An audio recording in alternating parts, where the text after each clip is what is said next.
Chapter 343. David called back the Shadow Attendant. The Shadow Attendant took out the level 3 heavy axe from the portal item and handed it to David. This was the worst-case scenario.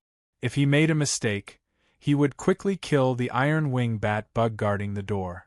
David pulled out the slumber pattern from the wall of the Soul Fortress. The slumber pattern was not fast, it slowly flew into the hole. At the same time, the Shadow Attendant also flew into the hole. David relied on the Shadow Attendant's eyes to control the slumber pattern to fly towards the iron wing bat bug. It was obvious that the iron wing bat bug did not think that someone would plot against it.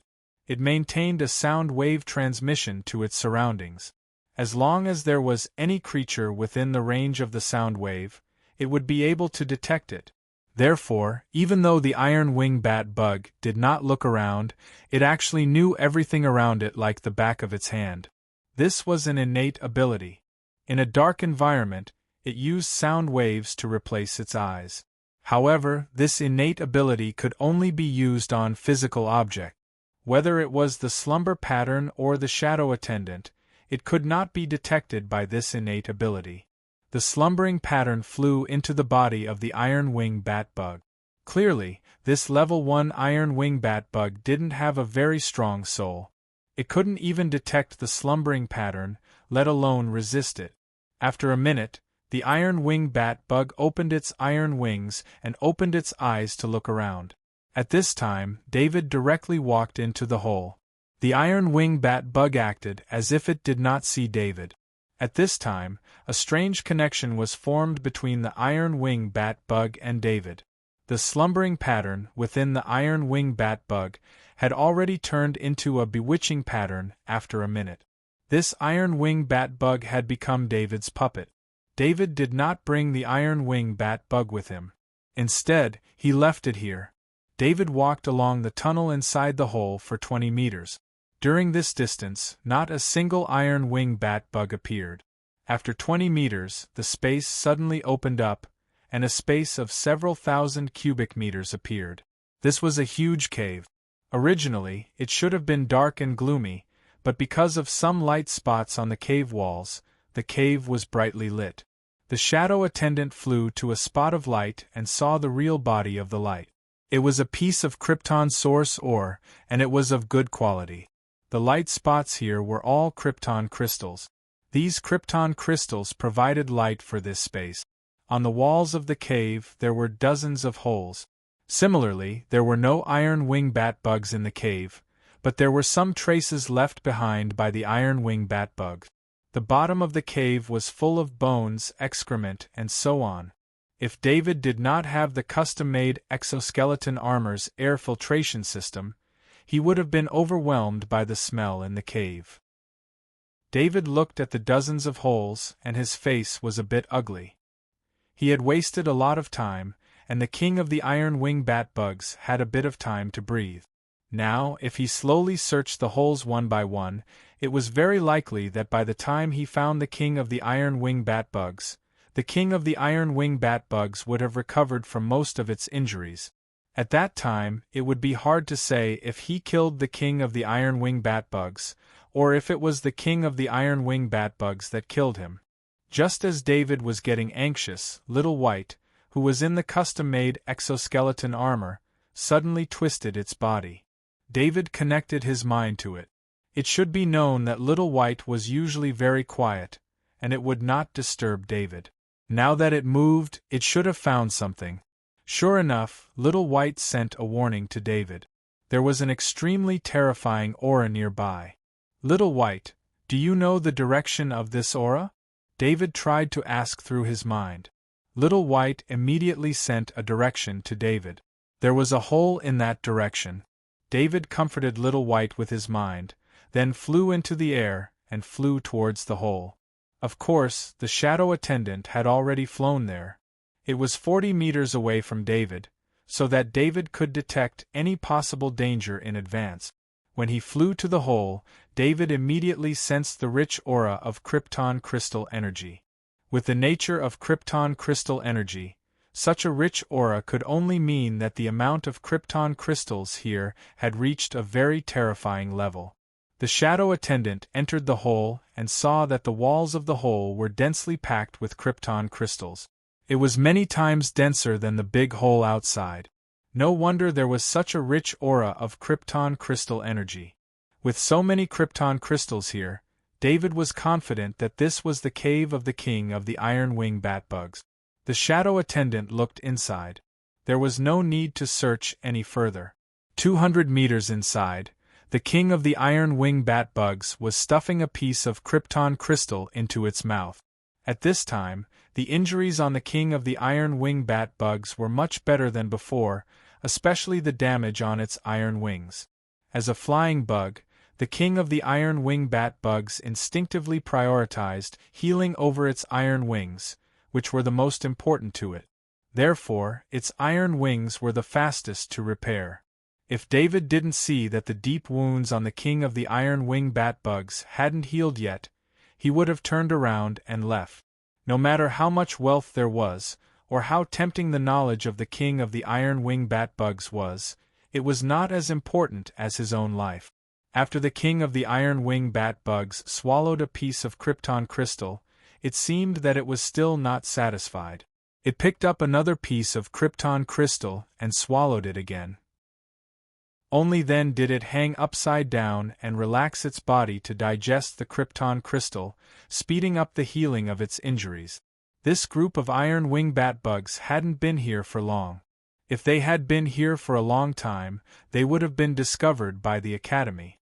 How could the Academy allow such a dangerous bug group to settle down here? Because of this, not much of the krypton crystal had been mined yet. Although the bug race's swallowing ability was extremely powerful, only a small portion of the iron wing batbugs could swallow the krypton crystal. The rest of the iron wing batbugs still needed to passively absorb the krypton crystal in order to slowly grow. After the king of the iron wing batbugs had been exterminated, it had immediately returned here. The reason was that this place held the hope of the tribe. A batch of eggs with the genetic inheritance of the iron wing batbugs were here, waiting to hatch at any time. The king of the iron wing batbugs had to return here to guard these eggs. Without its protection, this place would be targeted by other bugs at any time. The distance between the cave entrance and the king of the iron wing batbugs was 200 meters. To be honest, this wasn't a particularly good sniping distance. If there was a distance, there would be no sniping position, so there was no way to snipe. Therefore, if David wanted to snipe, he could only do it at the cave entrance. Luckily, the king of the iron wing batbug's body was hanging upside down without moving. For David, it was just a stationary target. With only 200 meters of distance, David put on a camouflage cloth and carefully descended to the cave entrance. He then laid down on the ground. He placed the level 3 heavy axe to the side and took out the custom-made super large caliber sniper rifle from his back. David knew that he only had one chance. With 200 meters of distance, the king of the iron wing batbugs definitely wouldn't give him a second chance. Gently loading the level 3 sniper bullet, David looked at the king of the iron wing batbugs through the sniping scope. Although the king of the iron wing batbug's body was covered by its iron wings and he couldn't see the condition of its body, David had already memorized the wounds on the king of the iron wing batbug's body. At this time, through David's observation, he could directly determine the wounds on the king of the iron wing batbug's body and find the best sniping position. Originally, sniping its head was the best choice, but David was worried that this king of the iron wing batbugs was already a level 3 insect. Under the multiple layers of protection of its skin, bones, and iron wings, plus this distance wasn't the best sniping distance. Even if he used a level 3 sniper bullet, David didn't have the confidence to break through so many layers of defense and destroy its head. In David's mind, from the sniping position to the heart of the king of the iron wing batbugs, a straight line was drawn. On this straight line, there was only a layer of protection from the iron wings. The skin there had long been damaged, and it also avoided the bones. This time, David didn't even muffle the sound of the custom-made super large caliber sniper rifle. He thought of the king of the iron wing bat bug's particularly eye-catching ears.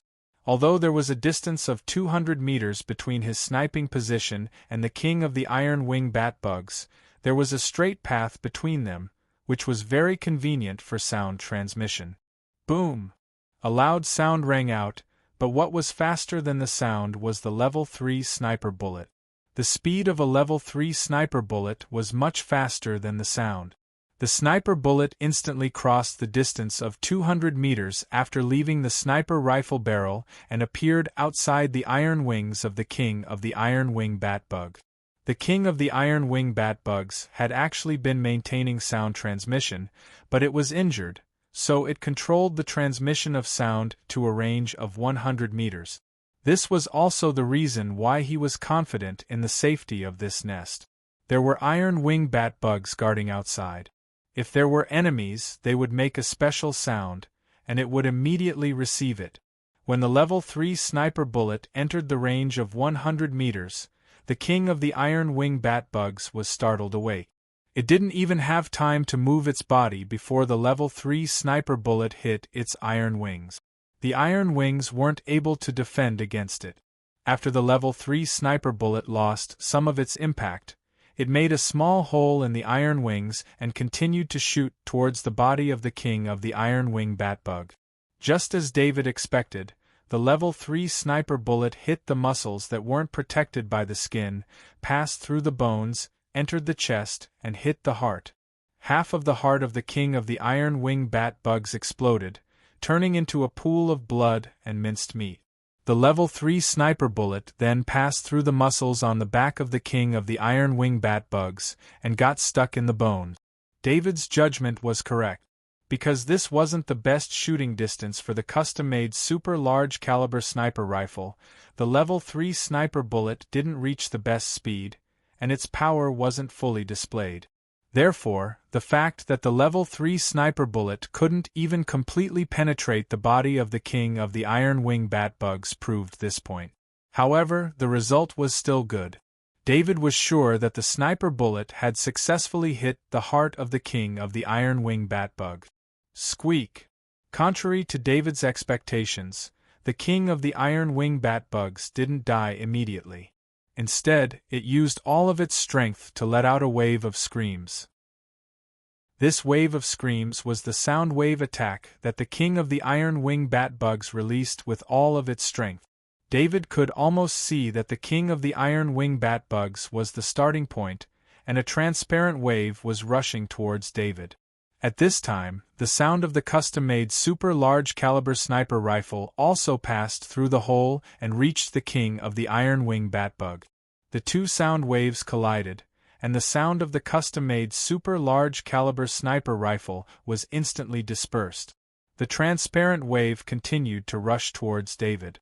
David couldn't retreat at this time.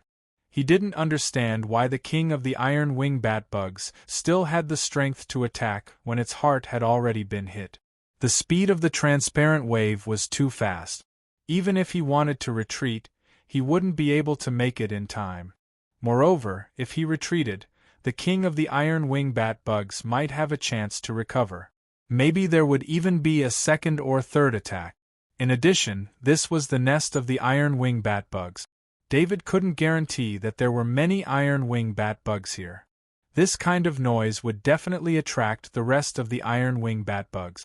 David threw down the custom-made super large caliber sniper rifle, grabbed the level 3 heavy axe, and rushed towards the transparent wave. The half-step perfect level heavy axe mastery allowed David to see some gaps in the transparent wave when he was about to collide with it. He instinctively chopped down with the heavy axe. The level 3 heavy axe chopped through the biggest gap, and the transparent wave split into two, rushing past David. David's whole body shook. He felt as if all the bones in his body were about to fall apart.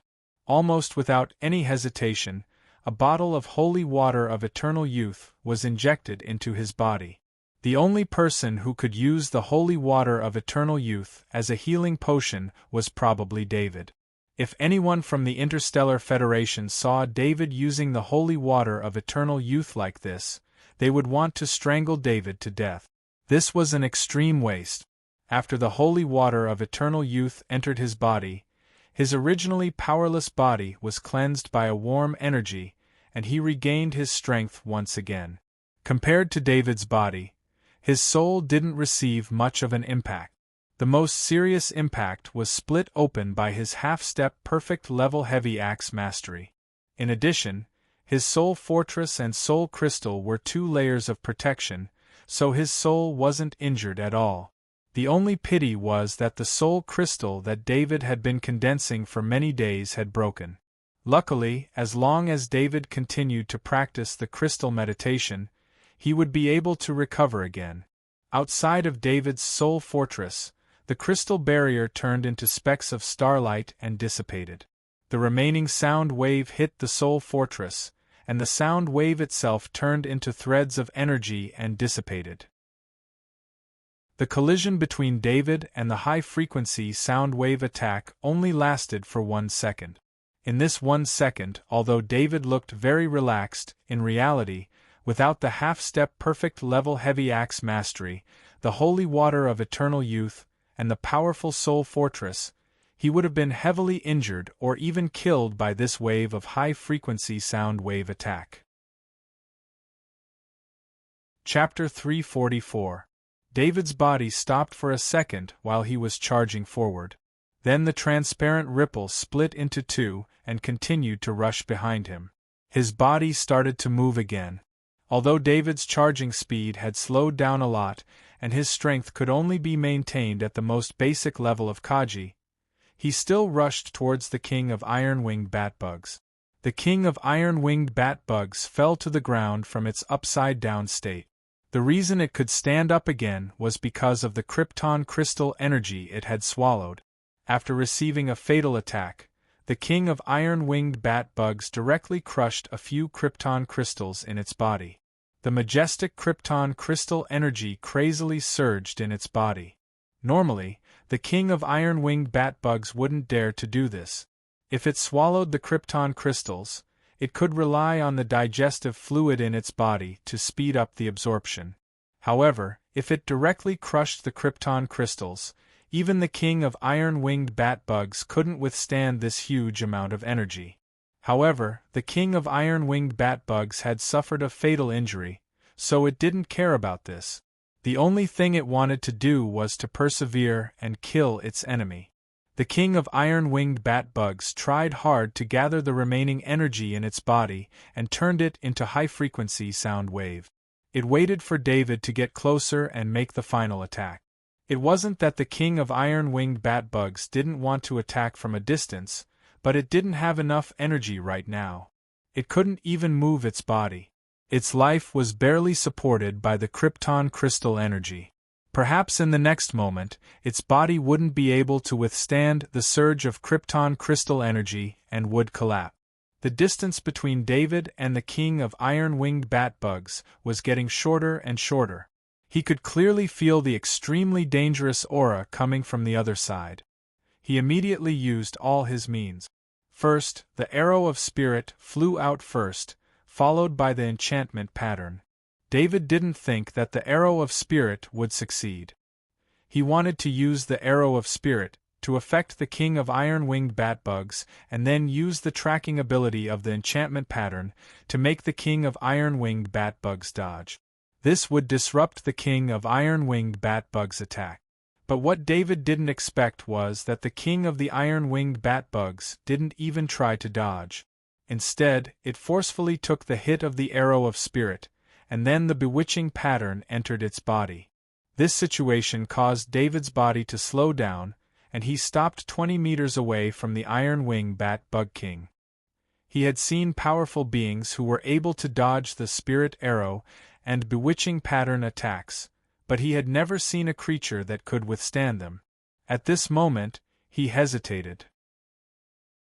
Just as David was about to retreat, the king of iron-winged bat-bugs did not manage to deliver the final blow. Because of the grudge against David, He tried his best to hold on to his last breath, but after being struck by the spirit arrow, his last breath vanished completely. The surging krypton crystal energy instantly filled the body of the king of iron-winged bat-bugs, destroying every part of its body. David was about to retreat, but he saw the king of iron-winged bat-bugs heavily fall to the ground, and the shadow attendant flashed and appeared where the king of iron-winged bat-bugs fell. After that, David felt the comfort of the shadow attendant absorbing the powerful soul. After feeling the comfort of absorbing the soul, David let out a long sigh of relief. At this moment, he confirmed that the king of iron-winged bat-bugs was dead. After letting out a sigh of relief, David felt the weakness in his body. The holy water was constantly repairing his body. His injuries were mainly the muscles and small blood vessels in his body that were ruptured due to the high-frequency sound wave attack. This was what the holy water was best at. David's body was recovering his strength at every moment. He estimated that in another minute, he would be able to recover to the strength of an intermediate Kaji. Although his strength was not enough, David was not worried about his own safety at all. In this environment, he did not have to worry about being surrounded and killed. With the level 3 heavy axe in his hand, he could kill as many iron-winged bat-bugs as there were no king of iron-winged bat-bug. He walked to the corpse of the king of iron-winged bat-bugs.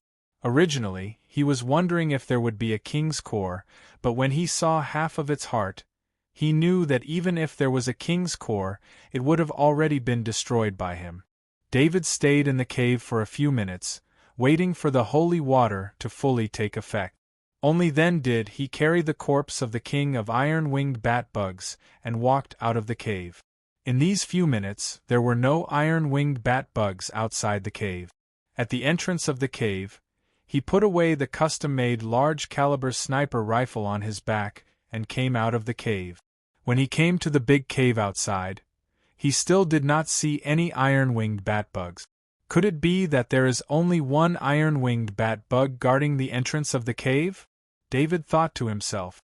In fact, his guess was very correct. The cave of the iron-winged bat-bugs was very well hidden. In addition, the iron-winged bat-bugs had been cleaned up many times. There were no other bugs nearby that could threaten them. Therefore, the iron-winged bat-bugs only left one iron-winged bat-bug to guard the entrance of the cave. The rest of the iron-winged bat-bugs went hunting to provide enough nutrients for their eggs. Although the eggs could grow just by absorbing energy, the flesh and blood of living creatures could speed up the process. David walked into another hole in the wall of the big cave. This hole was only 50 meters deep. The wall of the hole was also densely packed with krypton crystals. In addition, there were neatly stacked eggs. There were at least 500 eggs. He then went to another hole on the side. It was also tens of meters deep. In the middle of the krypton crystals, there were hundreds of eggs lined up, waiting to hatch. David returned to the big cave. Looking at the dozens of holes in the wall, he couldn't help but feel his hair stand on end. If he hadn't discovered this cave, he would have waited for a while. Thousands or even tens of thousands of iron-winged bat-bugs would have appeared. For every 10 iron-winged bat-bugs, there would be one level 2 iron-winged bat-bug. The fighting power of this group of iron-winged bat-bugs would be extremely terrifying. And to lead such a large group, it would be enough for the king of the iron-winged bat-bugs to become a level 3 bug. With such a group as a neighbor, the academy would be in big trouble. David's heart moved, and the iron-winged bat-bug guarding outside the door flew in. After David gave the iron-winged bat-bug an order, he didn't stay to investigate and left the cave. After he left, the iron-winged bat-bug faithfully carried out his orders and flew into the holes one by one, crushing the insect eggs inside. After crushing the last egg, the iron-winged bat-bug extended its sharp claws and emotionlessly pierced its own heart. The puppet transformed by the bewitching pattern completely followed its master's orders. Even if the order was against its race and nature, it would still carry it out 100%. Perhaps when it was transformed by the bewitching pattern, its own soul had already disappeared. David came out of the hidden cave and opened the map on his mask at the entrance. He made a mark on it. He took out a camouflage cloth and wrapped the body of the king of iron-winged batbug. This place was a bit far from the Academy's base. Although his injuries weren't too serious, his fighting power had decreased. The most important thing was that he had used all 3 of his spirit attacks, so he had to be extra careful. The camouflage cloth itself had an isolating effect, especially on non-living things. The smell of blood on the body of the king of iron-winged batbugs was locked inside the camouflage cloth. He carried the body of the king of iron-winged batbugs on his shoulder. This time, he didn't dare to go back as casually as when he came. When he came here, there was the king of iron-winged batbugs in front of him, so naturally, no other bugs dared to appear. But now, he had to consider his own safety. The journey of 530 kilometers took David 4 hours. When he arrived at the safe zone of the Academy's base, it was already evening. When David arrived at the Academy's main gate, Master Leo rushed out and said with a big smile, "David, you're finally back."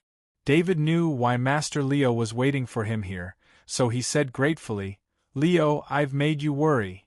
After Master Leo came back, he put away the 3 rank 2 bug corpses and even issued a mission for a few groups to bring back the other 20 iron-winged bat-bugs' corpses. From his point of view, these were all David's spoils of war. Although David didn't care much about them, he still had to be responsible for David. Master Leo rented a warehouse and stored the spoils of war inside. He was a teacher of the Academy, so naturally, no one came to him to buy anything. After doing all this, Master Leo waited at the entrance of the base. As time passed, Master Leo's worry grew heavier and heavier. He even regretted not following David. Just when he was about to lose his confidence and wanted to ask Kenny Transcendent for help, he saw David's figure. "What's inside?" Master Leo pointed at the camouflage cloth package and asked curiously. Although Master Leo guessed that it should be the king of the iron-winged batbugs, he didn't dare to believe that David could really kill a quasi-rank 3 king of the iron-winged batbugs and bring its corpse back. "It's the iron-winged batbug that escaped. It should be the king. It's very powerful," David said with a lingering fear. "It's powerful, but this isn't the place to talk. I've opened a warehouse. Your spoils of war are all inside. I'll bring you there," Master Leo said hurriedly when he saw that there were students coming over to watch. Master Leo led David into the base and stopped in front of a warehouse. He used his bracelet to open the door. David saw the corpses of 22 iron-winged batbugs, as well as the corpse of the armored rock bug. The first group of iron-winged batbugs that they had killed were all here. "I'll call someone to take care of it," David said as he put down the package.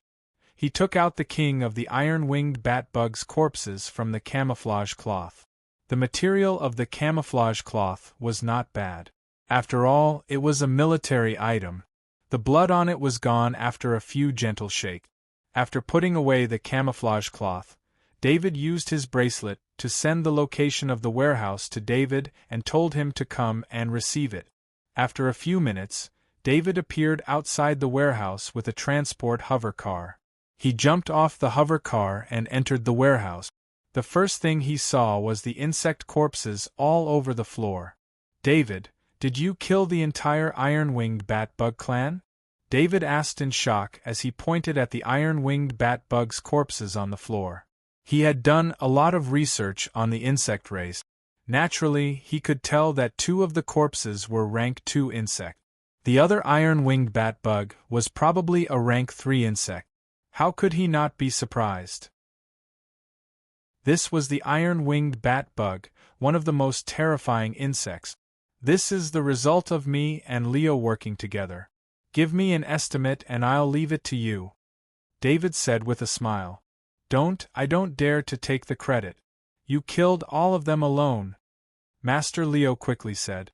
As long as Master Leo saw the king of the iron-winged batbugs' corpses on the floor, He would remember the terrifying high-frequency sound wave attack. If it wasn't for David's help, he would have died under the attack of the king of the iron-winged bat-bugs. He didn't have the face to take the credit of working together with David to kill this group of iron-winged bat-bugs. David, the other iron-winged bat-bugs, including the 2 elite-level iron-winged bat-bugs, are easy to calculate. However, this king of the rank 3 iron-winged bat-bugs, it's best for you to decompose it into metal wings and strengthen meat before dealing with it.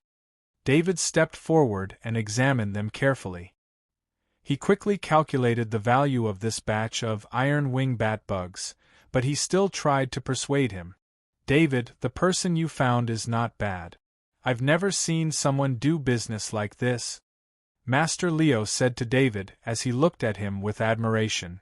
Okay, I want the strengthened meat, David said with a smile. He then turned around and asked, Leo, are you interested in the metal wings? I want the metal wings. This is an excellent inner lining of the exoskeleton armor. It can increase one's defense. I'll sell it for 2,000 points. I've been a little tight recently, so that's all I have. Master Leo's eyes lit up when he heard that David wasn't interested in the metal wings. Master Leo had seen David's custom-made exoskeleton armor before. He knew that it was a rank 3 defensive armor. Naturally, he wouldn't be interested in this material that wasn't even rank 3.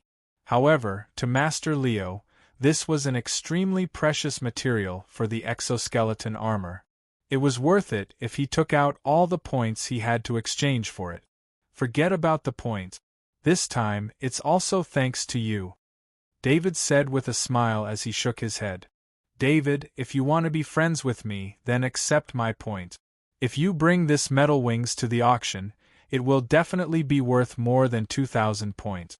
This is a special quasi-rank 3 defensive material, Master Leo said to David seriously.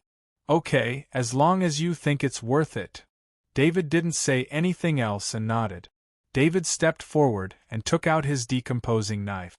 Once again, he displayed his special technique and decomposed the 2 pieces of strengthened meat. Not bad. Although it's only quasi-rank 3 strengthened meat, its quality is not much different from rank 3 strengthened meat, David said as he handed the quasi-rank 3 strengthened meat to David. In the end, all the corpses were worth 850 points. The 2 most valuable parts of the king of the iron wing bat-bugs were removed. Fortunately, the iron wings of the remaining iron wing bat-bugs were worth quite a bit, which was why they were worth so many points. Chapter 345. David was very satisfied with his points. Not counting the Cyclops beetle specimen that was still in the process of being made, his points were already close to 5,000. In addition, he still had about 20 days of level 3 strengthened meat to use. This meant that he would not need to spend any points for training in the short term. Master Leo and David were very satisfied. With so many Zerg corpses, David had enough materials to practice his skills and replenish his supply. Master Leo, on the other hand, had obtained materials to strengthen the exoskeleton armor. The iron-winged bat-bug king's iron wings were the best material that could be obtained at Kaji's level. David left the warehouse and returned to the dormitory. He handed the customized exoskeleton armor to the AI butler to clean up. He was thinking about how to deal with the Krypton mine in the living room. The Krypton mine had to be reported today. Without the iron-winged bat-bug colony, the Krypton mine could be discovered by the Zergs at any time. Once a level 3 Zerg took over the Krypton mine, it would be very troublesome in the future. In the cave environment, a level 3 Zerg was almost invincible. Even the Transcendent did not dare to fight a level 3 Zerg in close combat in a narrow space. The cave environment also made it impossible for David to use his sniper master ability. He was not so lucky to encounter a heavily injured Zerg every time. As for who to report this to, David already had a plan. He did not immediately tell Master Leo because he planned to report it directly to the Transcendent Kenny. No matter how big or small the Krypton mine was, it was not something that a teacher like Master Leo could decide. It was better to discuss it with Kenny, the transcendent who was close to David, to get more benefit. Thinking of this, David opened his bracelet and found the contact number that Master Leo had given him. He activated the contact request. "David, are you in trouble? Send me the coordinates, I'll be there immediately." As soon as the call was connected, the voice of the Transcendent Kenny came through. "Transcendent Kenny, I'm not in any trouble. I have something to discuss with you." David was touched. He had only interacted with the Kenny Transcendent a few times, but the Kenny Transcendent had shown an extremely friendly attitude towards him. He explained to the Kenny Transcendent over there, "I'm in the restaurant on the top floor. If you haven't had dinner yet, come and have a meal with us. The dishes here are really good." Kenny Transcendent invited with a smile. "Then I'll go over now," David replied without hesitation. David stood up and hesitated for a moment. In the end, he still carried the custom-made exoskeleton armor's loading box in his hand. He also carried the custom-made super-caliber sniper rifle and second-grade heavy axe on his back. After living here for some time, he knew how dangerous it was. He didn't want to be separated from his equipment for even a second. David knew about the restaurant on the top floor. It was the most luxurious restaurant in the entire base. It only accepted points, and credits were useless there. The most important thing was that equipment was not prohibited there. Many students would go there to celebrate after obtaining a large harvest outside. It was also the place where the instructors often went to eat. The restaurant was not far from the dormitory. It only took a few minutes to walk there. This was also related to the fact that David's dormitory was the best dormitory in the base. After entering the restaurant, a waiter came over. "Sir, do you have a reservation?" The waiter glanced at the equipment in David's hands and asked with a smile. "I have an appointment with the Kenny Transcendent." David looked around and did not see the Kenny Transcendent. Since the waiter had asked, he replied, "The Kenny Transcendent is dining in private room 1. Please follow me." The waiter's attitude was even more respectful as he bowed and said. He then turned around and led David inside. David followed behind the waiter and sized up the restaurant. The atmosphere in the restaurant was very good. The ceiling and walls were using virtual projection technology. At this moment, the ceiling was a starry sky while the walls showed the bustling street. The diners sitting in the restaurant would easily forget that they were on the most dangerous guardian planet. They would forget that they were in an area infested with insectoid. "Student David, it's rare to see you in the restaurant. Do you want to join us?" David and Green's eyes met. Green was eating with several other students. When he saw David, he quickly stood up and greeted him with a smile. After the previous incident, Green had taken the initiative to contact David many times, wanting to invite him out for a gathering. However, David had been very busy. Beside Green, Barbara's expression was very awkward. She could not forget David's fall that day. That was a humiliation she would never forget. However, she had also heard of David's recent deeds. She had also been advised by Green not to look for David. However, she could not do the same as Green. "Student Green, I have an appointment with a friend. I won't disturb you. Let's meet again in the future." David smiled and refused. "Then you're busy. Let's meet again when you're free." Green was still smiling. He was not surprised by David's refusal. When David was more than 10 meters away, several students beside Green showed dissatisfaction. "Green, this David doesn't give us any face at all," a male student complained softly. "Be careful with your words. Didn't you see David's direction?" Green's eyes suddenly turned sharp as he looked at the male student. The male student turned his head and saw the waiter open the door of the number 1 box and invite David in. The male student only felt a burst of coldness throughout his body. Every student who often ate here, and even students who stayed at the base all year round knew one thing. That was, the number 1 box of the restaurant on the top floor was not open to the public. There was a dedicated owner there. As the strongest person in the Academy base, Transcendent Kenny's private room wasn't something that anyone could enter. Even the Academy's teachers were rarely invited to the private room. Just now, he heard David say that David was invited.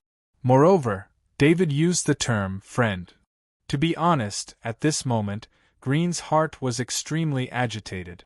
Although he tried to be calm, his hands were tightly trembling. If he had become enemies with David before, there was no need for Emma's forces to make a move. Just David's influence in the school was enough to make him unable to bear it. David, quickly sit down. Eating alone is too boring. Seeing David enter, Kenny Transcendent smiled and greeted him. David did not stand on ceremony. He had battled for a day and was now hungry. He put his equipment aside and sat down at the head of the table. The table had already been prepared for him. There was barbecued meat, smoked fish, fruit salad, desserts, and red wine. The main course was a meat soup made of level, 2 strengthened meat, and some condiments that David did not understand. David and Kenny Transcendent did not speak. They each ate their dinner.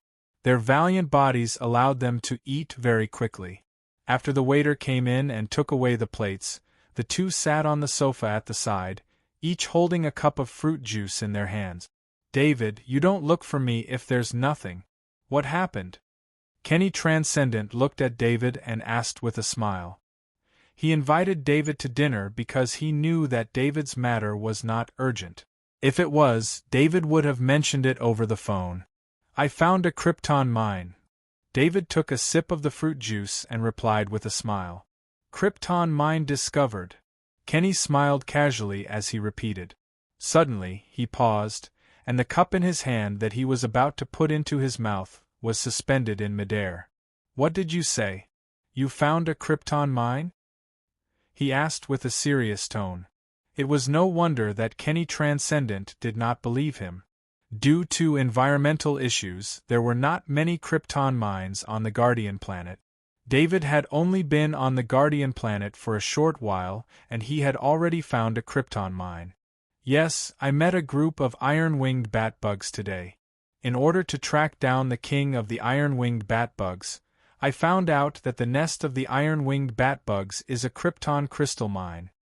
David nodded and replied affirmatively. Transcendent Kenny naturally knew what had happened during the day. 50 high-speed defense missiles had been launched all at once. Such a big matter had already been reported to him.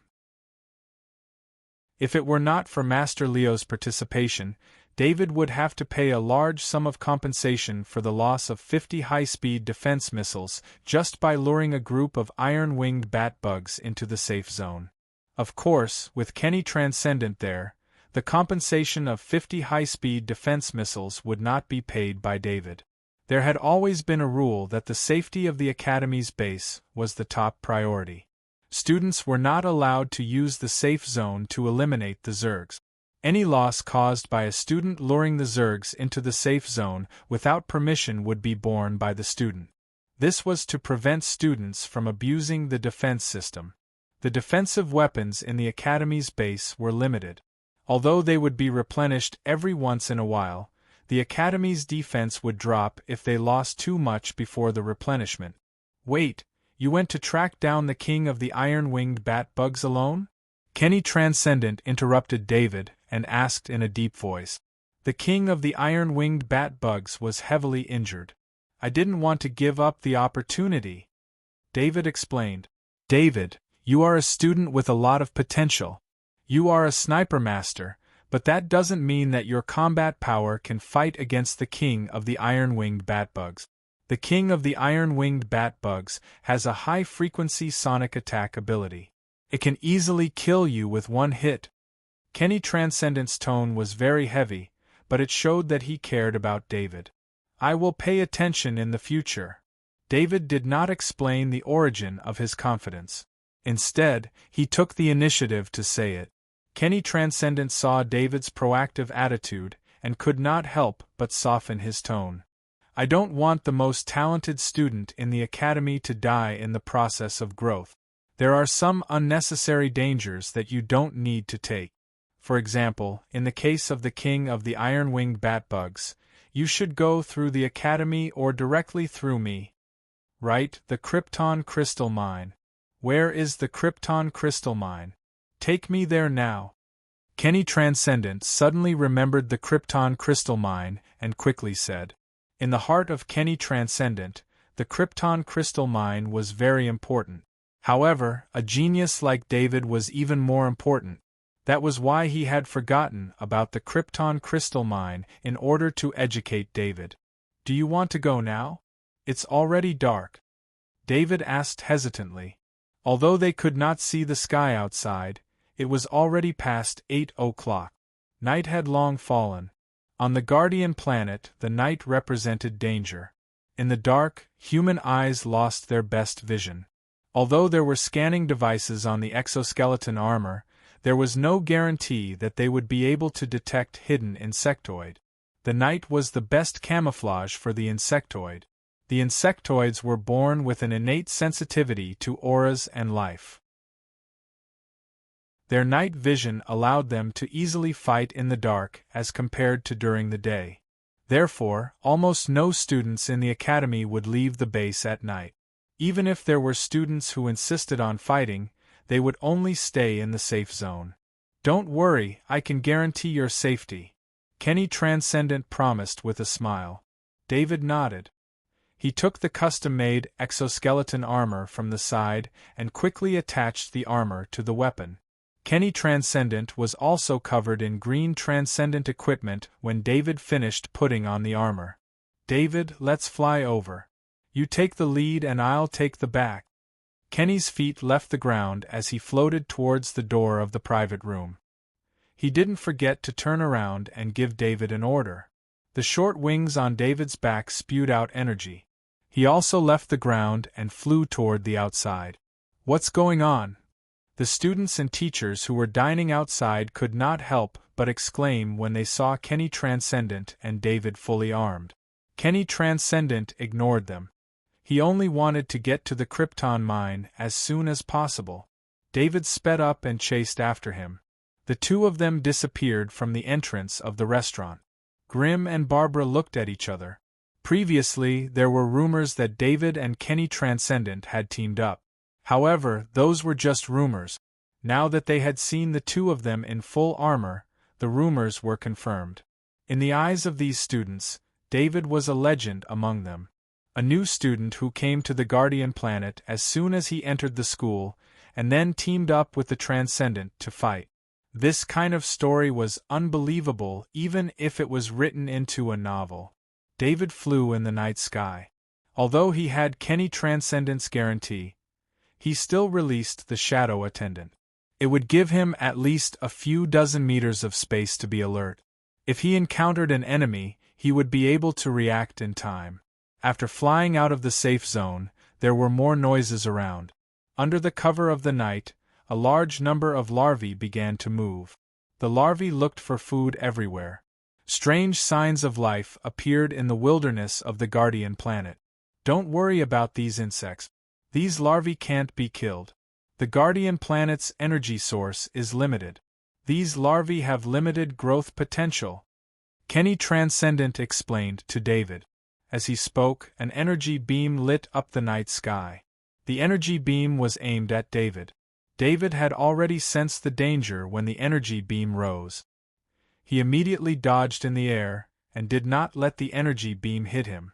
David did not need to think too much to know that this was one of the explosive bugs he had encountered before.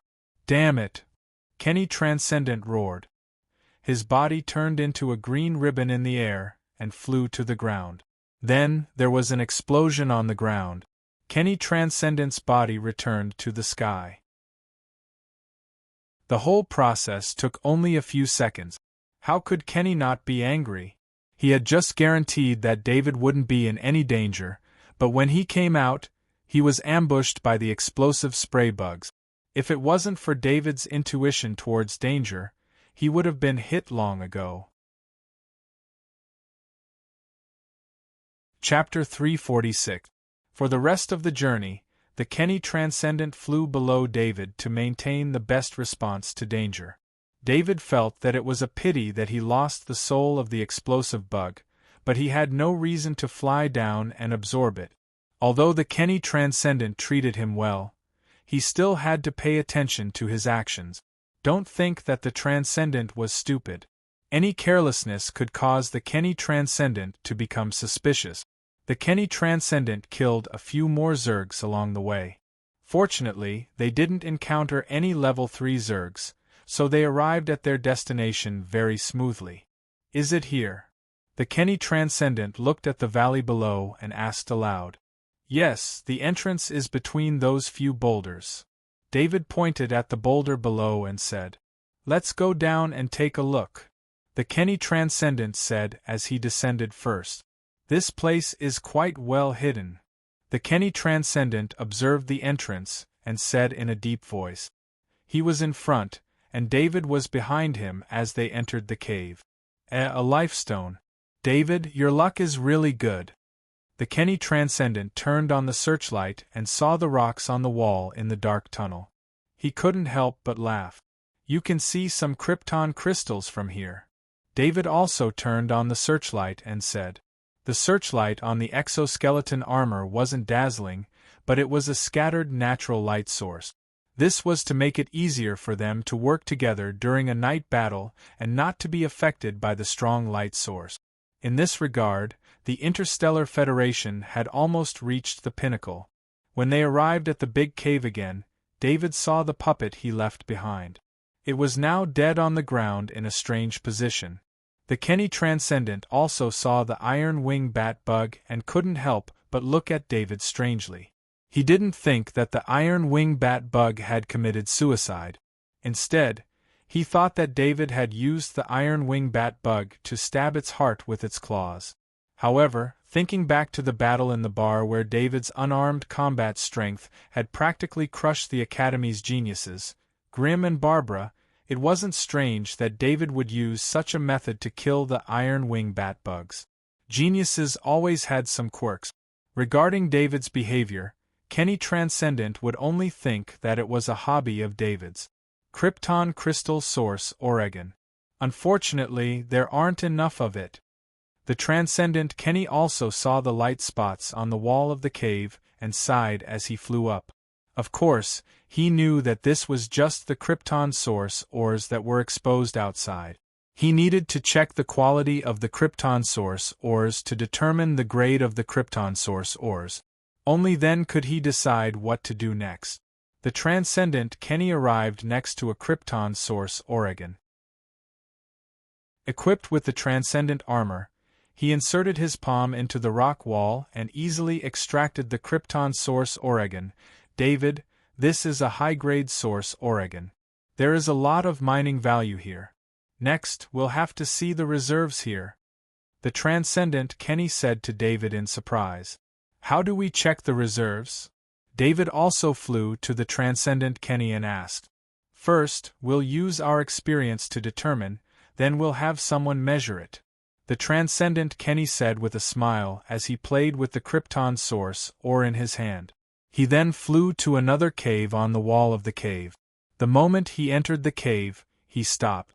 The Transcendent Kenny looked at the Krypton Source ores on the wall of the cave and said with a smile, I don't need to measure the reserves to be sure that this is a rich mine. David, you're rich. I don't have much interest in credits. It would be great if I could exchange them for points. David was not excited about getting rich. To him, wealth was just a bunch of numbers. He tried to ask. David now had a net worth of tens of billions. Due to the rapid growth of the Kerr Intelligence Organization, it was constantly bringing him wealth. The 40 billion fixed assets also provided him with a steady stream of credit. With his credits, as long as he did not buy any super luxurious items, it would be enough. Don't even think about it. You'll be rewarded with points, but the amount won't be too much. The Academy has a strict system. You'd better be prepared to receive a steady stream of credits. The Transcendent Kenny shook his head and laughed. The transcendent Kenny walked into the cave and saw the destroyed eggs within 50 meters. David, did you destroy these eggs? The transcendent Kenny turned to David and asked. Yes, other than the iron-winged bat-bug king's cave, the rest of the cave is filled with these eggs. Although it was the iron-winged bat-bug puppet that did it, it was still David who destroyed it, so David admitted it. Phew! The transcendent Kenny let out a long sigh of relief and said in a deep voice, David, this time your points reward will not be small. I'll fight for it for you. Thank you. David was overjoyed and hurriedly thanked him. Don't thank me. You deserve it. The transcendent Kenny looked at the eggs on the ground and said. He heavily stepped on the broken eggs and continued, this situation must be reported to the military immediately. This many eggs is not normal. Normally, after the iron-winged bat-bugs occupied this krypton crystal mine, they would not crazily produce eggs. Instead, they would work hard to increase the average combat power of the iron-winged bat-bug. A few hundred iron-winged bat-bugs was already big enough. There was no need to expand at all. This krypton crystal mine was enough for the iron-winged bat-bugs to live in for a few hundred years. It could definitely become a fixed nest for the iron-winged bat-bugs. However, the reason they produced so many eggs was to quickly increase the population of the iron-winged bat-bugs without caring about the krypton crystal mine consumption.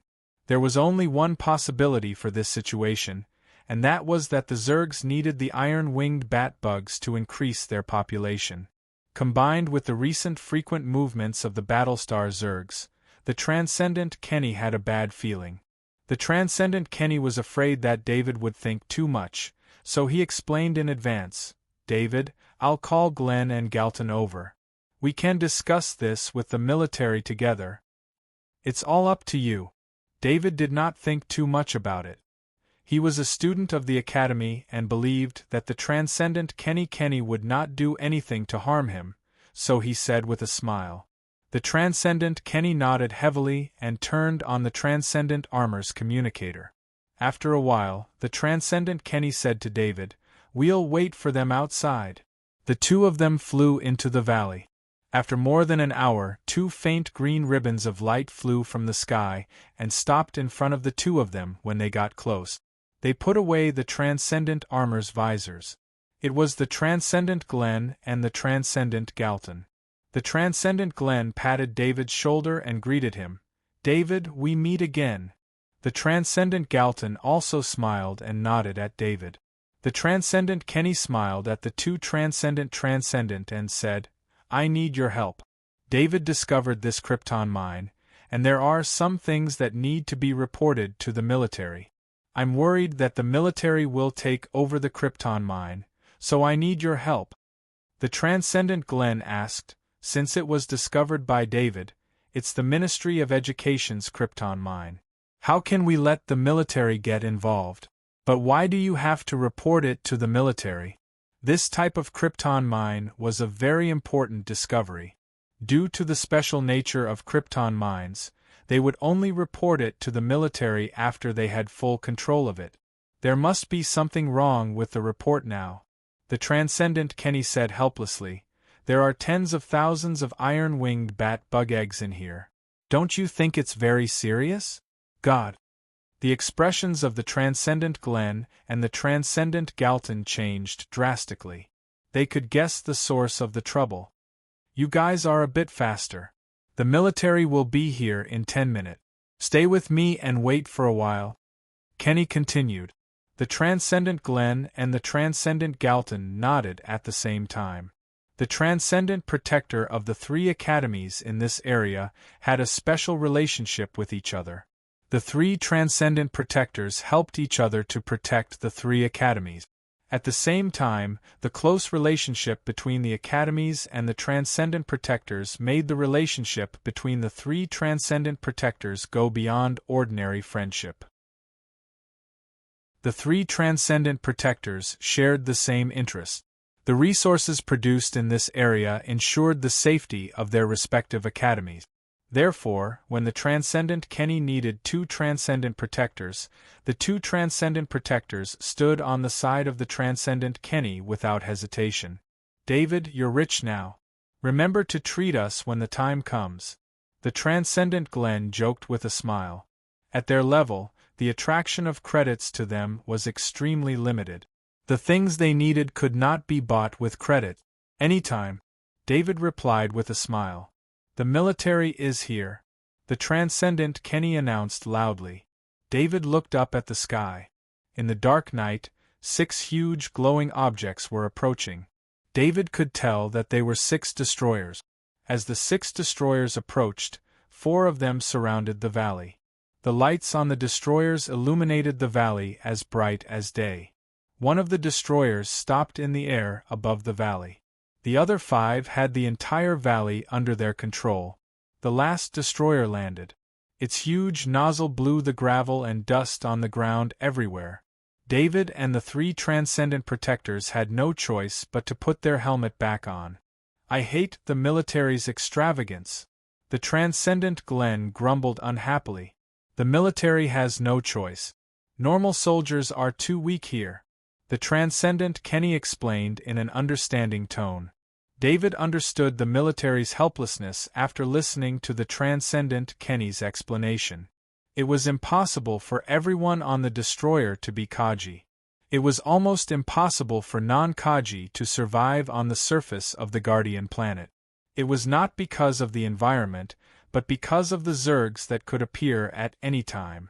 Any one of them could easily kill a non-Kaji.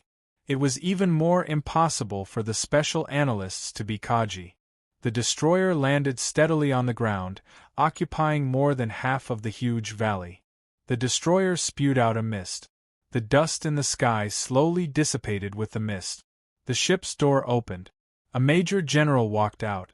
Behind him, more than 100 soldiers in protective suits walked out. Long time no see, Frud. The Transcendent Kenny stepped forward and greeted him with a smile. Kenny, you don't trust us. You even called Glenn and Galton here. The Transcendent Frud nodded to everyone and said with a smile. Frud, if you came here normally, why would you send 6 destroyers? The Transcendent Glenn sneered. The landing of the battleship is a necessary procedure. Frid explained with a smile. In fact, the Transcendent Frud had even brought a plan to compensate the Transcendent Kenny. The Krypton mine was very important. Obtaining a Krypton mine was equivalent to the military having another base here. However, after seeing the Transcendent Glen and the Transcendent Galton, they knew there was no hope. Frud, let's not talk about anything else. Get someone to check it out. Then we can develop this Krypton mine as soon as possible. The Transcendent Kenny interrupted the confrontation between the 2 Transcendent. All of you go in. Transcendent Frode nodded his head and ordered his subordinates, who were wearing protective suit. The soldiers saluted and walked into the cave entrance. Frud, did the military discover anything unusual on the Guardian planet? Recently, there have been more Level 2 Zergs around the Academy base than before. Even Level 3 Zergs have appeared. This rarely happened in the past. The Transcendent Kenny said worriedly. The Transcendent Frud said with a serious expression, the military has also discovered the abnormal increase of the Zergs. Their numbers have begun to swell.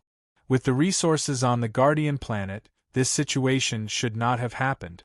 If the iron-winged bat bug eggs in the Krypton mine is true, then it is very likely that the Zergs are preparing for a big move. The number of Zergs in our Academy base has also increased. I am going to apply to the Academy for 2 more Transcendent Glen Transcendent to come over. When it came to business, the Transcendent Glen also said seriously. It is the same for our Academy base. Last time, the Cyclops beetle almost made us suffer a loss. I have already applied to the Academy. When the Transcendent over there is done with his business, he will come over. The Transcendent Galton continued. That is why this Krypton mine should be given to the military. The military can build a military fortress here and reduce the pressure on you. The Transcendent Frud suggested. Frud, this belongs to the Ministry of Education. If the military wants it, you can apply to the Ministry of Education directly and see if they will let it go. The Transcendent Glen Transcendent helped the Kenny to reject the offer. The Transcendent Frud shook his head helplessly. It seemed like the Krypton mine was out of the question. The Krypton mine was important because if they wanted to build a base on the Guardian planet, the most important thing was the problem of energy. Without energy, it was impossible to maintain the operation of such a large base. They could not just rely on transporting energy. Not to mention the transportation cost, if the base was attacked, they would not be able to sustain the war without a large stock of Krypton. In addition to the consumption of shields and so on, the Krypton mine was the best solution. The reason why there were only 3 Academy bases in this area was because only 3 Krypton mines had been discovered. On the basis of these 3 Krypton mines, the 3 Academy bases were built and became the bases to cultivate the Federation's genius Kaji. Even if the military wanted to build a base on the Guardian planet, they would also need Krypton mines as the foundation. This was not a peaceful area. The constant Zerg attacks required energy that the military could not maintain long-distance energy transportation. Chapter 347. David stood beside the 4 Transcendent and listened to their conversation. However, he was not standing in the position of a follower, which made Transcendent Frud feel a little strange. Normally, Kaji could not stand side by side with the Transcendent. This was the dignity of the Transcendent itself. The Transcendent would always maintain this dignity. Which one of your juniors is this Kaji? Transcendent Frud looked at David and asked with a smile. I forgot to introduce him to you. This is Master David who discovered this place. Transcendent Glen introduced him before Kenny Transcendent Frud could do so. Transcendent Frud looked at David more seriously and asked with a smile, Master David, are you Mr. David Kerr? David's expression became more serious as he asked David with a smile. Greetings, Transcendent Frud. I am David Kerr. David saluted Transcendent Frud and replied, Master Heavy Axe and Master Sniper, Master David is truly worthy of the War Zone military's evaluation of Invincible Kaji. Transcendent Frud praised. Invincible Kaji has brought me a lot of trouble. I don't think the War Zone military is trying to flatter me to death, right? David replied calmly. David did not think that Transcendent Frud, as a transcendent of the War Zone military, would not be unaware of the meaning of the title Invincible Kaji. Master David, no matter the reason why the War Zone military gave you the title Invincible Kaji, as long as it is announced to the public, it is the military's affirmation of your strength. With your recent achievements on the Guardian planet, this title is well deserved. Transcendent Frud said with a serious expression. Transcendent Frud was also a transcendent stationed on the Guardian planet. Naturally, he knew the latest news in the Transcendent Circle on the Guardian planet. The appearance of a Master Sniper was enough to attract the attention of the Transcendent. In particular, this Master Sniper had demonstrated his terrifying sniping ability in real combat in front of the 3 Transcendent and helped the 3 Transcendent easily kill a Cyclops beetle. This fact was enough for the Transcendent to pay attention to David. The discovery of the iron-winged bat bug's eggs is all thanks to David. You can't be stingy with your rewards. Transcendent Kenny argued for David with a smile. What he said was that the Krypton ore and the iron-winged bat bug's eggs were 2 separate matters. He was using this to ask for rewards from the Academy and the military for David. When the investigation is over, the military will not mistreat Master David. Transcendent Frud said with certainty. He then turned to David and said, Master David, I remember that you have obtained a Silver Star badge. This discovery will at least get you another Silver Star badge, or even a Gold Star badge. Doesn't the military have any practical rewards? Transcendent Kenny said with some dissatisfaction. Kenny, Master David is still a student. He will have to serve in the military in the future. With these achievements, his starting position in the military will be much higher than others. This is not something that can be replaced by any other material rewards. Transcendent Frud explained with a smile. Transcendent Kenny just remembered that David had not served in the military. This could not be blamed on Kenny Transcendent.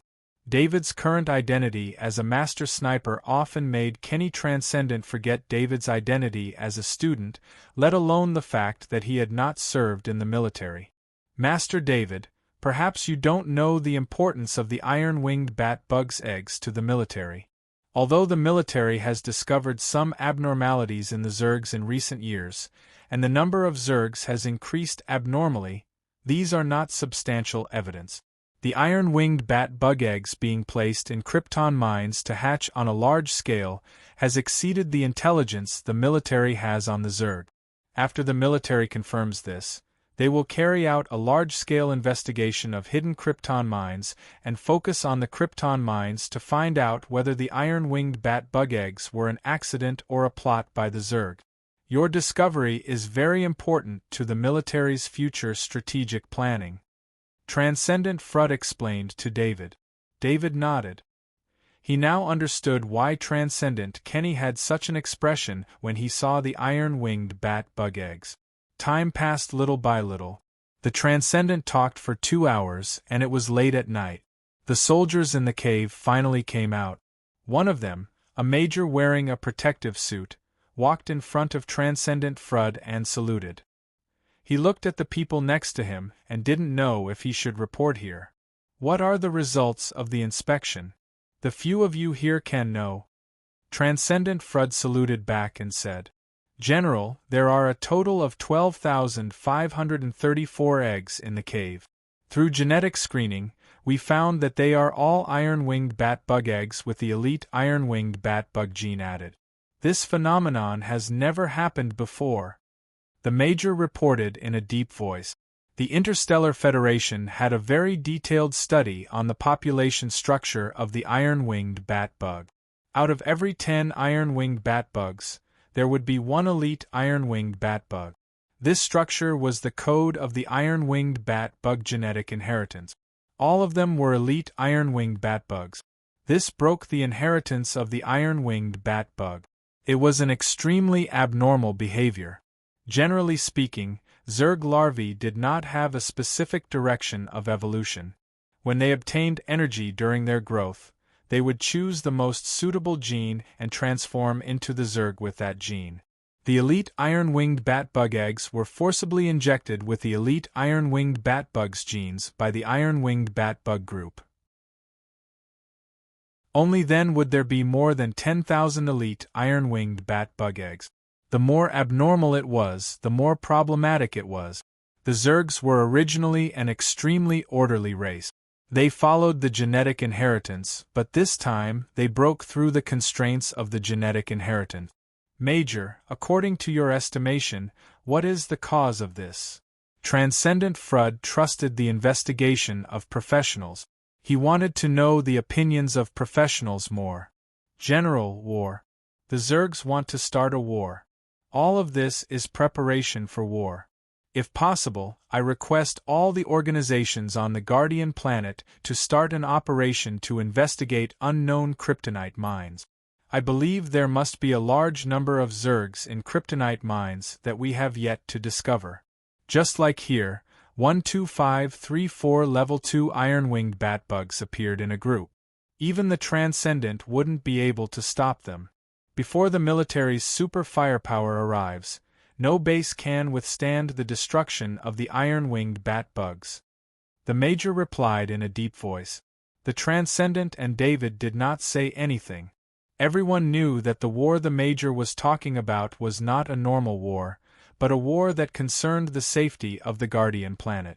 I will write a report when I get back. I hope the military will agree to start an operation to investigate unknown kryptonite mines on all the administrative planets in the war zone. Judging from the situation on the war zone in recent years, this war might cover the entire war zone. The Major continued. Based on your judgment, how many years do we have to prepare? The Transcendent asked. These iron-winged bat bug eggs only need half a month to hatch.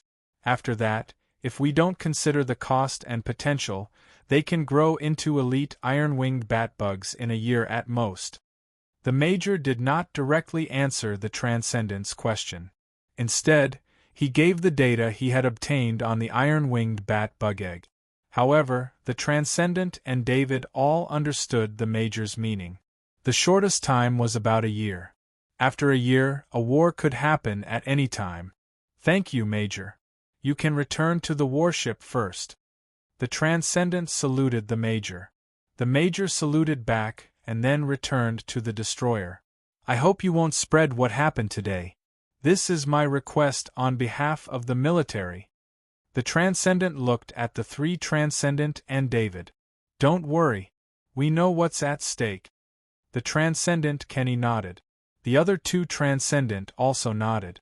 David naturally indicated that he would not say anything. Master David, your contribution this time is not small. I will inform you once there is a result. The Transcendent David said. The huge destroyer took off. Once again, sand and pebbles flew. However, this time, the three Transcendent did not complain. Instead, their expressions were heavy. The bases of the three colleges could not be abandoned. It seemed that it was urgent to ask the colleges to increase the number of Transcendent and strengthen the defenses of the bases. Kenny, the first college of Iridia won't be able to swallow this kryptonite mine this time. The Transcendent Glenn looked at the Transcendent Kenny and said. The Transcendent Kenny nodded gently. He also agreed with this point. If it wasn't for the Major's words just now, with the strength of the first college of Iridia, the extra kryptonite mine could be slowly digested and the college could add another base. However, it was impossible now.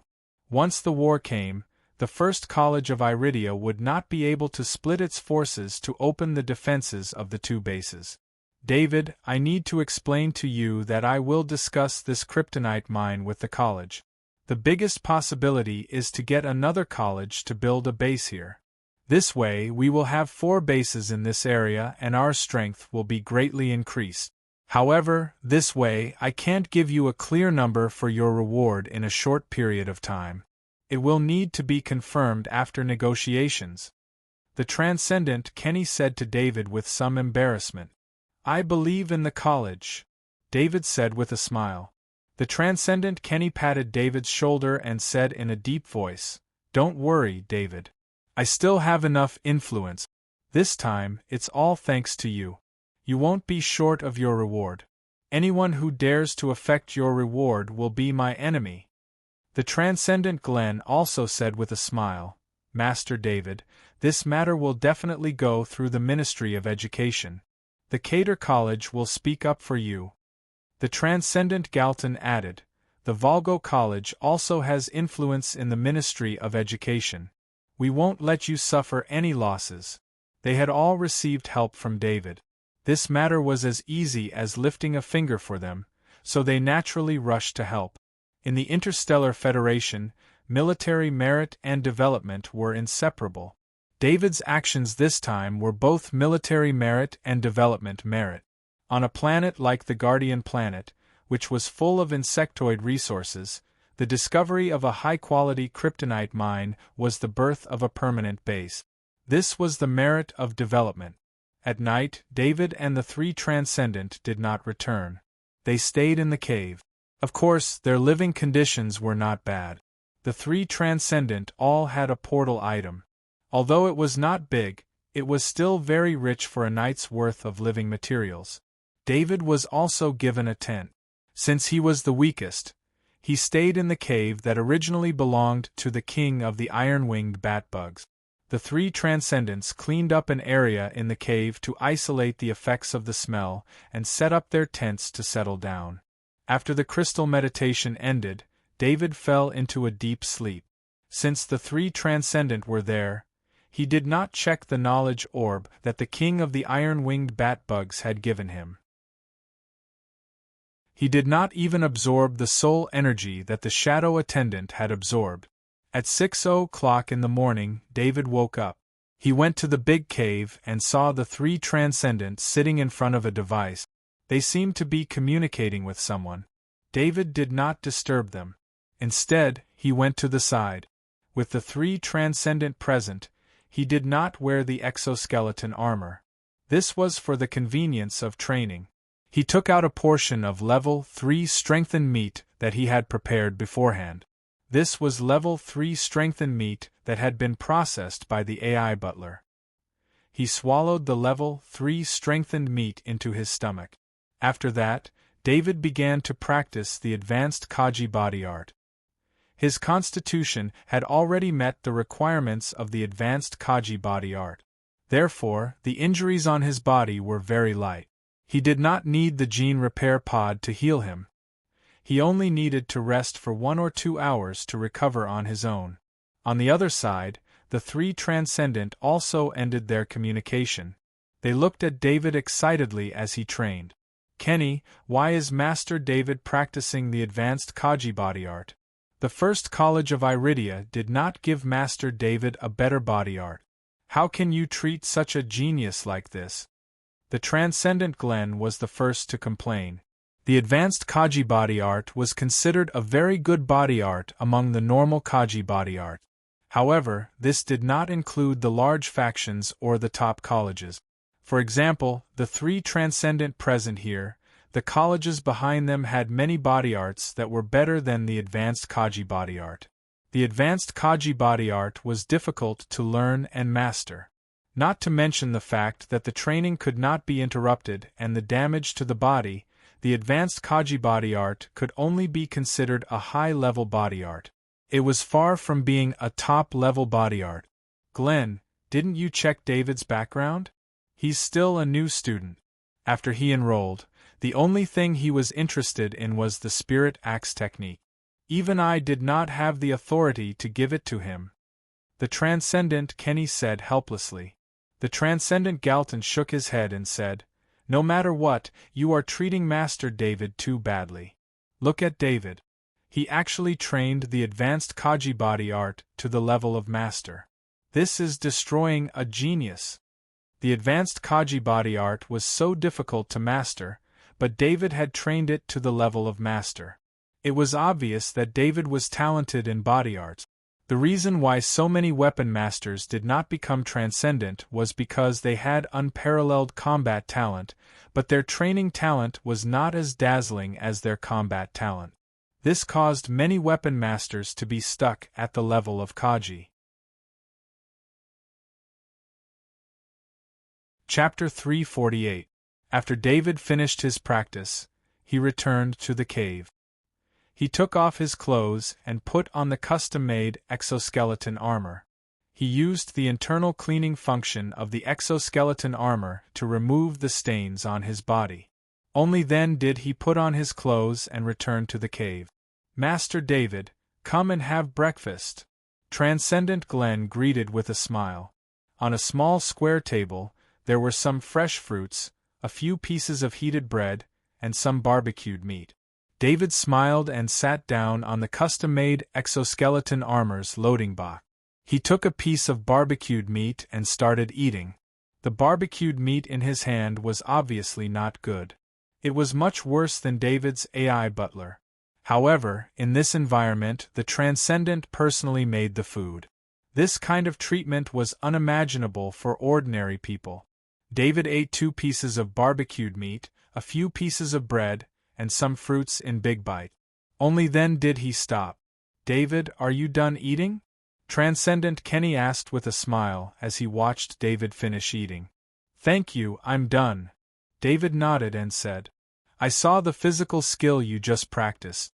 The advanced Kaji physical skill is very damaging to the body. At the same time, the effects are only average. This time, I can ask the college to reward you with a complete body fusion technique." Transcendent Kenny suggested. David had seen the complete body fusion technique in the points exchange list. This was a physical skill that was worth 5,000 points. This type of physical skill was considered one of the top physical skills in the First College of Iridia. The complete body fusion technique is a type of physical skill that guides the flow of energy in the body and forms a cycle of energy to increase strength and physique. Transcendent Kenny was afraid that David did not understand the complete body fusion technique, so he specially explained, "Transcendent Kenny, can you exchange the body fusion technique for points?" David looked at Kenny Transcendent expectantly. David didn't want to change his current advanced Kaji body technique at all. This advanced Kaji body technique came from a Kaji who specialized in advanced Kaji body technique. That Kaji had been madly practicing advanced Kaji body technique his entire life. That was why he was able to reach 66% proficiency in advanced Kaji body technique. Now that he had given David the complete body fusion technique, no matter how good the complete body fusion technique was, it was still based on the fact that they were both at the same proficient level. David knew that he was not a true genius. He did not have the confidence to practice the complete body fusion technique to the proficient level in a short period of time. If he changed the technique at this time, it would instead slow down his speed of improvement. "David, don't tell me you're only thinking about the heavy axe spirit technique? You should know that even if a Kaji reaches the peak, it will still take a long time to nourish his body. During this time, the complete body fusion technique will have a particularly significant effect." Transcendent Kenny smiled bitterly and continued to persuade him. Perhaps it was because he had stayed in the academy for too long. Transcendent Kenny did not want to see a genius go down the wrong path. He tried his best to change David's mind. David was grateful for Kenny Transcendent's kindness, but he still insisted, "I have a plan for my own training, and I have confidence in myself. All right, I will do my best to help you get points." Transcendent Kenny gave up persuading him. "Someone's coming." David suddenly looked towards the direction of the cave entrance. The shadow attendant had been standing there the whole time, and he was the first to see two figures. At the same time, David pressed the button on the custom-made exoskeleton armor under him, and the armor quickly covered his entire body. David relaxed. It should be someone from the academy. Kenny saw David's nervous expression and couldn't help but smile and wave his hand. However, David didn't feel relaxed at all. Although he couldn't see the faces of the two figures clearly, the terrifying aura of one of the figures from the Shadow Servant's side made him extremely shocked. The aura of that figure was even more terrifying than the three Transcendent in front of him. In other words, there was a super powerful Transcendent among them. Two middle-aged men walked into the cave. As soon as they came in, the three Transcendent Kenny, Galen, and Galton all stood up. "Principal Lek, why have you come in person?" Transcendent Kenny bowed respectfully. "How can I not come for such a big matter? I've been staying in the academy all day.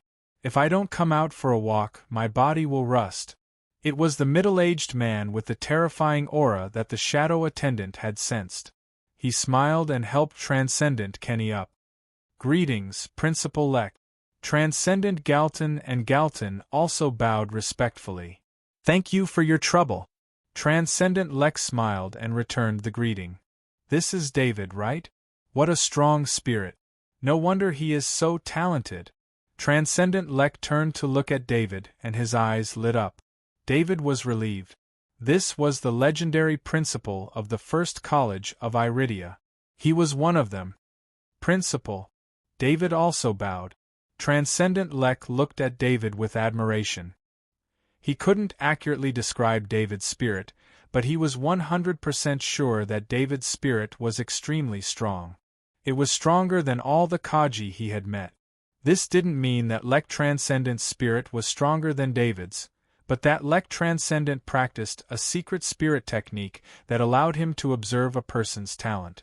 The spirit attribute was an extremely mysterious attribute to everyone in the Interstellar Federation. Although research had shown that spirit was important to Kaji and Transcendent, it was the hardest attribute to improve. Generally speaking, a person's spirit was almost innate. There was a limit to how much it could be improved. Every item that could improve one's spirit was extremely precious, and there was also a limit to how many times it could be used. Research had shown that at least a weapon master needed a strong spirit as a foundation. Therefore, when Transcendent Lex saw that David's spirit was extremely strong, he immediately guessed how David had become a sniper master and heavy axe master at such a young age. David, you've done very well. I'd like to thank you on behalf of the Academy. Every Krypton mine that you've discovered, 5% of the profit will be credited to your account every month. On top of that, your points reward will be set at 10,000 points and a body fusion technique. Transcendent Lake nodded and smiled at David. 5% of the profits was already an extremely high distribution value. One had to know that it was very troublesome to mine kryptonite on the Guardian planet. First, a kryptonite mine needed a fortress to protect it. Then, it needed a large number of defensive weapons and a powerful Guardian. Transcendent was indispensable. All of these had to be deducted from the profit. David had only discovered the kryptonite mine, so he could receive 5% of the profits without doing anything. Principal Lek, David doesn't need the body fusion technique. He wants to exchange it for points. Transcendent Kenny said embarrassedly. The request to complete the body fusion technique was made by him to the Academy without David's consent. Alright, exchange it for points. Then the reward will be 15,000 points. Transcendent Lek said straightforwardly. Transcendent Lek knew that a genius like David had his own plans and would not be easily swayed by others. David did not have a good background. His master was Galen Transcendent, but Galen Transcendent was also considered to have a very low background in the Transcendent. His own cultivation method was already a problem, let alone his disciples. Even so, David had still become an absolute genius among the Kaji. Therefore, Transcendent Lek believed that David did not need too much guidance. It only needed to give David an environment to grow in. David, you were the one who discovered the kryptonite mine, so you can also listen to some of the decisions, Transcendent Lek said to David. David should have left at this time, but Transcendent Lek had already decided to nurture David and take special care of him. Letting David participate in the school's important decisions was to show the outside world that Transcendent Lek was paying attention to David. Last night, I reported to the Ministry of Education overnight and reached an agreement with the Slaw Combat Academy of the Slaw Star region. The Slaw Combat Academy will build a base of their own here and form a strategic alliance with our three schools. Transcendent Lek announced to the three Transcendent. Slaw Combat Academy. Transcendent Kenny exclaimed in surprise. Although the Slaw Star region was far away from the war zone, it was located in the Star region with the most transcendent creatures. This made the people of the Slaw Star region extremely powerful. The best Slaw Combat Academy in the Slaw Star region was located in the Slaw Star region. This kind of high school named after a star region was where the geniuses of the Slaw Star region gathered. The Slaw Combat Academy was different from the other Star region academies. This academy only recruited Kaji warriors. Every year, it recruited a terrifying 50,000 Kaji students. This made the Slaw Combat Academy's overall combat strength very strong. When a large-scale war was about to break out on the Guardian planet at any time, how could the Transcendent Kenny not be excited to have such a powerful ally join them? David, the Slaw Combat Academy will use this place as their base. The amount of Krypton mined will not be too much. At most, they will maintain the base's consumption. However, the profits from this base will be converted into credit. 5% will be given to you. This will be an almost permanent income. So, although you will suffer a loss in the short term, it will be worth it in the long run. Lek Transcendent explained to David. The Academy base had its own characteristic. The Academy base was not built for profit. Aside from the consumption of the base, the Krypton mining was within a controllable range. The Krypton mine could produce new Krypton. This required the owner to be very careful in maintaining it. Excessive mining was not allowed, and some special methods were even used to speed up the production of krypton. For example, the 3 Academy's bases had existed for more than 1,000 years because they could be controlled. Principal, can I use the company account to receive the monthly allotment of credits? David did not have any objections. Besides, this was something decided by the Transcendent Lek. It was not something a student like him could go against. All of David's assets were managed by a fixed asset management service company set up by Master Seeley and Master Alva. Using this company to receive the monthly allotment of credits from the Slaw Combat Academy base was, as the Transcendent Lek said, almost a permanent source of wealth. This agreement would not be voided if anything happened to David. The Slaw Combat Academy base had to continuously pay the agreed amount of credits to the service company. The wealth of this service company was enough to provide his father, Hans, and his teacher, the Transcendent Galen, with no worries for the rest of their lives. That's not a problem. I'm just curious that you seem to have seen through life and death at such a young age. The Transcendent Lek agreed with a smile. David did not say anything. After going through countless life and death situations and killing countless enemies, he was no longer afraid of death. The first batch of personnel from the Slaw Combat Academy will need 3 days to arrive, and the following construction will take at least a month. So, before the Slaw Combat Academy takes over, I will stay here. Kenny, you stay too. The Transcendent Lek continued. He then turned to the Transcendent who came with him and said, Dunbar, bring David back to the Academy base. You will stay here for the time being. Yes. Everyone bowed and replied. The Transcendent Dunbar and David left the valley and flew back to the base together. Although it was David who discovered the krypton mine, he could only participate in the announcement process. From now on, everything here had nothing to do with him. The only thing he could get was credit. After returning to the dormitory, David found that he had already received the reward from the Academy. A total of 15,000 credits, bringing his total credits to almost 20,000. This was under the condition that he had not received a few thousand credits yet.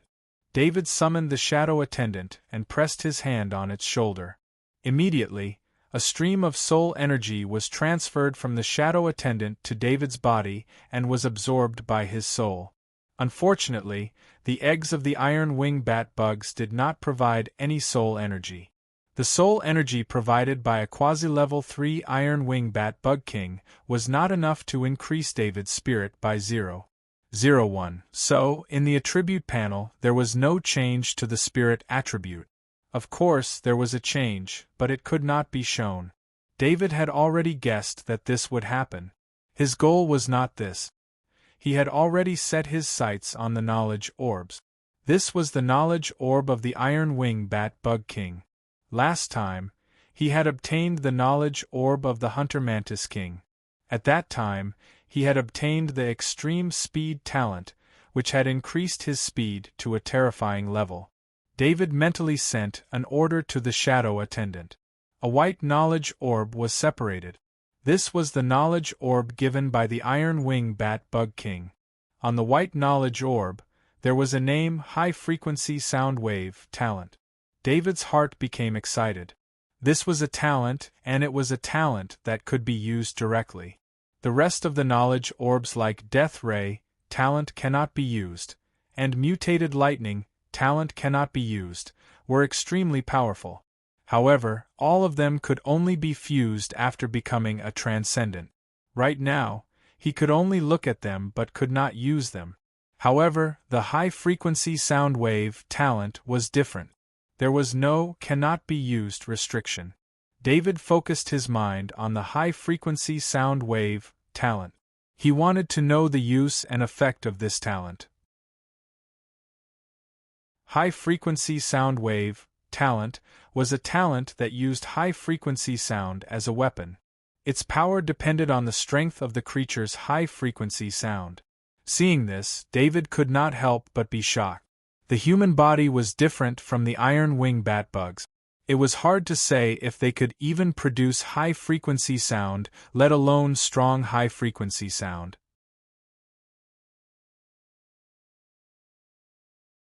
Chapter 349.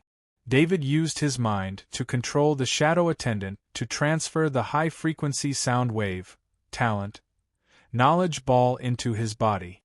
As the high-frequency sound wave, talent, knowledge ball entered his body, the world in front of his eyes disappeared. David felt that he had become an iron-wing bat-bug.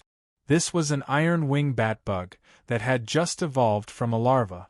Of course, just like before, David couldn't control this iron-wing bat-bug. The iron-wing bat-bug was in a very dark environment without a trace of light. This iron-wing bat-bug was constantly learning to use the speaker in its throat to emit special sound waves to its surroundings.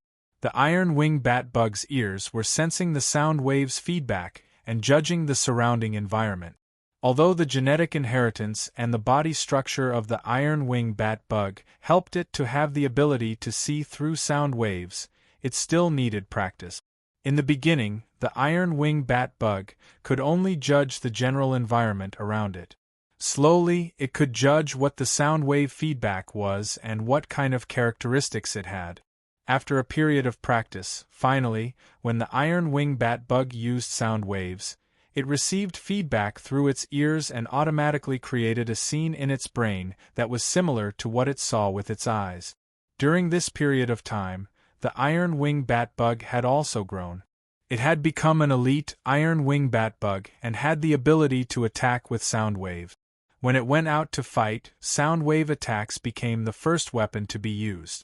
As it was used, the power of the sound wave attacks became stronger and stronger. Perhaps because this iron-wing bat-bug had mutated, the sound wave attack ability had changed. The iron-wing bat-bug could lock onto its target through its mind and then shoot out a high-frequency sound wave.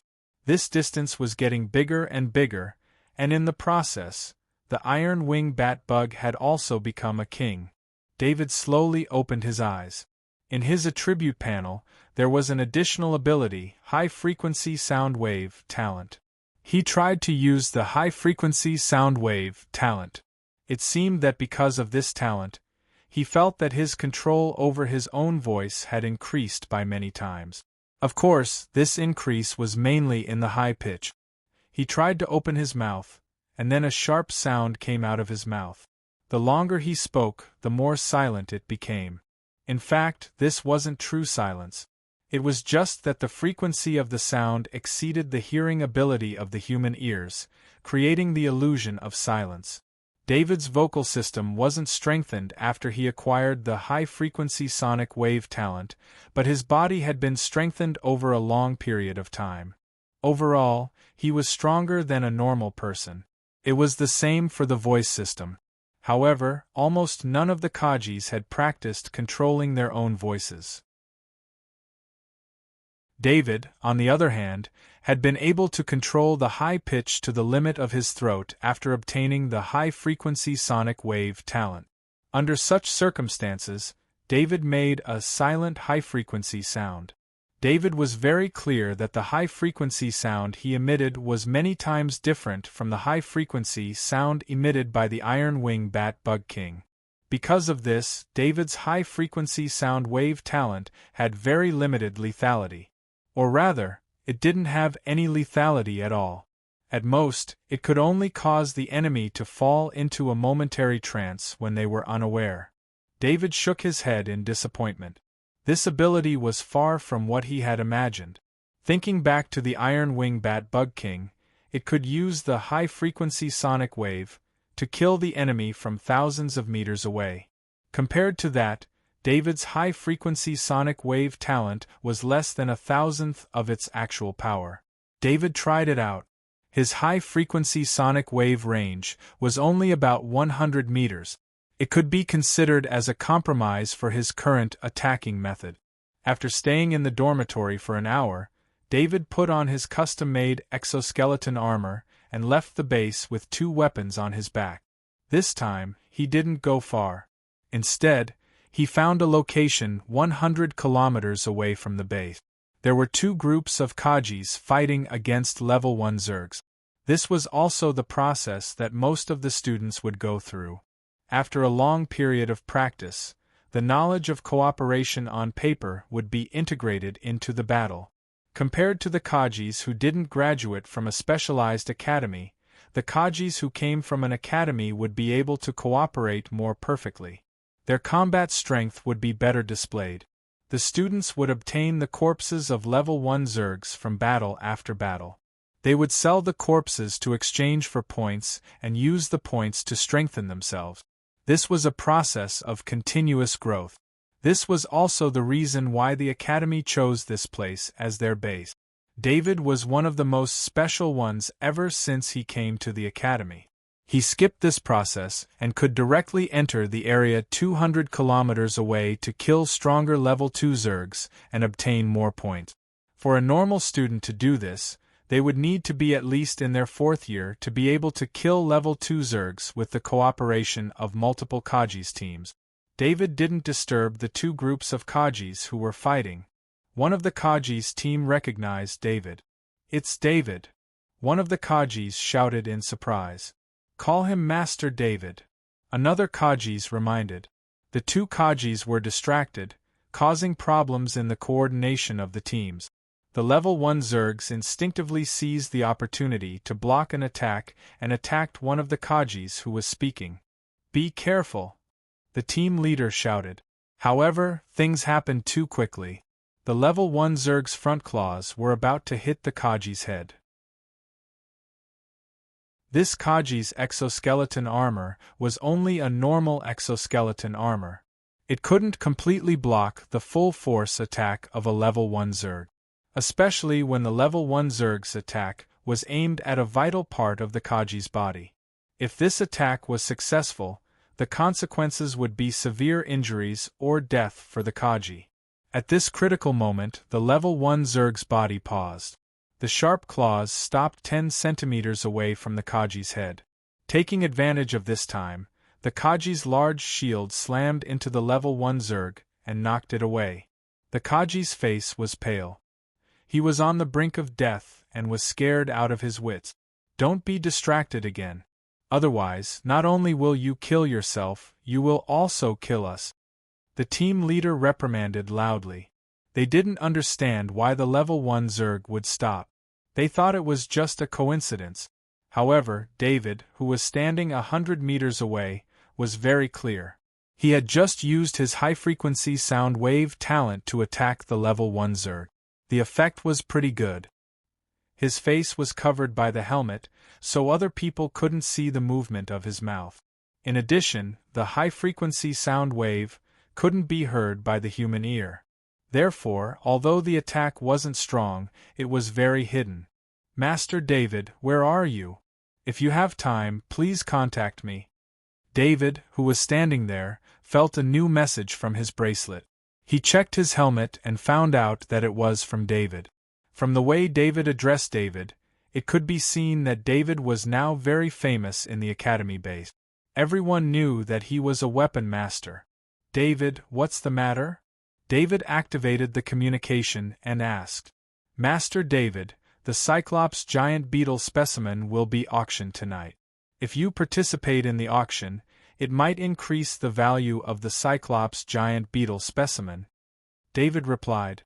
He actually wanted to invite David to participate in the auction. Now that David's reputation was rising in the base, David's participation in the weekly auction could attract more people. At the same time, as Kaji, who participated in the killing of the Cyclops giant beetle, David's participation would highlight the story of the Cyclops giant beetle specimen. As long as an item had a story, its value would increase greatly. Not to mention, this was a Cyclops giant beetle specimen. A complete level 3 Zerg carcass was very rare. "David, help me get a seat. I'll be there tonight." David immediately agreed when he heard that it could increase the value of the Cyclops giant beetle specimen. "Okay, I'll arrange a good seat for you," David laughed and said. David then moved his hand and took out a level 2 heavy axe from his back. He then turned around and slashed. 2 level 1 Zergs were decapitated. If there's nothing else, that's all for now. I'm still in the wild, David said as he shook off the blood on the level 2 heavy axe. You do what you need to do. See you tonight, David quickly said when he heard that David was in the wild. He also knew the consequences of being distracted for a long time. David disconnected the communication and flew into the air. He did not even look at the 2 level 1 Zergs that were killed. Seeing David's figure disappear into the air, the 2 Kaji team leaders looked at each other. One for each team, one team leader suggested. The other team leader nodded in agreement. The level 1 Zerg carcass that was useless to David was an unexpected gain for the Kaji team. After leaving the safe zone of the base, David searched for a long time in a 300-kilometer radius before he found a level 2 golden pincers beetle. In order to find this level 2 golden pincers beetle, David spent a few times more time than usual. He had wasted at least 2 hours. He did not know that 5 Transcendent had appeared in the vicinity of the base. One of them was the Transcendent Lek, who had an especially terrifying aura. Furthermore, 6 destroyers had arrived at the area last night. All of these had caused some of the smarter level 2 Zergs to stay away from the base. Only a small number of level 2 Zergs that were more stupid and level 1 Zergs that did not have a strong sense of danger were not affected. That was why when David returned to the Academy base today, he only had 1 golden pincers beetle carcass on his shoulder. There was nothing else. However, due to the huge harvest yesterday, David was not too disappointed with the decrease in harvest this time. It was 7 o'clock in the evening. The Academy base was filled with students. This was the time when all the students were resting. In the trading area of the base, the Delhi auction house was still open for business. The old customers all knew that today was the day of the weekly auction. Some of the invited students and customers entered the Delhi auction house at this time. David was wearing a formal suit. He did not bring any equipment with him. The customized exoskeleton armor and weapons were all stored in his portal ring. He could use the shadow attendant to take them out at any time. Master David. David stood outside the Delhi auction house. He immediately greeted David as soon as he saw him. David, you look refreshed. These 2 days must have been good.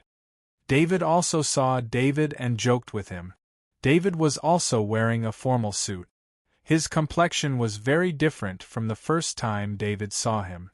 He now had the aura of a successful person. Recently, through his cooperation with David, David had obtained a lot of level 2 insectoid corpses every day.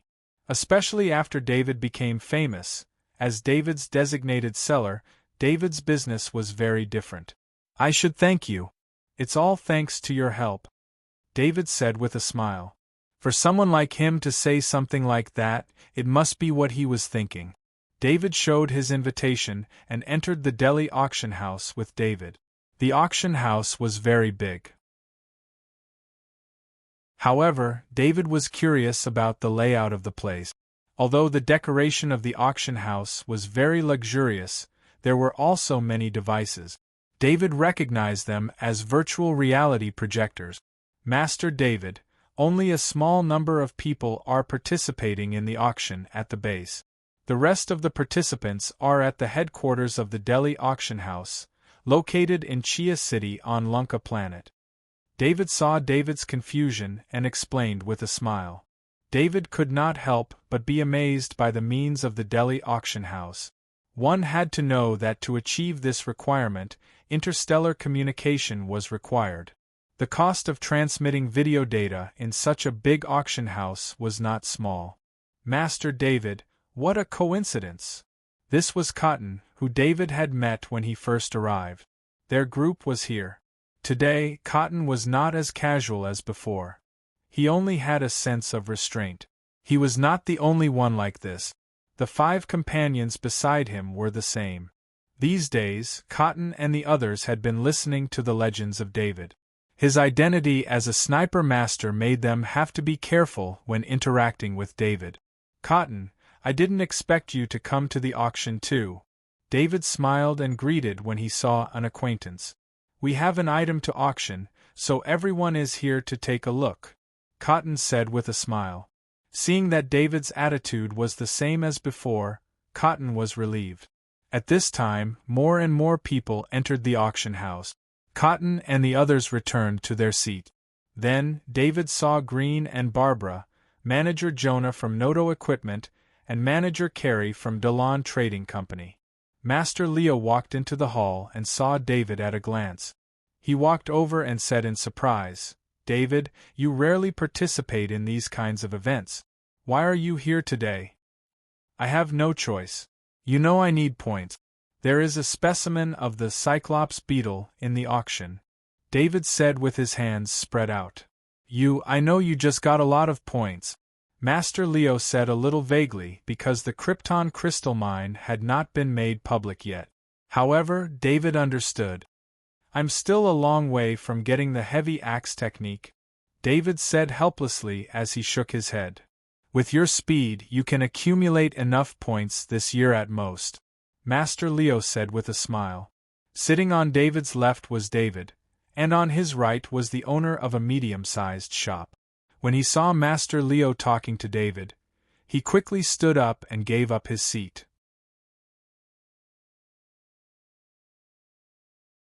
Chapter 350. At 7:30, the lights in the auction hall changed, and the space in the auction hall suddenly expanded to more than 5 times its current size.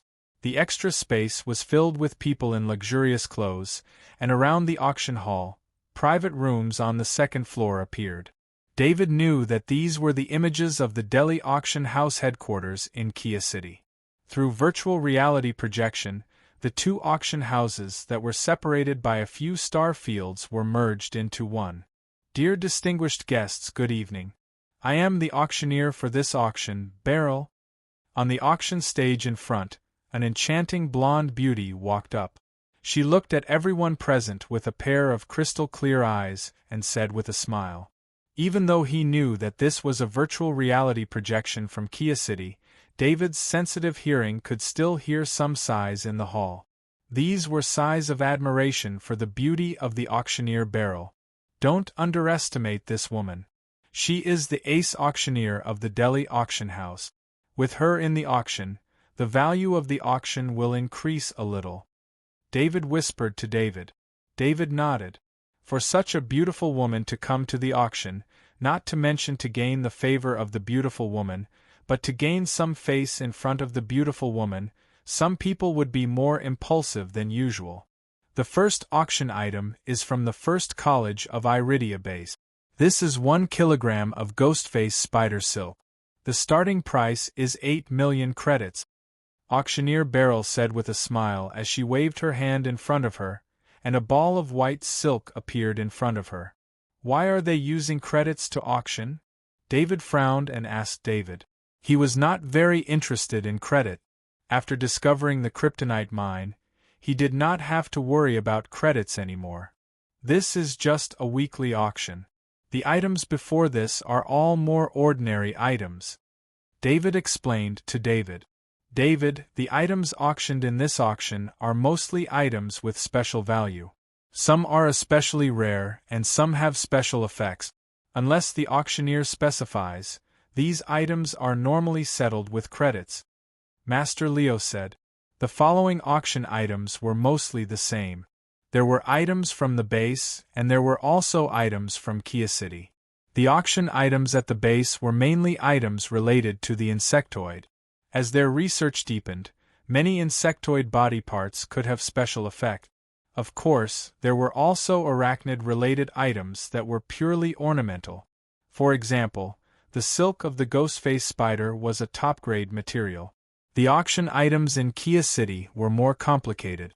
There were equipment, weapons, medicine, and so on, almost all of which were related to combat. This auction was specially prepared for the base. These items were also auctioned off by the base.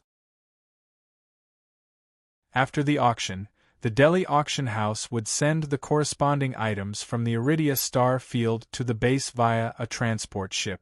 Similarly, the items auctioned off by Kia City would also be sent to Kia City via a transport ship. The Delhi auction house was equivalent to building a channel that connected the two faraway places together, allowing the base to use the fastest method to directly exchange some valuable items for credits or other things. David looked at the auction in boredom. None of the items had moved him. He was already regretting coming to the auction. It was a waste of his time. The next auction item has a legendary story. The person involved in the story is in the auction. He is Master David, a powerful sniper master who killed a rank 3 insectoid with his own hands. Beryl raised her voice and said.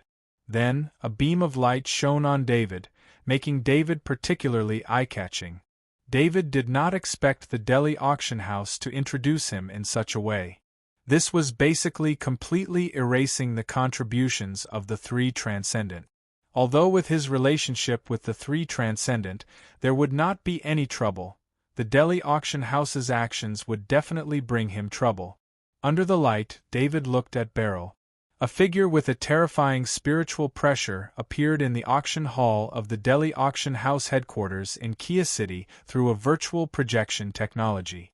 Beryl felt a chill all over her body. Her face was filled with fear. It was hard to imagine that a virtual projection could give her such a feeling. What would it be like if the real person was there? She regretted coming up with such an introduction. Exaggerating the facts had always been a common tactic used by auction houses. The more exaggerated it was, the more it would arouse people's curiosity. With controversy, the value of the item would naturally increase. Break. David retracted his gaze and looked up at the spotlights above his head. The spotlights that were close to 10 meters away went out with his word. His figure returned to darkness once again. David had just activated his high-frequency sound wave talent. Dealing with the spotlights that were 10 meters away was a piece of cake. David sat down. He originally thought that by destroying the promotion of the Delhi auction house, the next auction item, the specimen of the Cyclops beetle, would not be valued. But who knew that after he sat down, there would be enthusiastic applause from all around. This applause was not only from the audience, but also from the auction hall of Kia City. What kind of people were admired the most in the Interstellar Federation? It was not their wealth or their rank, but their strength. Every citizen of the Interstellar Federation had an important choice when they were young, and that was whether to become a Kaji. Almost every citizen wanted to become a Kaji. Although it required talent to become a Kaji, it was because of this childhood dream and the Federation's strong promotion that the strong became the most respected people in the Interstellar Federation. David's performance just now was the image of a strong person in everyone's mind. With a single glance, he had scared auctioneer Beryl so much that her beautiful face turned pale. Then, with a casual shout, he had extinguished the spotlight. His every move was filled with the aura of a powerhouse. From the beginning to the end, David did not say much, but he showed his dissatisfaction with the auction house. Because he did not say much, the people participating in the auction felt that he was even more mysterious.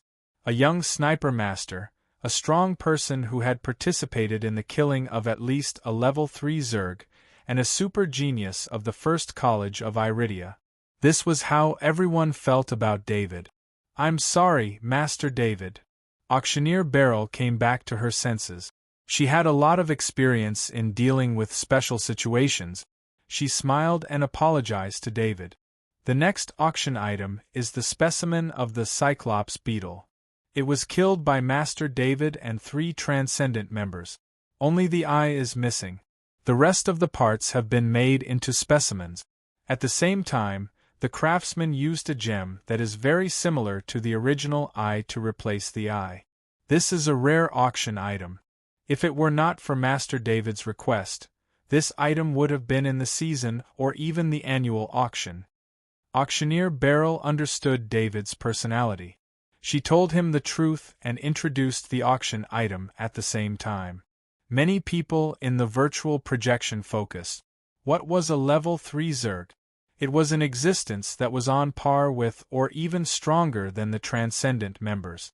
A level 3 Zerg specimen was a way for many people to show off their glory. Even if they did not kill it themselves, as long as they kept the specimen at home, it symbolized their bravery. Of course, a level 3 Zerg specimen had a special function, and that was to test children with strong mental strength. As long as the child did not break down in front of a level 3 Zerg specimen, it meant that the child had a certain level of mental talent. Similarly, if the child could stay with a level 3 Zerg specimen for a long time, the child's endurance and mental resistance would increase, and the possibility of becoming a genius would be higher. For families who wanted to raise a strong next generation, a level 3 Zerg specimen was very important. Moreover, a level 3 Zerg specimen made right after death would slowly decline in the subsequent 50 years. In the end, it would become a purely ornamental item. Therefore, the newly killed specimen of the Cyclops beetle was even more precious. This specimen of the Cyclops beetle is a level 3 item. The seller does not accept credit points or other items for transactions. He only accepts transcendent crystals.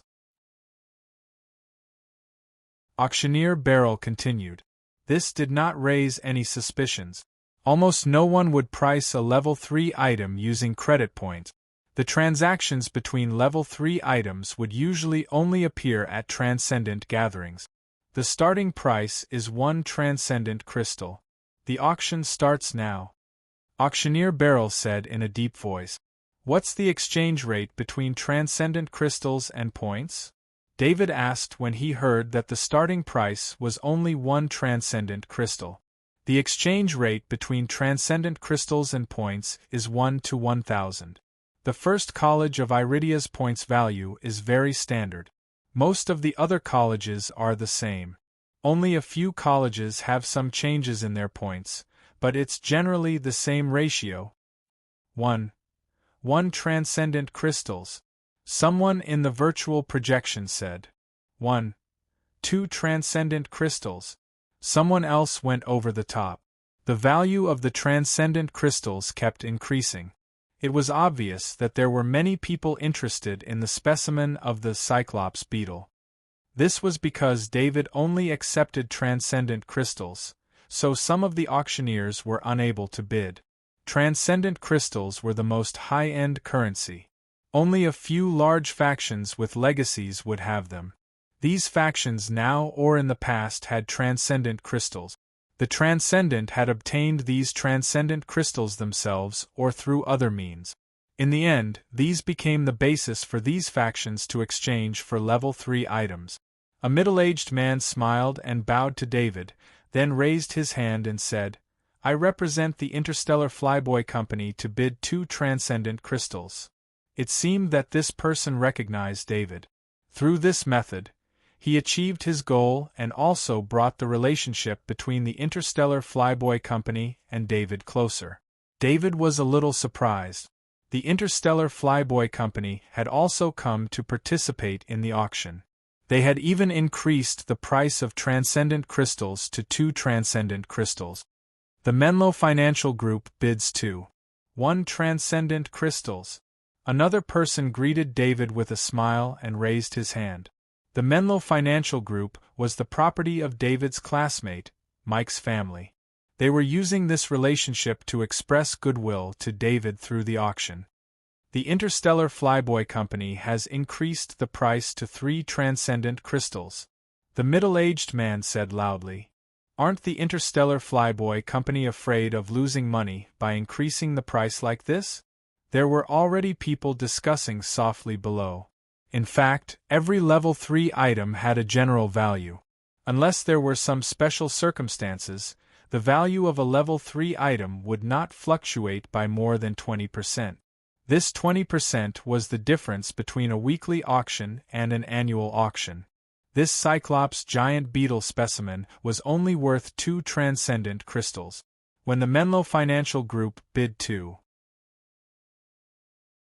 1 transcendent crystals to signal to David, they were actually expressing their goodwill. 3 transcendent crystals were worth 3,000 points.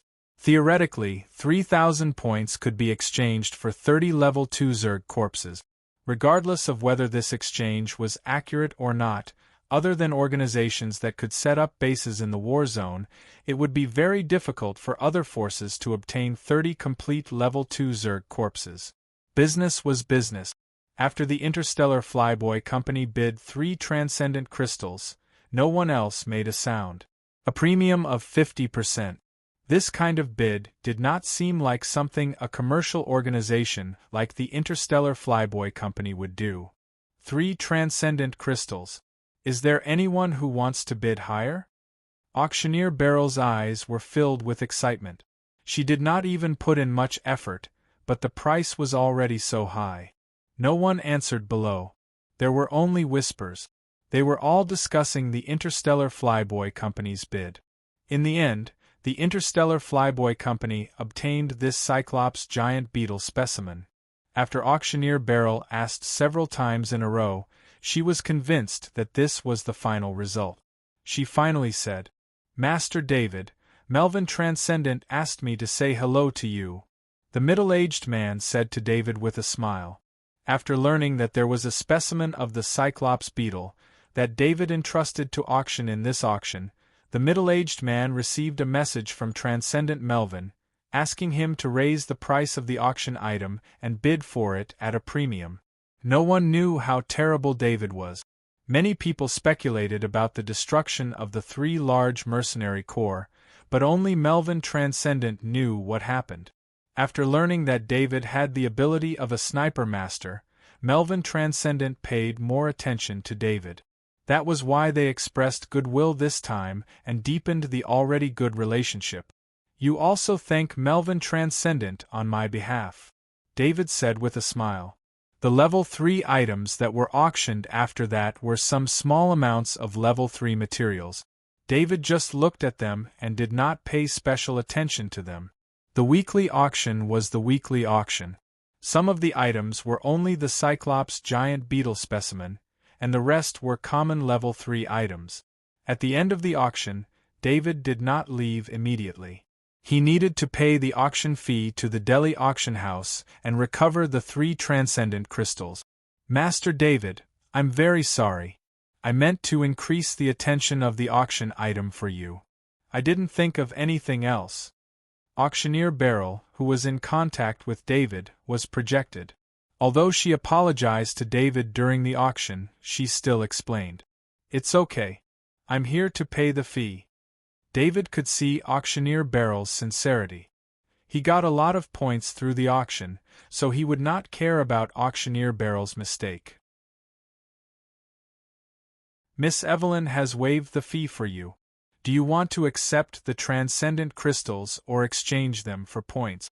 Auctioneer Beryl saw that David did not pursue the matter and said with a smile. David couldn't help but shake his head. The backgrounds of his classmates were really not small. David knew about Mike's Menlo Consortium, but it was the first time he knew that Delhi Auction House was behind Evelyn.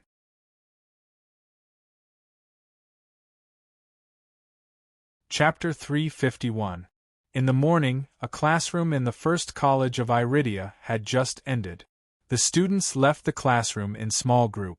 Among these students, a group of 3 guys and 2 girls was very special. The other students tried to keep a distance from them, not out of disgust, but out of respect for the strong. "There's news from the base. David auctioned off the corpse of the first level 3 insectoid he killed." Evelyn's voice had a hint of surprise. As a genius that her family focused on nurturing, her family would share some information with Evelyn every day when she went home. Evelyn also saw yesterday's news. In reality, she didn't know that David had an item for auction before last night's auction. She also didn't ask for David to waive the service fee. This was all done for her by her family. However, after doing this, she would be informed. Her family was also building relationships for her. What Evelyn didn't expect the most was that David had actually killed a level 3 insectoid right after he went to the base. Although it was a level 3 insectoid killed with the 3 Transcendent members, as long as David received a complete Cyclops beetle corpse, it was obvious that David wasn't useless. The Transcendent wouldn't give away a level 3 insectoid corpse for no reason. Every level 3 insectoid corpse was worth a lot. It wasn't something that could be priced with credit. I also heard about yesterday's auction. Unfortunately, I was in the college and couldn't participate, Mike said with envy. If Mike had some thoughts about whether David would steal his position in the Kaji team in the future, he had already thrown those thoughts to the back of his mind. Even the Transcendent wanted to go on missions with David, a sniper master like David who already had combat power. Their Kaji team in the college was nothing. My father said that the war zone is applying for a gold star badge for David. The military rarely rejects applications from the war zone. Fitch looked around and said softly, "Heavens, a gold star insignia. When David graduates and enters the army, he will be promoted to the rank of captain." Miles exclaimed, "Keep your voice down. Are you trying to get me into trouble for something that hasn't been announced yet?" Fitch glared at Miller. I know. Miles quickly covered his mouth as he spoke. The others were also very surprised. Everyone knew that military merits were very hard to come by, especially military merits like the Gold Star emblem. Very few people in the military were able to obtain this honor every year, let alone a student like David. They also knew that this couldn't be fake.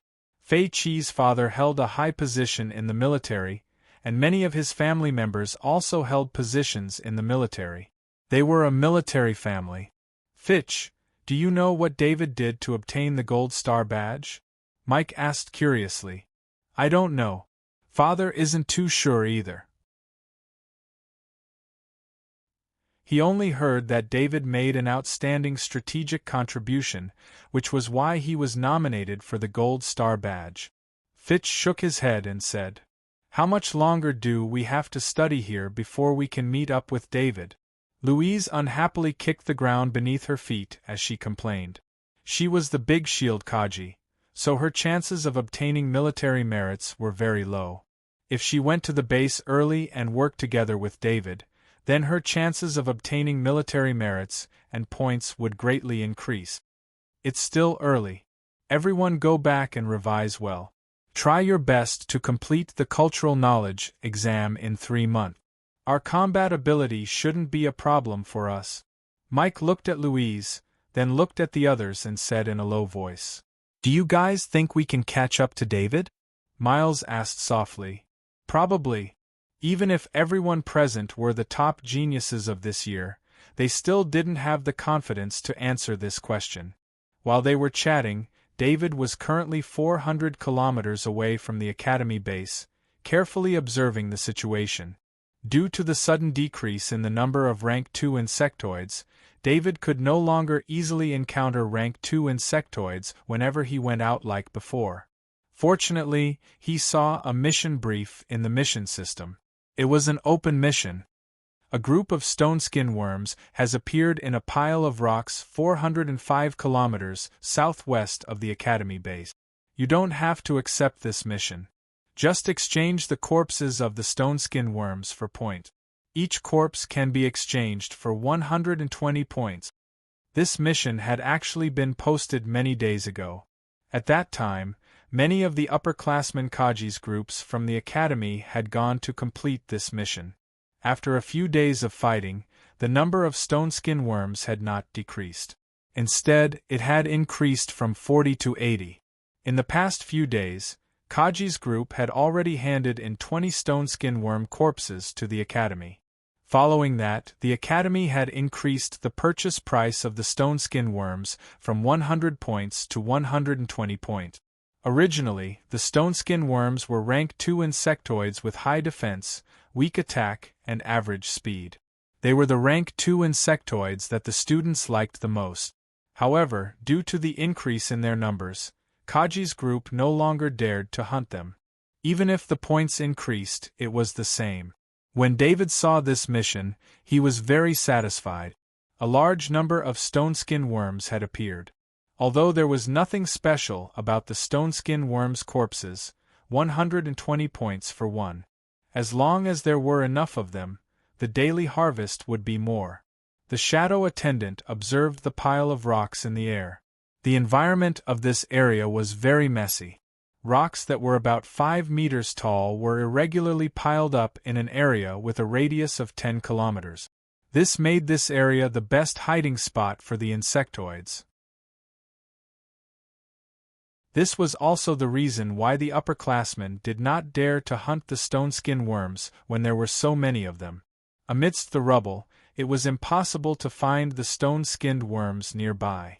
Once they were surrounded by the stone-skinned worms, with the strength of the student soldiers, it would be troublesome for them to even escape, let alone kill the stone-skinned worms.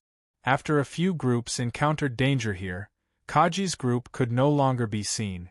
The situation here was that Kaji's group was not easy to deal with.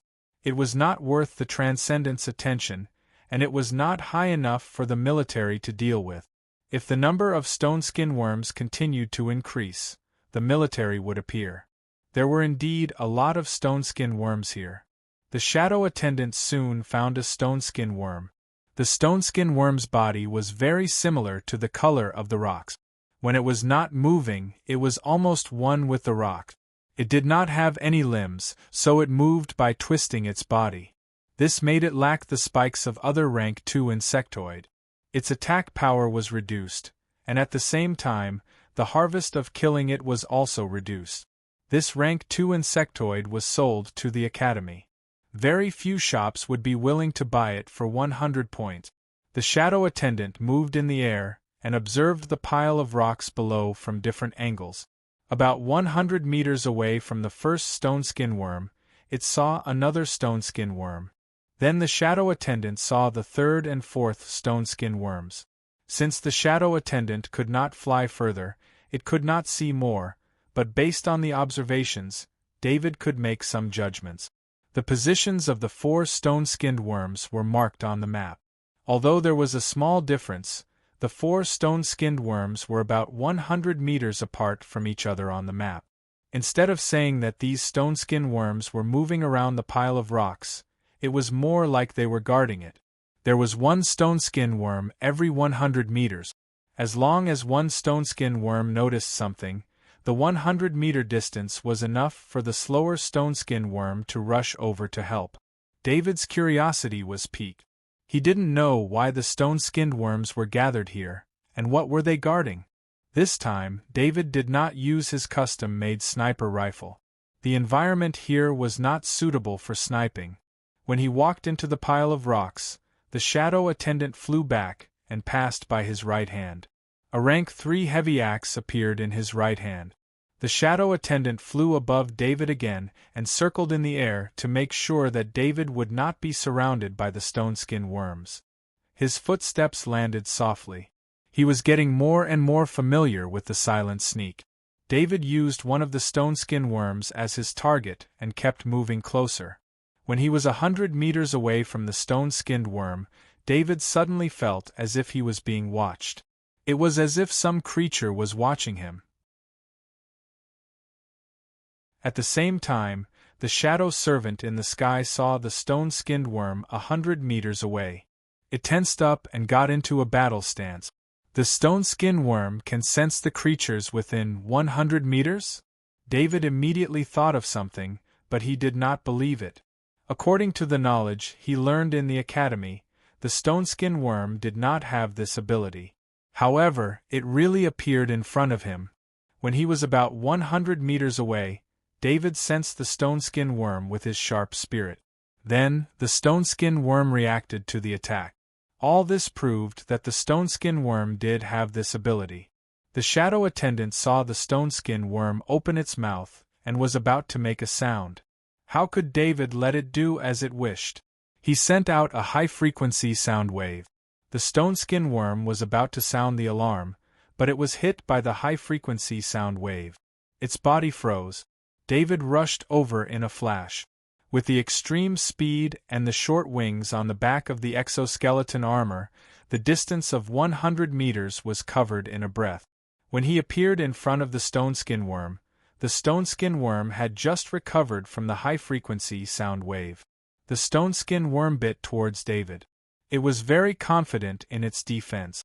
Of course, it did not have any limbs, so it could not defend itself even if it wanted to. However, David was holding a level 3 heavy axe, which was not something the stone-skin worm could defend against. David moved sideways and swung the level 3 heavy axe in his hand. The stone-skin worm's neck was cut open, leaving only a small piece of skin attached. This was to ensure the integrity of the body. If it was cut in half, it would not be easy to take it away. David was able to think about this in the battle. One could imagine how relaxed he was during the battle. David took out a bottle and poured the liquid on the stone-skin worm's neck. Soon, the green blood began to coagulate, and the smell of blood faded a lot. This bottle of potion was the blood coagulation potion. It was a very cheap but very practical potion. It could make blood coagulate quickly and reduce the contamination of equipment. The stone-skin worm's blood was better, but some insects' blood was corrosive. The blood coagulation potion was even more effective. After doing all this, David suddenly frowned. He saw the stone-skin worms around him were acting strangely and moving towards him. Was I discovered? He felt strange. Thinking back to the battle just now, he did not give the stone-skin worm any chance to sound the alarm. How did he get discovered? David also noticed that it was not only the stone-skin worms that the shadow attendant saw, but also many stone-skin worms were quickly moving towards him from the depths of the rubble. Since he was surrounded by boulders, David would not fight the stone-skinned worms here. He grabbed the stone-skinned worm's body and leaped into the air with a tap of his feet. Just as David flew up into the sky, many of the stone-skinned worms noticed him as well. The nearest stone-skin worms used their tails to roll up head-sized rocks on the ground and threw them towards David in the air. David did not expect the stone-skin worms to attack like this, so he quickly dodged and flew higher. The strength of these rocks was terrifying. Just the sound of the air being compressed was enough to make one's scalp tingle.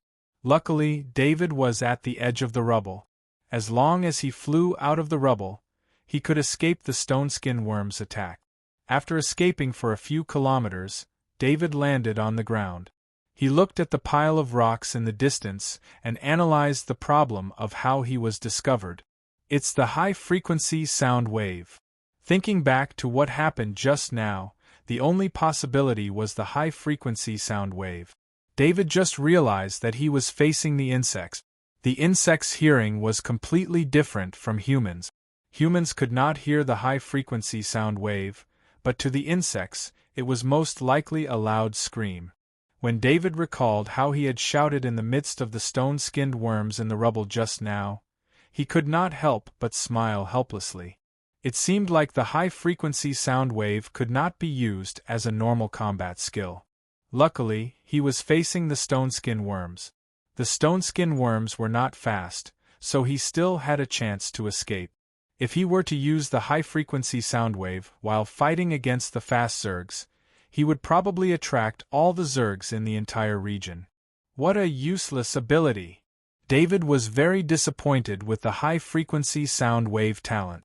It was fine if it did not have a strong attack, but now it did not even have a good hidden attack feature. From now on, he would not be able to use high-frequency sonic wave in the wild of the theater of operations. Who knew how far could such an extreme, high-frequency sonic wave travel? He could not just run away every time he used high-frequency sonic wave.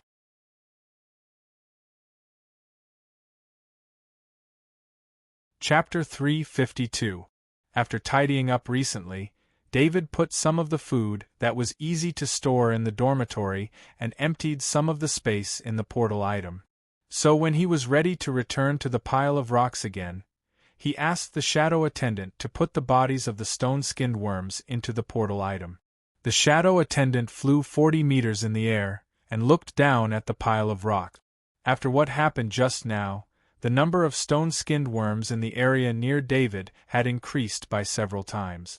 David took out the camouflage cloth and covered himself with it. He concealed his presence and spirit and approached the pile of rocks. This time, his target was the 2 stone-skinned worms closest to him. They were only 5 meters away from each other and 30 meters from the edge of the pile of rocks. When David was 100 meters away from the 2 stone-skinned worms, he was ready to speed up and kill them. However, when he was within 100 meters, the 2 stone-skinned worms didn't notice him. David's eyes narrowed. The stone-skinned worm's sensing range was 100 meters. He had just confirmed this, but the situation now was different from before. He looked at his feet. There was mud under his feet, which made him speculate. The stone-skinned worms probably used the rocks to increase their sensing range. Of course, this wasn't confirmed yet. When he came to the pile of rocks and a little further forward, he would be in the area of rock. David activated his extreme speed and the short wings on his back, ready to attack at any time. As expected, when David stepped on the pile of rocks, the 2 stone-skinned worms looked at David's direction at the same time. In fact, the 2 stone-skinned worms and David were blocked by a few huge rocks, so they couldn't see David with their eyes. The 2 stone-skinned worms opened their mouths and made strange noises towards the sky. David didn't stop them from making the alarm. Instead, he moved between the rocks at an extremely fast speed and approached the 2 stone-skinned worms. The bodies of the 2 stone-skinned worms quickly approached each other and intertwined with each other, turning into a 2-headed stone-skinned worm. 4 eyes looked at the approaching David. Their eyes were filled with the desire for blood. Their open teeth were their main attack weapon. The white teeth were glowing with a faint blue light. This was the only valuable material in the stone-skinned worm's body other than the level 2 strengthened meat. Perhaps in the understanding of the stone-skinned worm, a thicker body and more heads meant a stronger defense and a stronger attack. However, all of this was as useless as a thin piece of paper in front of a grade 3 heavy axe. David's level 3 heavy axe in his hand.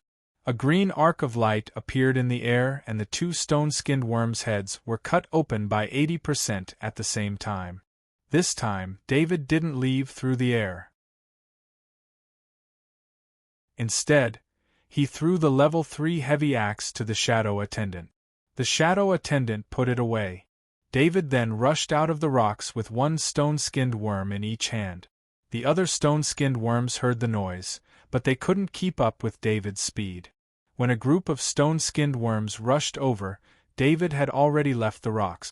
On the way back, the shadow attendant also released the body of the other stone-skinned worm and let David carry it.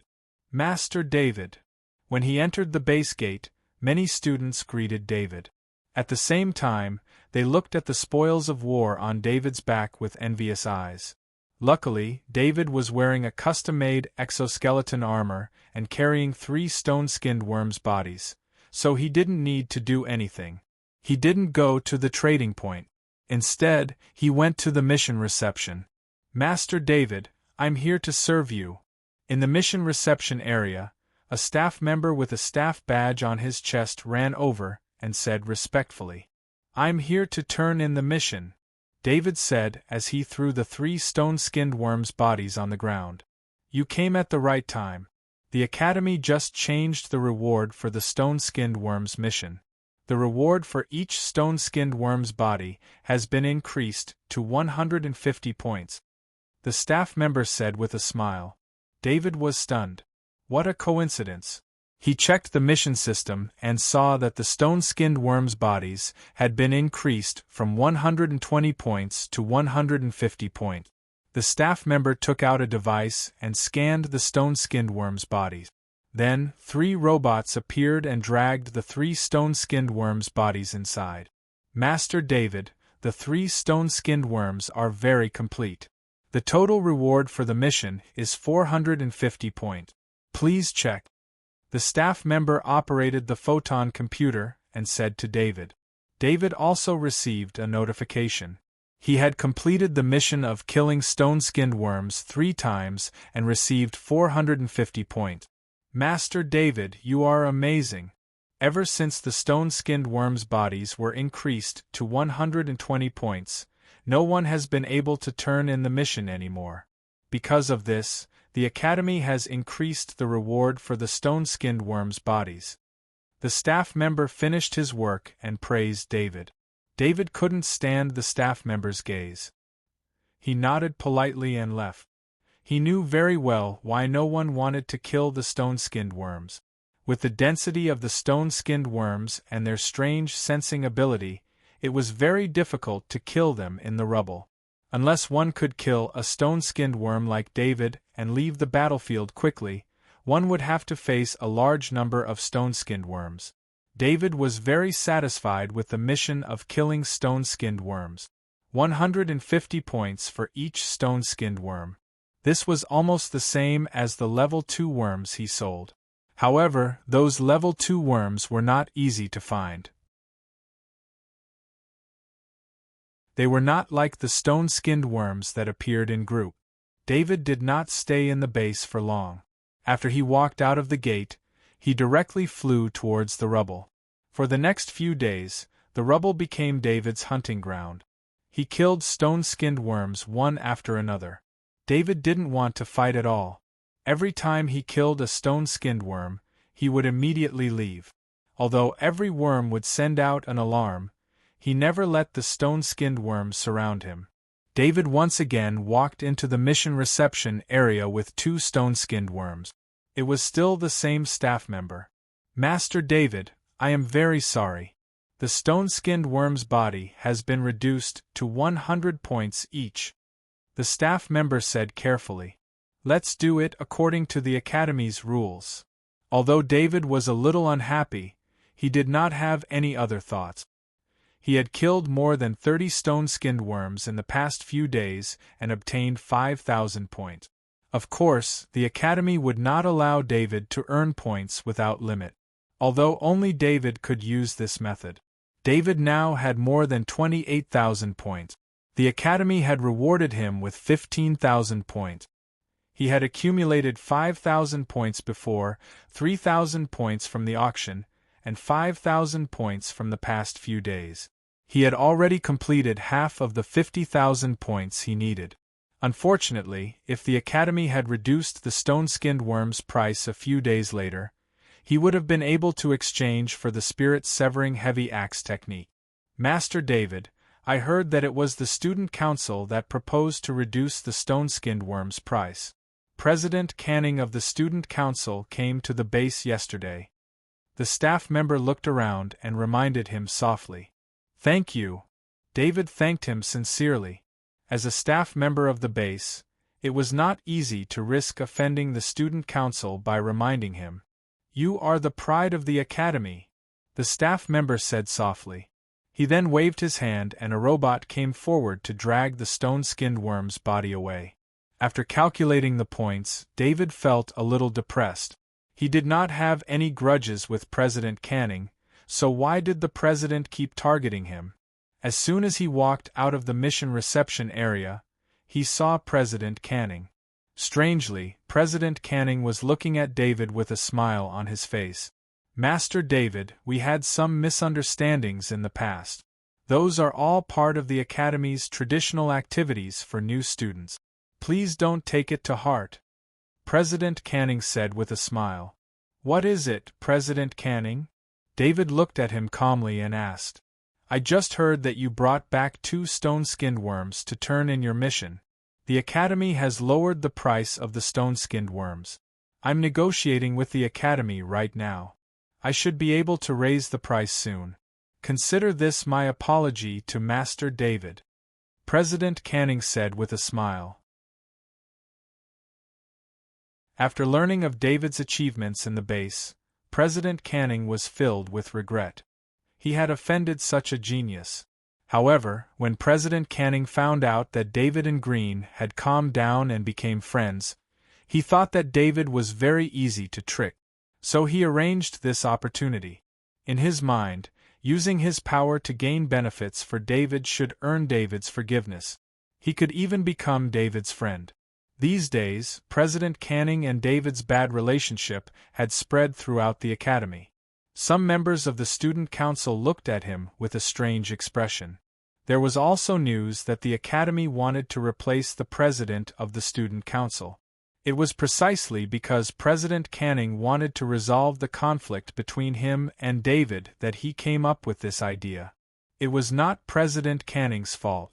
The main reason was that David had been completing missions like a madman. Other than coming back to rest every night, he spent the rest of his time fighting the stone-skinned worms. Even if President Canning wanted to talk to David, he needed time. If he went up to him rashly, it would be counterproductive. The student council had a say in the issue of missions. President Canning proposed to reduce the price of the stone-skinned worms and wait for David to come back and turn in the mission. Then he would appear and speak for David.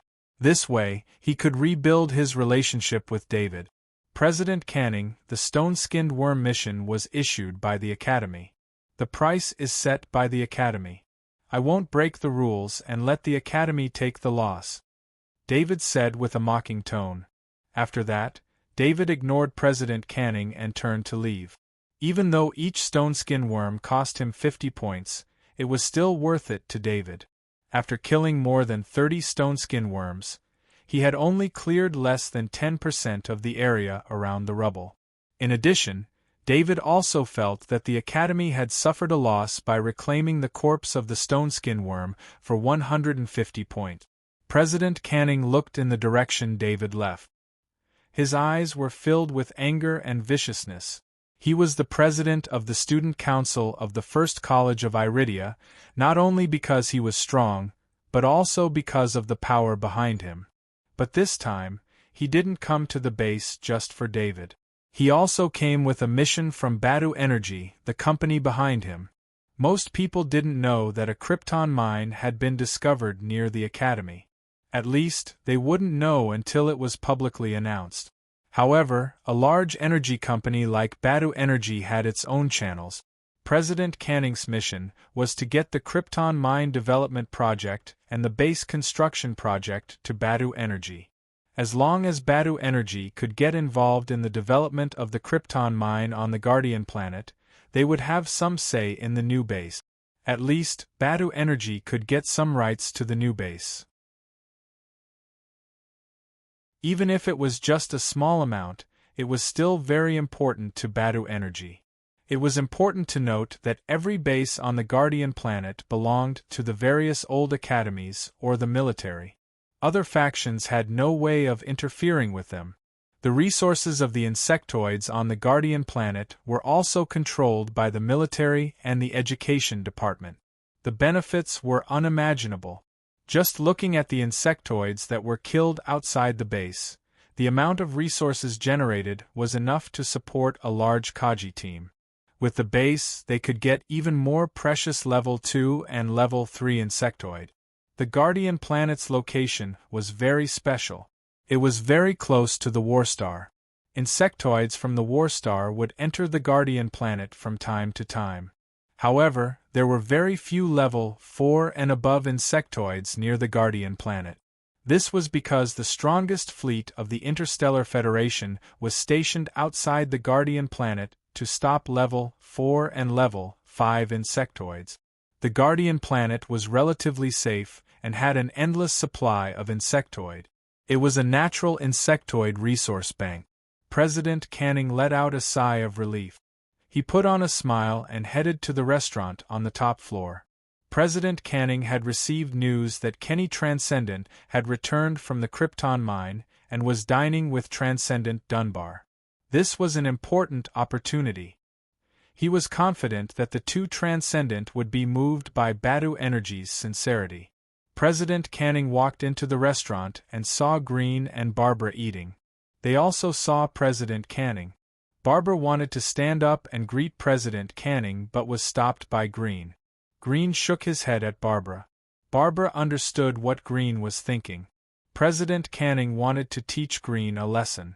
However, Even though Green's position in the student council was lower than his, he had a strong backing. He wasn't someone who could be easily bullied. "Don't be angry. I'll teach him a lesson later," President Canning muttered to himself as he walked to the first room. However, when he saw the other students looking at him, he couldn't help but feel angry. They were all looking at him with mockery.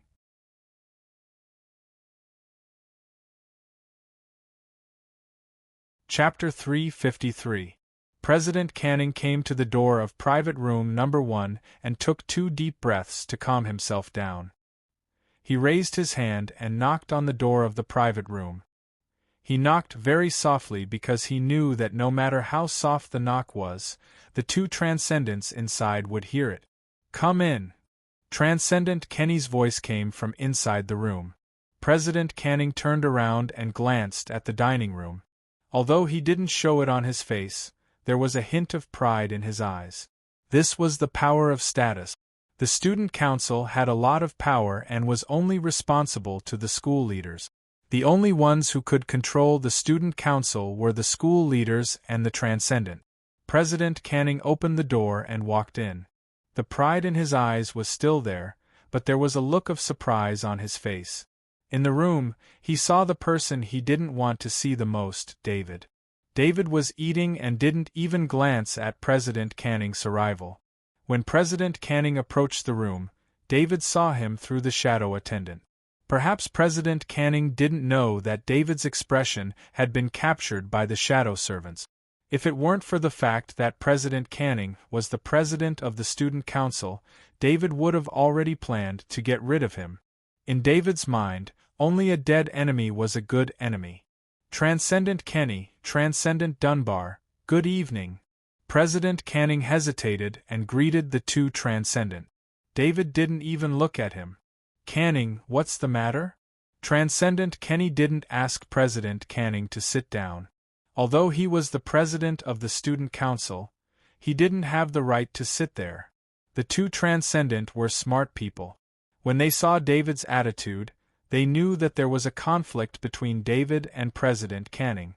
Otherwise, when the president of the student council met a student, they wouldn't greet each other. Of course, this was because David was very obvious. Therefore, Kenny directly asked President Canning what the student union wanted to do, which was to restrict President Canning's conversation.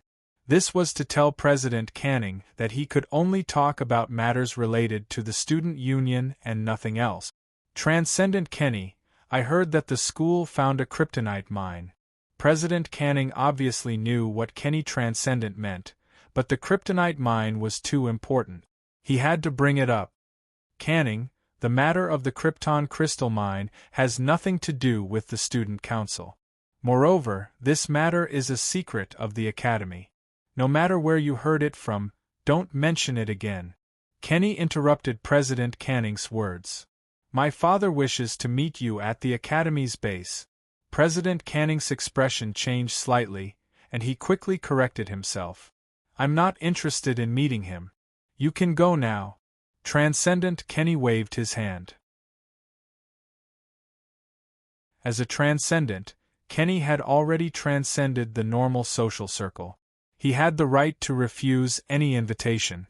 If President Canning didn't have a conflict with David, then it wouldn't matter if he met President Canning's father and gained some benefit. But now, Transcendent Kenny had to consider David's reputation.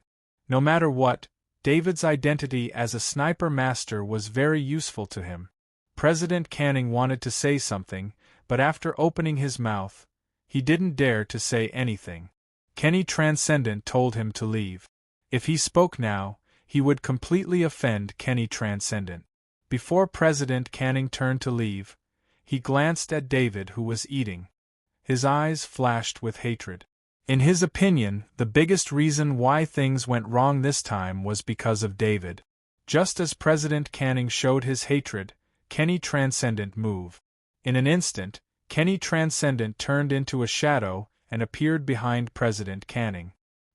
He slammed his hand on President Canning's shoulder. President Canning's body fell forward and slammed into the door with a heavy thud. "You really have guts. You actually dared to have evil intentions towards my friend in front of me in my private room. If you weren't a student of the academy, then you wouldn't only be injured today," Kenny coldly said. President Canning got up from the ground, trembling. Kenny Transcendent's attack wasn't light. Many of his bones were broken, his muscles were damaged, and his internal organs were damaged. He didn't expect that just because he didn't succeed in the negotiation, he would have a moment of resentment towards David and be seriously injured by Kenny. President Canning couldn't hide his emotions in front of the two Transcendent. In the Transcendent's eyes, this was a provocation. President Canning didn't dare say anything else. He opened the door and walked out. Canning needs to go into seclusion for a long time. His position as president of the Student Council will be temporarily replaced by Green. Transcendent Kenny's voice rang out in the dining hall. President Canning's footsteps stopped. His heart was cold. He had lost his position as president of the Student Council, offended Transcendent Kenny, and failed to complete the mission given by his family. His future was bleak. The students in the dining hall saw President Canning's sorry state and understood that something must have happened in room 1. However, Canning actually dared to provoke Kenny Transcendent in room 1. The students all looked at Canning with sympathetic gazes. They looked at the former president of the Student Council. Green will manage the Student Council well. He won't let Transcendent Kenny down. When Green heard Transcendent Kenny's words, he was stunned at first. Then he was ecstatic.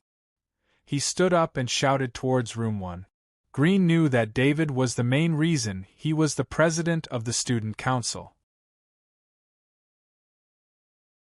He had arrived earlier than Canning and saw David enter room 1 step ahead of him.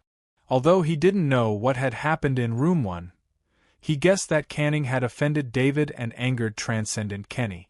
In any case, no matter what, Canning wouldn't dare to be dissatisfied with the two Transcendents, let alone say something that would anger them. The door to room 1 closed from the inside. No one responded to Green's words. Green didn't care. He couldn't hide the smile on his face. "Congratulations, President Green!" "Congratulations, President Green!" The students all stood up and cheered. Only the elites of the school could afford to dine in this dining hall. Ordinary students didn't even have enough points for practice. How could they have extra points to spend here? Green smiled and greeted the students. Although his position as president was temporary, it was still a qualification. As long as he didn't make any mistakes, no one would kick him out of the student council since he was the Transcendent Kenny. Canning almost covered his face as he walked out of the dining hall. He had seen the fickleness of human nature. He hated Green, hated the Transcendent Kenny, hated the students, but he hated David the most, even though David hadn't said a word about it. "Master David, I'm surprised that Canning is still alive," Dunba Chowfan, who was watching from the side, said to David, who was still eating. David was too famous. The Transcendent of the school had studied David's information. From his deeds, they could see David's temper. Almost everyone who had offended David had been killed by David. "Canning and I are from the same school. I wouldn't kill him for something so trivial," David quickly denied. Transcendent Kenny and Transcendent Dunbar both pointed at David and laughed.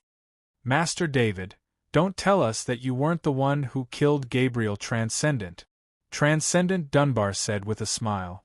Gabriel Transcendent's death was a big deal on Lunka. It was also a hot topic in the Transcendent. It was rare for a Transcendent to be killed. Firstly, there were very few sniper masters. Secondly, every Transcendent had a huge background. Killing them would cause a lot of trouble.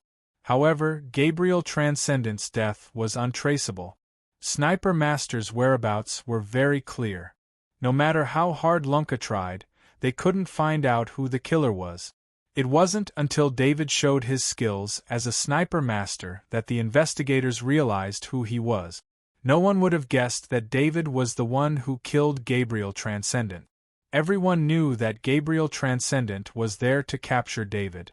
If it weren't for Fox Transcendent, David would have been captured long ago. After researching David's information, people discovered that almost none of David's enemies had survived. Previously, a transcendent had been poisoned to death by him. As for weapon masters, large-scale organizations, and so on, as long as they had a grudge with him, they would be destroyed soon after. I was just trying to protect myself. I didn't want to be targeted by a transcendent, David explained helplessly. He knew that it was impossible to keep the incident a secret. Canning is really lucky. He's still alive. I have to thank you for showing mercy. Transcendent Kenny pointed at David and laughed. I promise that as long as Canning doesn't come looking for me, I won't go looking for him. David quickly promised. I don't want to get involved with Canning's business. If he wants to die, then let him die. Badu energy is really whimsical. The Krypton mine has been taken over by Slaw Combat College. Even our college can't get involved. Transcendent Kenny shook his head. He then smiled at David and said, Come with me to the Krypton mine later. I'll introduce you to Draper Transcendent from Slaw Combat College. This was the reason why Kenny Transcendent had come back. The first batch of people from Slaw Combat College had arrived. They were led by Transcendent Draper. Transcendent Draper and Transcendent Lek had already met. Everything that needed to be discussed had already been discussed by the Ministry of Education. However, they still needed to get along with each other. Transcendent Draper was the one who wanted to meet David. The reason was that he wanted to get to know the genius who had discovered the Krypton mine. In addition, David was a sniper master, so David was the strongest person in the area aside from the Transcendent. Although David was not a Transcendent, he was still considered the strongest person in the area. Of course, this referred to David's sniper master status. No matter how strong Kaji was, as long as he kept a distance from a sniper master, he would not be able to survive. I'll go after I change my equipment. David nodded. You finish eating first. I want to eat too. The Krypton mine is too bad. Transcendent Kenny said with a smile. Half an hour later, David and Kenny Transcendent were flying in the air. Their destination was the Krypton mine. When they arrived at the Krypton mine, the place was already very different from before. A huge energy shield completely covered the entire valley. Near the valley, a few Kaji were clearing out the Zergs in group. It must be known that the sky was already dark, but these armored soldiers were still fighting. This is the first batch of students from Slaw Combat Academy. They have a lot of Kaji in their school. The first batch consisted of 5,000 students, and they are all high-level Kaji. Transcendent Kenny introduced them to David. Transcendent Kenny's tone was full of admiration for Slaw Combat Academy. Slaw Combat Academy used to rely on Slaw Starfield's funding to survive. In order to train the students' combat awareness, they sat on battleships and fought all over the war zone. Even under these harsh conditions, Slaw Combat Academy still had the highest number of Kaji among the Interstellar Federation's academies. The reason why the Ministry of Education decided to let Slaw Combat Academy take over the Krypton mine was because of Slaw Starfield's firm support. They promised to send the strongest construction team and provide the initial funding. On the other hand, Slaw Combat Academy's combat power could be used to prepare for future battles. For Slaw Combat Academy, as long as they had the opportunity to build a base on the Guardian planet, they were not afraid of battle. Even if they had to sacrifice a generation, it would be worth it to build a base on the Guardian planet. Their aura is terrifying. David could feel the aura of these Kaji and sighed softly. Many students in our school take it for granted that we have a base, but the students of Slaw Combat Academy are risking their lives for the base. Transcendent Kenny nodded. After scanning the energy shield, a small opening appeared on the energy shield. The two of them flew in. The valley was brightly lit. Hundreds of construction machines were at work. The place had turned into a construction site. "SLA Combat Academy is too fast," David said as he landed on the ground. The original entrance of the cave had turned into a small fortress. Originally, it was estimated that it would take a month to complete, but now it seems that it will be completed in about 10 days. I heard that the second batch of combat personnel and engineering personnel will arrive tomorrow. All kinds of materials are also being transported over in an endless stream. It can be said that SLA is sparing no expense, Kenny said as he led the way. Now that they were entering the Krypton mine, they had to go through an identity check. The Kaji guarding the place were all Pinnacle Kaji. There were about 60 of them, which was exactly 10 combat teams. After entering the cave, the tunnel was paved with an alloy floor. The walls and ceiling were also rebuilt. The lights also drove away the darkness at the entrance of the cave. After passing through the tunnel and arriving at the original cave, David saw a large tent occupying a corner of the cave. The rest of the tent was occupied by busy construction robot. SLA Combat Academy is fast in everything, but they don't have high standards for their living environment. This is their living quarters. Transcendent Kenny pointed at the tent and said.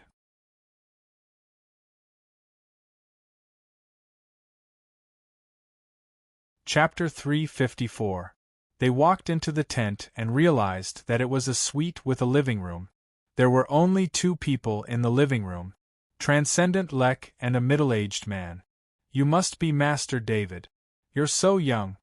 The middle-aged man stood up and said to David. He then introduced himself. "I'm Draper, the vice principal of SLA Combat College.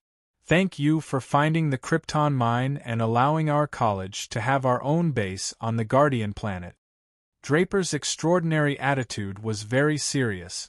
It was not the kind of formality, but a kind of gratitude from the bottom of his heart. "Transcendent Draper, I was just lucky to find the Krypton mine," David quickly said politely. "David Draper, sit down. David will own 5% of the Krypton mine in the future. You can't bully David Draper." Transcendent Lex smiled and gestured. "Yes, sit down first." Transcendent Draper sat down and said. He patted his chest and continued, "We SLA people always keep our word. We won't play any tricks. We won't discount the 5%. David smiled and sat down. He knew that Transcendent Lek was endorsing him. As the principal of the first college of Iridia, such a promise was equivalent to using the college as David's backing. SLA people have nothing to say when it comes to credibility. This is recognized by the Federation. Transcendent Kenny said with a smile. "Master David, the 5% profit will be calculated separately. On behalf of the college, I'd like to express my gratitude to you. At the same time, I've also brought gift. Here's a list. Please choose one." Transcendent Draper said as he sent a list of information to David's identity bracelet. Before they came, SLA Combat College had studied the situation in this area. They found a key person, David. David was a sniper master and a student of the first college of Iridia. David and a few other Transcendent had worked together to fight. He was also the one who discovered the Krypton mine. He was very famous among the students and was known as the #1 genius of the first college of Iridia. In order to maintain a good relationship with the first college of Iridia, the best choice was to give gift. Instead of giving the Transcendent a gift, it was better to give David, the genius of the first college of Iridia. If he were to give a Transcendent gift, the value of the gift would be hard to determine. If it was too low, he would not be able to take it out. If it was too high, it would be too much for the SLA Combat Academy to bear. Most importantly, the first college of Iridia had 3 Transcendent in the base. Given a choice between giving gifts to 3 Transcendent and a Sniper Master, SLA Combat College of Iridia would definitely choose David. David looked at the Lek Transcendent and Kenny Transcendent. David felt that this gift was not so simple. It was related to the relationship between the colleges. He would not accept it without asking. David, just choose one. You deserve it. Lek Transcendent said with a smile. David opened his identity bracelet and checked the list of gifts. There were 10 items in the list. Level 2 weapons and exoskeleton armors made by famous experts, as well as special resources from the Slaw sector. However, in David's eyes, this gift was not much of a highlight. He had long surpassed the standards of a normal Kaji. Even though these gifts were good for any Kaji, they could not move his heart. Finally, he took a fancy to 1 kilogram of blood dragon powder. This blood dragon powder was a special product of the Slaw sector. The blood dragon powder referred to a blood dragon. It was a type of transcendent snake. The blood dragon powder was made from the blood dragon's blood and some other precious materials. After many processes, it was made into a powder. This powder had a certain strengthening effect on a Kaji's body. Of course, it needed to be used for a long time. 1 kilogram of blood dragon powder was not a small amount.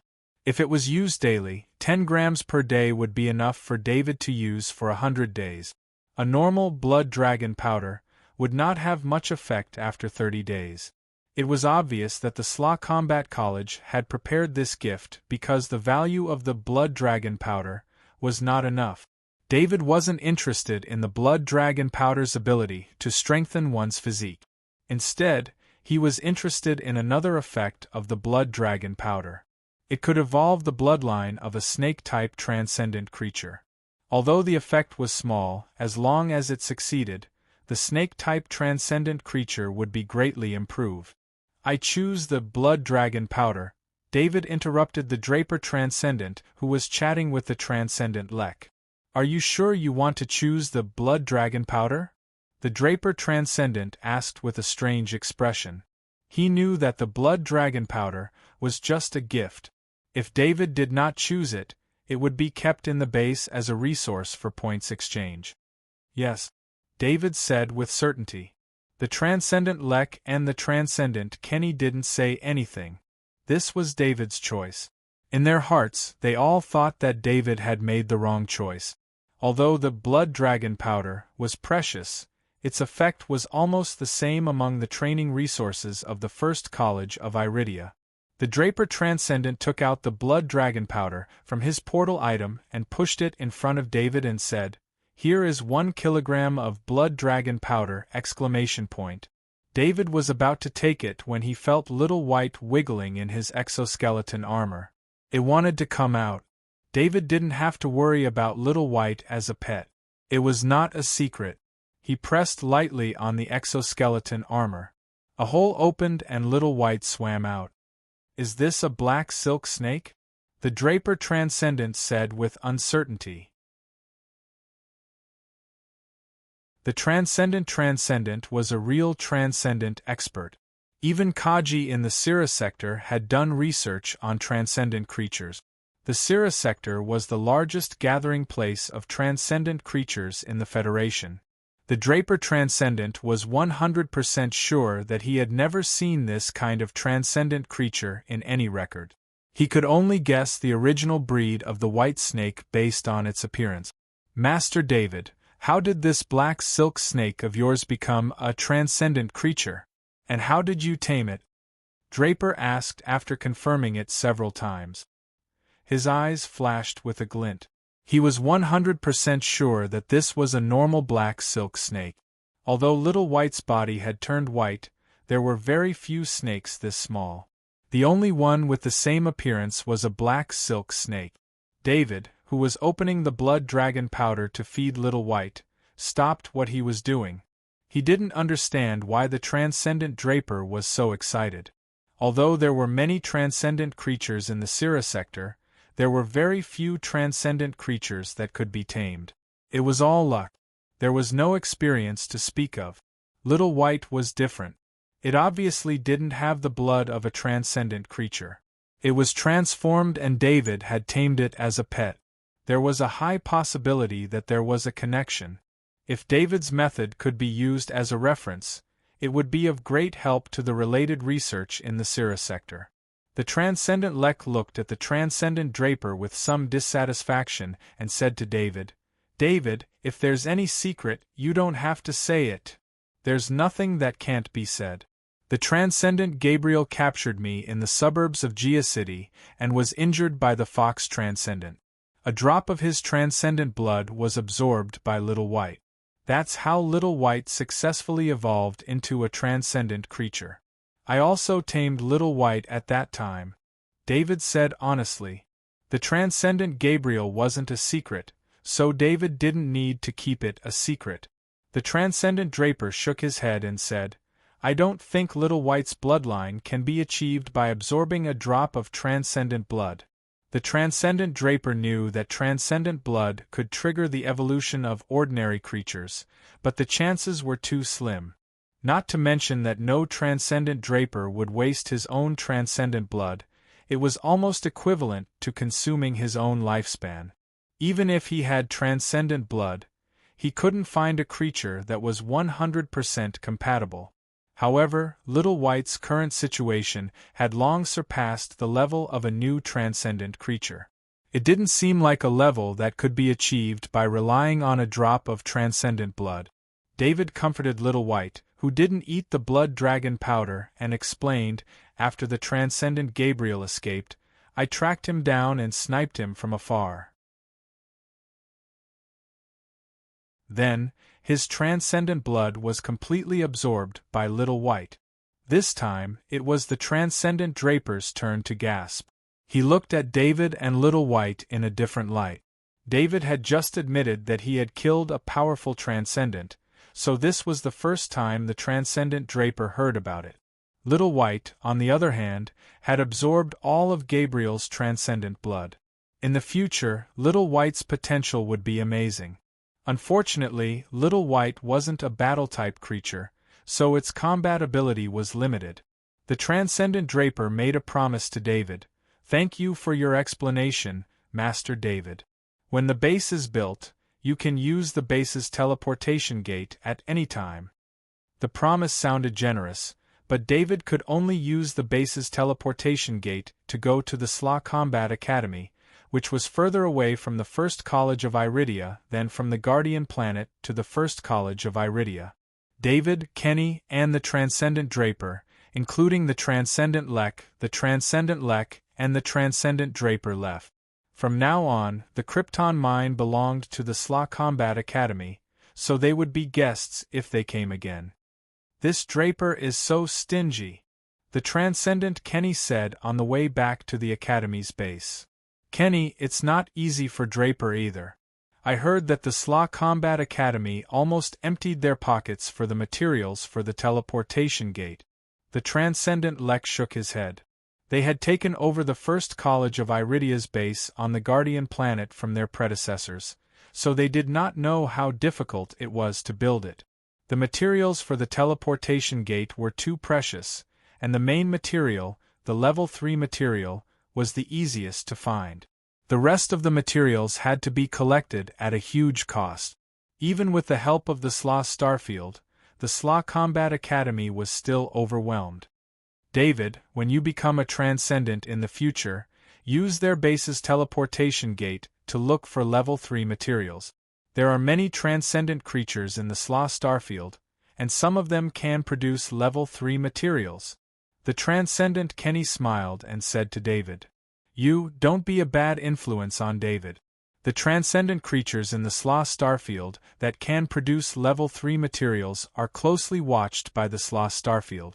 How could they let the transcendent from the other starfields covet them?" The Transcendent Lek snapped. After returning to the base, David took out a gram of blood dragon powder and fed it to Little White.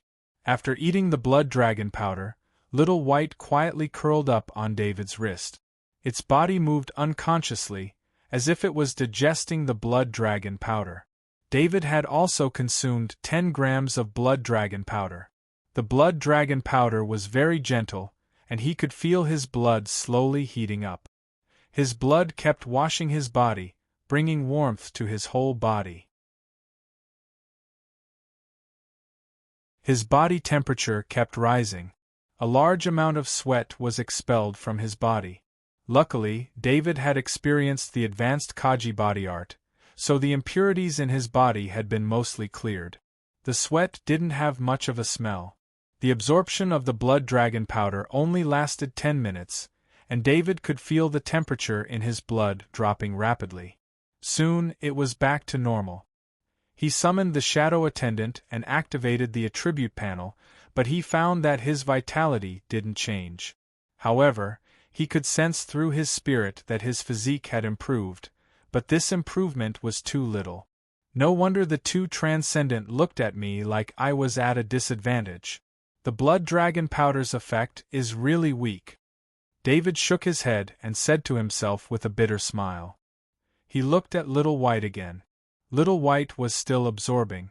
It seemed that the blood dragon powder's effect on Little White was much better than on him. David put away the blood dragon powder. He decided that it would be Little White's exclusive resource in the future. Actually, the blood dragon powder was quite effective for normal Kaji. Not all Kaji practiced the advanced body art. That required talent. Kaji without the advanced body art would have a huge difference in strength and vitality. The blood dragon powder's effect would be more obvious. Disappointed, David took out the energy-gathering disc and activated it. The shadow attendant automatically flew to the center of the disc. David began to practice the crystal meditation. Ever since the crystal barrier outside the soul fortress was destroyed, his crystal meditation had been rebuilding it. In a dorm, Canning was contacting his father through the interstellar communicator. When Canning turned off the communicator, his face was extremely gloomy. His father's disappointment in him, Badu Energy ending their support for him, losing his position as the president of the student council, and being laughed at by the entire academy. All of this was driving him crazy. I need help. You have to come. I have the record of our deal. If you don't help me, then we'll die together. 50 million credits and a advanced technique. I helped you a lot when I was the president. If you help me this time, you can choose any of the secret techniques in my family. Canning's eyes were red as he began to contact the people he could use. Threats, bribes, favors, etc. He used everything he could think of.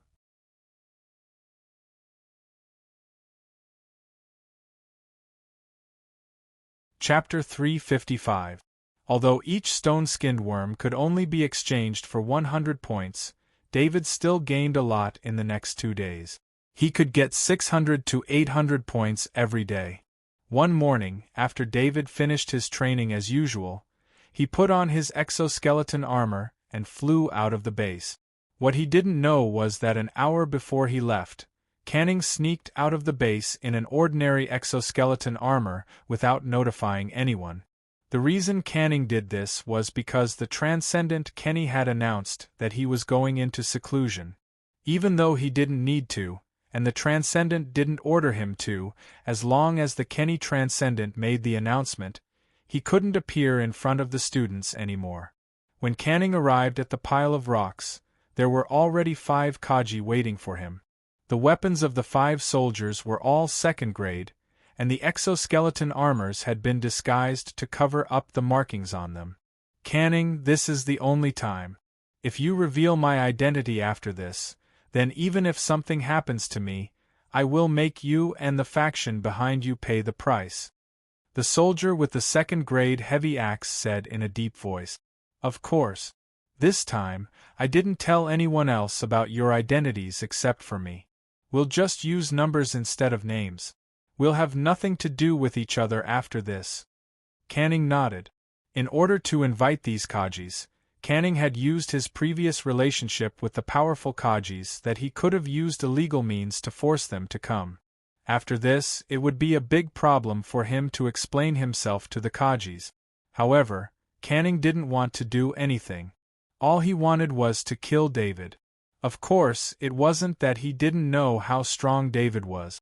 As a Kaji's invincible Kaji, David was definitely strong. Even if he didn't count his sniper skills, David was still stronger than the strongest students. Apart from one of the students from the first college of Iridia, the rest were students from the two neighboring colleges. This student from the first college of Iridia was very strong. He was ranked in the top 5 among the fourth-year students. If it wasn't for the fact that Canning had helped this student a lot and helped his family's business, he wouldn't have been able to get this student to help him. David's reputation in the academy was too strong. As long as the students were knowledgeable, they would know that they could not offend David. Even if such a genius did not improve at all, just by relying on his ability as a sniper master, it was enough to stand among the strong. Among the 5 students who came, only this one knew the most about David's strength. The 4 students from the 2 neighboring academies were friends that Canning had befriended over the past few years. Canning and the 4 of them had plotted against the other students of their respective academies many times, and it was because of this that they were firmly bound together. Of course, these 4 students didn't know each other. In the past, they had only worked with Canning alone. In the past, no Kaji was worthy of Canning inviting a team of Kaji. This time, either because of Canning's threats or because of benefits, these 4 students came. They were all strong students in their respective colleges and ranked very high. Otherwise, Canning wouldn't have cooperated with them. It was precisely because of this that the 4 students didn't want to reveal their identities in front of others. That was why they had made the request. I'm number 1. You're number 2. You're number 3. You're number 4. You're number 5. You're number 6. Canning pointed at the 4 Kajis. The 5 Kajis glanced at each other. They deliberately didn't say anything. They knew that if they met someone from their own college, if they said anything, their identities would be exposed. Number 1, I've checked David's background. He's a sniper master. To be honest, if there isn't a feasible plan, I'd rather be expelled than participate in this operation. Kaji's number 3, the one who held the level 2 heavy axe, said in a deep voice. Don't worry. Don't worry. Although I've lost my position as the president of the student council, I still have a lot of spies in the school. David has been hunting stone-skin worms in the rubble for the past few days. He's using the military scent isolation device. We can wait for David in the rubble. When David gets close to us, the 6 of us can work together and kill him. Canning was very confident. Among the 6 Kajis, 3 of them were weapon masters. Although they were only beginner weapon masters, it was enough to show how strong these Kajis were. In a college where many geniuses gathered, the top students were all extremely talented. The 6 Kajis were all talented in their own way. This kind of ridiculous Kajis team could only be assembled by a star sector level college, like the 3 colleges. It was said that David was also a heavy axe master. In a 1 versus 6 situation, if he lost his sniping ability, how could the 6 of them not be able to defeat David alone? Kaji's number 3 nodded and said, as long as we get close, he'll be dead for sure. Number 4, 5, and 6 nodded in agreement. This was their confidence in their own strength. Number 2 was a student from the first college of Iridia. He was still a little worried, mainly because the other colleges didn't know about David's reputation among the students. However, since things had already come to this, he had no way out. As for assassinating their own classmates, the 6 students didn't have any concerns about it. The reason they were able to come here was because they had their own classmates' blood on their hand. Resources had to be fought over, and there was competition in the college. If some of the competitors who didn't have a strong background died in the wilderness, no one would say anything. Every college had a quota of death. As long as it didn't exceed a certain percentage, it wouldn't be taken seriously. It wasn't strange for students to die when fighting against Zergs, especially those who left the safe zone. The 6 Kajis walked into the pile of rocks and quickly discovered the situation. This is David's usual entrance. He has already cleared this area, so it's his only way out. Let's set up our formation here. Canning said as soon as he entered the rubble. He already had a plan in mind. 4 small devices were placed in 4 directions. These devices could completely block their presence, including the energy signals of the exoskeleton armor. If anyone wanted to discover them, they would need a large scanning device or direct sight. After setting up, the 6 Kajis hid their bodies with rocks and waited for David to appear. Just as the 6 Kajis walked into the pile of rocks, 2 figures in green transcendent armor appeared outside the pile of rock. They looked at each other. I didn't expect Badu energy to place so much importance on Canning. Esmond, you've come in person. Archie Transcendent said to Transcendent Esmond. I'm not like you. You're a Transcendent, but you're a bodyguard for a kid. I'm only here because I have some company business to deal with. I just happened to run into this. Esmond Transcendent said in a deep voice. As long as the target I'm protecting isn't in danger, I won't do anything.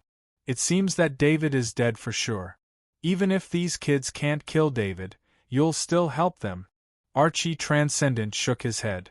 Archie Transcendent acted like it wasn't involved, but the 2 Transcendent understood that they would do anything if necessary. For example, Archie Transcendent owed Kaji's family a huge favor. They didn't need Archie Transcendent to do anything. In the end, they only asked Archie Transcendent to protect Kaji until he graduated from university. Archie Transcendent was more than willing to pay such a small price to repay such a huge favor, even if it would cost him 4 years of his time. Kaji didn't go out every day. Archie Transcendent also had a lot of time to cultivate. Even if Kaji went out, it would be difficult for anything to happen to him. Archie Transcendent was very relaxed. Through Kaji's family's connections, he could live in the Academy's base. The higher-ups of the Academy all knew about him. Only Kaji himself didn't know. David is in the way of our big plan. We can't carry it out with him around. Transcendent Esmond didn't say anything, only his attitude. Originally, even if Canning didn't organize this operation, Transcendent Esmond would have personally taken care of David. As long as David was there, the Krypton Mine project would never fall into the hands of Badu Energy. Although Badu Energy knew that David didn't have much to do with it, both the First College of Iridia and SLA Combat Academy had to consider David. It could be said that as long as David was there, Badu Energy wouldn't even have a chance to negotiate. The first phase of the Krypton Mine project had already started. SLA Combat Academy could still carry out the non-technical projects, but the later phase of the project would need a professional energy company to handle it. If Badu Energy didn't take care of David now, they wouldn't have the time to do so. As for whether Badu Energy would be able to take care of the final project, it would depend on the efforts of Badu Energy's higher-ups in the Federation. They still had some confidence in this. It was also because of this that they needed to get rid of David immediately. It's about the Krypton mine, isn't it? David is looking for death if he's involved in such a big project. Archie Transcendent also knew about the Krypton mine. When he heard Transcendent Esmond's words, he immediately understood. Come, let's go in too. The sooner we deal with this, the sooner we can get it over with. Transcendent Esmond didn't continue the conversation. He stepped into the pile of rocks first, and Archie Transcendent followed behind him. David was flying in the sky. When he was still a few kilometers away from the pile of rocks, he suddenly felt his heart palpitate. Something's wrong. After experiencing so many dangers, he was already very familiar with his own sense of danger. This level of palpitation was telling him that there was danger ahead. He immediately landed on the ground from the sky. Then, he restrained his presence and spirit and put the camouflage cloth on his body. David didn't leave immediately. Although leaving was the best choice, he wanted to know where the danger was coming from and whether it was targeted at him. Otherwise, he would still be in danger after leaving this time. David activated the silent sneak skill and slowed down. At this speed, the camouflage cloth still had some effect. The shadow attendant had already flown into the sky. In an open space, the shadow attendant could see everything within 4 to 5 kilometers. If it was an environment like the pile of rocks, it could also detect hidden dangers 100 meters in advance. This was also why he dared to personally check out the danger ahead, even though he knew it was dangerous. When he got close to the pile of rocks, David carefully used a boulder to cover his body. The shadow attendant was in front of him to ensure that he wouldn't be discovered. Only then would he move forward. When he was about 100 meters away from the pile of rocks, the shadow attendant discovered 6 Kaji. Although the 6 Kaji were hiding behind the boulder, they didn't have David's ability. They needed to poke their heads out from time to time to observe. This also allowed the shadow attendant to discover them. David also saw the device that hid his presence and signal. The 4 devices were also hidden, but they were discovered by the shadow attendant from the sky. David knew that someone was ambushing him. It wasn't a secret that he came to the pile of rocks to hunt stone-skinned worms. A few days ago, because he kept exchanging the stone-skinned worm's carcass for points, some students even wanted to hunt him down. But when he came here, he was almost killed by the stone-skinned worms, so he gave up on the idea. These 6 Kaji definitely weren't here to hunt the stone-skinned worms. This area that David had cleared out didn't have any stone-skinned worms. If he wanted to hunt a stone-skinned worm, he would need to move forward for another kilometer. After discovering the 6 Kaji, David didn't move. He didn't think that these 6 Kaji would pose any threat to him, let alone make him feel scared. This wasn't David being arrogant. It was just that he had fought a powerful master weapon. Unless the 6 Kaji were all advanced masters, they wouldn't be a threat to him. The most important thing was that he was wearing a Grade 3 defense exoskeleton armor. It wasn't something that a Grade 2 weapon in the hands of a normal Kaji could cause fatal damage to him. At most, it would injure him, but it wouldn't stop him from escaping. The shadow attendant continued to search around. David also slowly moved to cooperate with the shadow attendant to search a wider area. Behind a giant rock about 100 meters away from the 6 Kaji, 2 figures were discovered by the shadow attendant. 2 Transcendent. David was shocked. The more he dealt with the Transcendent, the more he knew how terrifying the Transcendent was. 2 Transcendent appeared here. He didn't think that they were sent by the Academy to protect him. He knew all the Transcendent from the Academy, and judging from their figures, they weren't transcendent from the Academy. At this moment, David wanted to retreat. This was a pile of rocks. His sniping ability couldn't be used. Even if he could only pose a threat to 1 transcendent. He wasn't even confident that he could seriously injure 1 transcendent, let alone 2 transcendent.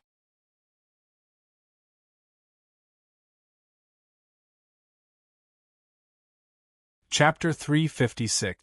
Just as David had the thought of retreating, a sense of unwillingness rose in his heart. Who was it that wanted to assassinate him? He thought of the great world of God's intelligence organization and his previous enemies. However, he suspected Canning the most because he had threatened Canning's life in front of many students and indirectly caused Canning to lose his position as the president of the student council. David still remembered the ferocious expression on Canning's face when he left that time. The best way to find out the identity of the 2 transcendent was to let the 2 transcendent attack. David would then record the process of the 2 transcendent attacking and ask the transcendent of the Academy to identify them. He believed that with his relationship with Kenny, the transcendent, asking him to identify the 2 transcendent wouldn't be a big problem. Of course, David wouldn't personally lure the 2 transcendent to attack. He didn't have the ability to do so. David looked around and his heart skipped a beat. Most of the creatures here were level 2 stone-skin worms. For others, it would be troublesome to attract a large number of stone-skin worms, but for him, it was a simple matter. David took out his level 3 heavy axe and gently dug out a piece of the boulder in front of him. He then hollowed out the inside of the boulder until it was big enough for him to fit inside. The shadow attendant stored the boulder in its portal item. Finally, David entered the boulder and covered it with the boulder he had dug out.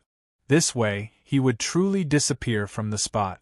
No one would be able to find him if they didn't pay attention. There was only a small hole left on the boulder that acted as the cover. This small hole wasn't for breathing. With the exoskeleton armor, he didn't need to breathe in the outside environment at all. This small hole was for him to transmit his voice. After doing all this, David took a deep breath and activated the high-frequency sound wave. His target was the boulder between the 2 transcendent and the 6 Kaji. He wouldn't directly attack the 2 transcendent because that would expose his position. David used the high-frequency sound wave very carefully. He sent it out in segments and was 50 meters away from the 2 transcendent. With the characteristics of the high-frequency sound wave, the 2 transcendent wouldn't be able to detect it. The high-frequency sound wave echoed from the boulder. The sound that couldn't be heard by human ears didn't attract the attention of the 6 Kaji and the 2 transcendent. Of course, a big reason for this was David's sniper master ability. He could lock his killing intent and spirit tightly. Even when he sent out the high-frequency sound wave, there was no killing intent in it. The high-frequency sound wave was more like a natural breeze. The high-frequency sound wave was silent to the 6 Kaji and the 2 transcendent, but to the stone-skinned worms in the boulder, it was a declaration of war. Especially on the first day David came to the boulder, he used the high-frequency sound wave.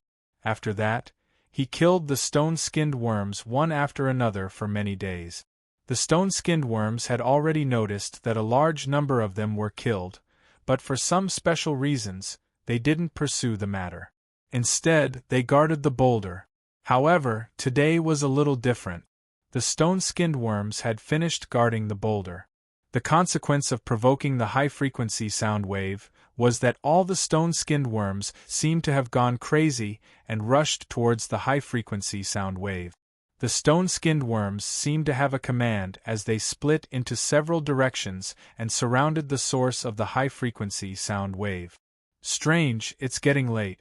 Why hasn't David shown up yet? Canning looked at the time on his mask and couldn't help but ask. Number 1, what did your spy in the academy say? Kaji asked impatiently. David left the academy base at 8 o'clock. Canning replied. Maybe he was delayed by something and encountered the insectoids on the way. Kaji wasn't worried after hearing Canning's words. After leaving the academy's safe zone, he could encounter the insectoids at any time. Every battle would affect his arrival time. Why didn't he hurry up and die? Canning gritted his teeth.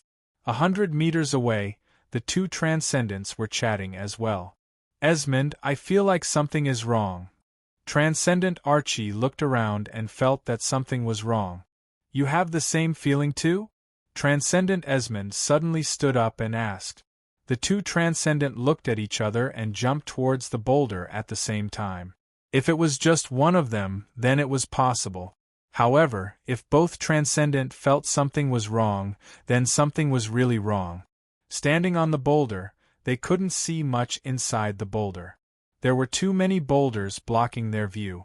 However, the 2 transcendent still saw the silhouettes of the stone-skinned worms appearing and disappearing between the boulders. We're surrounded by the stone-skinned worms, Transcendent Esmond said with confusion. Since when were the stone-skinned worms so smart that they could expand their encirclement? The 2 transcendent didn't notice until they were completely surrounded. Also, why were there so many stone-skinned worms here? Even with the boulders blocking their view, it would take at least 200 stone-skinned worms to form such an encirclement. Luckily, the stone-skinned worms aren't much of a threat.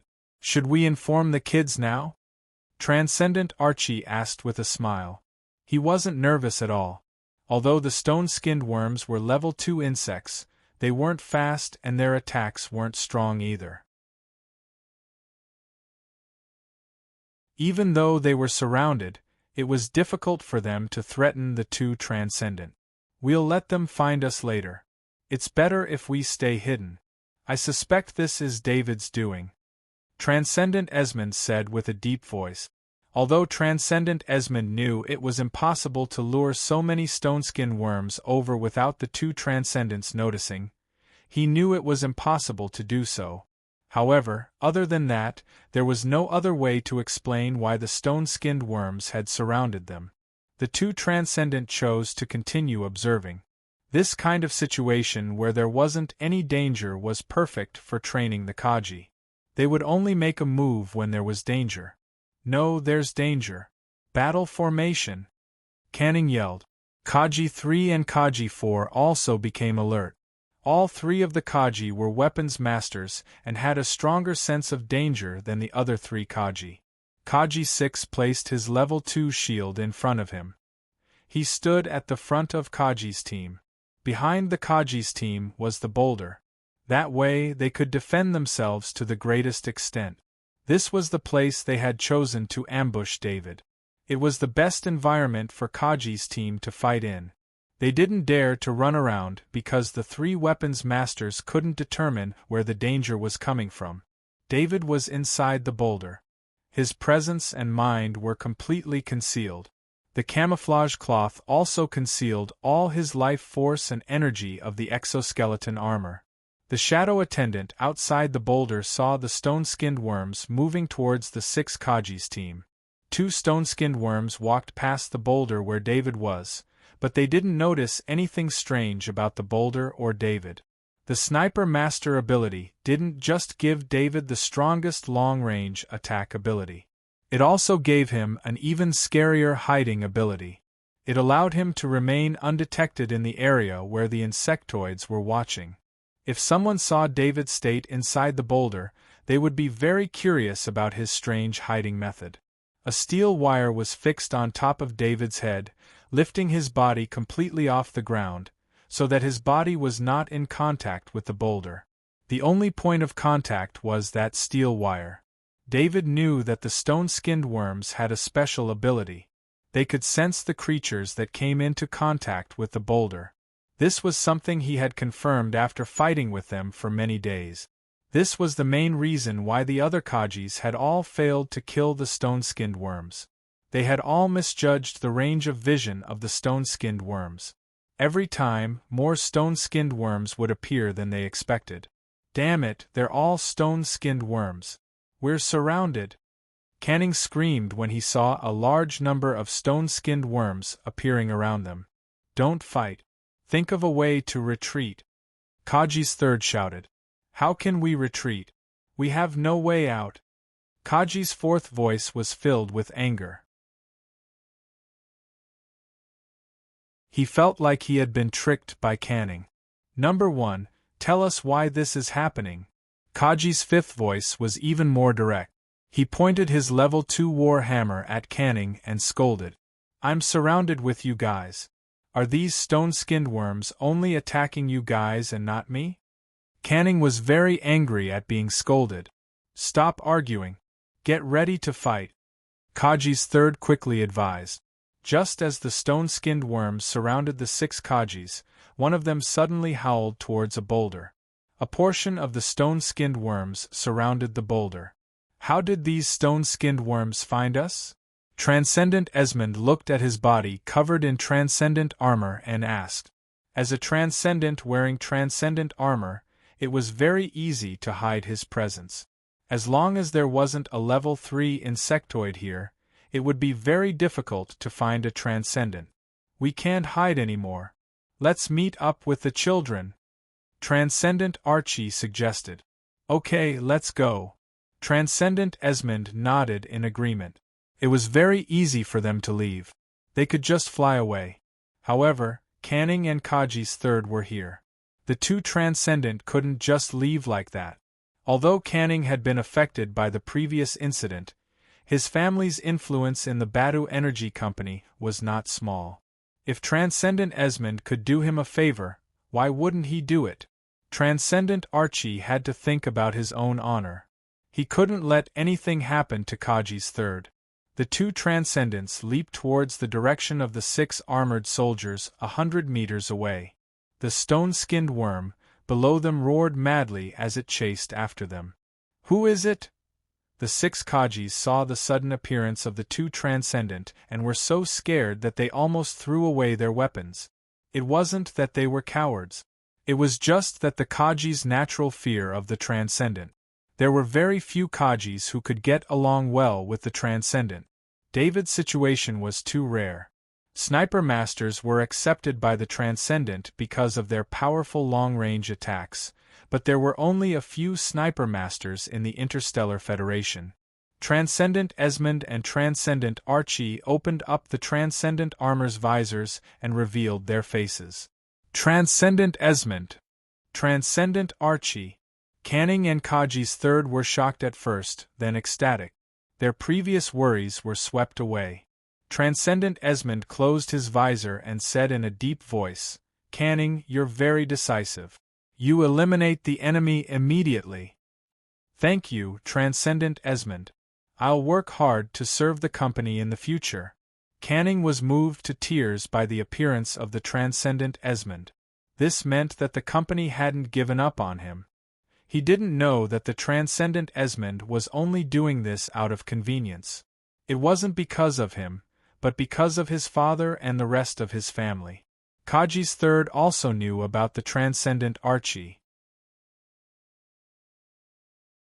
This was a reclusive transcendent in the Academy's base. He didn't belong to the Academy and was very mysterious. Kaji's third guessed that he would appear here, but he still didn't believe it. Transcendent Esmond nodded and glanced at the other Kajis before ordering, "You guys follow behind us. Stay close. We'll break through the encirclement." "Yes." The 6 Kajis replied in unison. They were extremely excited. There was no longer a problem with their safety, and they could watch the Transcendents battle with their own eyes. For Kajis, this was a very important influence. The 6 Kajis were all peak Kajis. Perhaps in less than 10 years, one of them would attempt to break through. Now that they could see the Transcendents battle, it would motivate them mentally. At this moment, the stone-skin worm was only 20 meters away from them. A large encirclement had already formed. Transcendent Esmond's body moved and a grade 3 longsword appeared in his hand. Transcendents who fought on the front lines against the insectoids would rarely use their grade 3 weapons. However, most of the Transcendents' main enemies were other Transcendents, so they would often change their weapons to grade 3 longswords. On one hand, grade 3 longswords were lighter. When two Transcendents were fighting, the lighter the weapon, the faster the speed. A longsword had a natural advantage in this aspect. On the other hand, a grade 3 longsword required even less grade 3 materials. Most Transcendents would first craft a grade 3 longsword after they had accumulated enough materials to craft a grade 3 longsword before considering other weapons. Therefore, there was a situation where most Transcendents' weapons were grade 3 longswords. Only after that would they have a second grade 3 weapon that wasn't a longsword. For the Transcendent of the Academy, due to the Academy's resources and the convenience of the base, grade 3 insectoid materials weren't too difficult to obtain. Therefore, most of the Transcendent in the Academy had 2 grade 3 weapons. As for the other Transcendent, it was extremely difficult for them to have 2 grade 3 weapons. This had nothing to do with wealth. Without a base in a war zone or a base that didn't have any grade 3 insectoids, they wouldn't be able to obtain grade 3 materials. They also wouldn't be able to let the Transcendent have a second grade 3 weapon.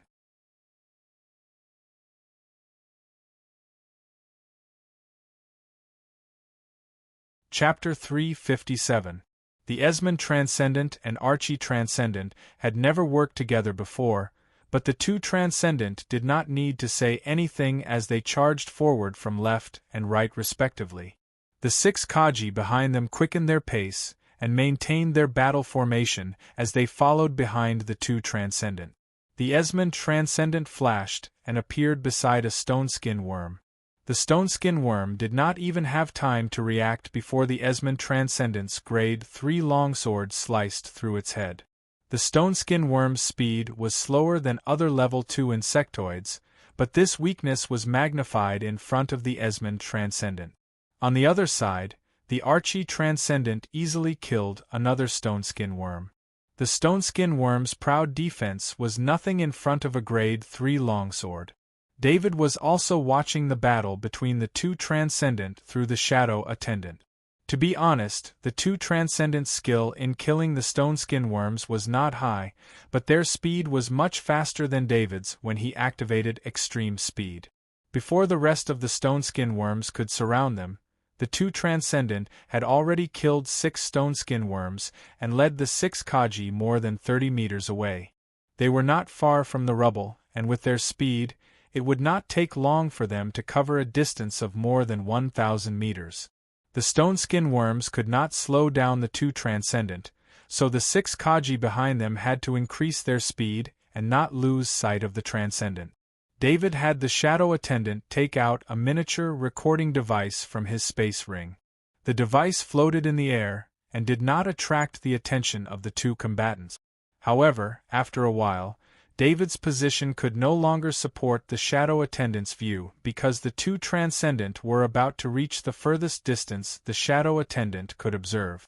If I have enough time, I really want to kill all of the stone skin worms here.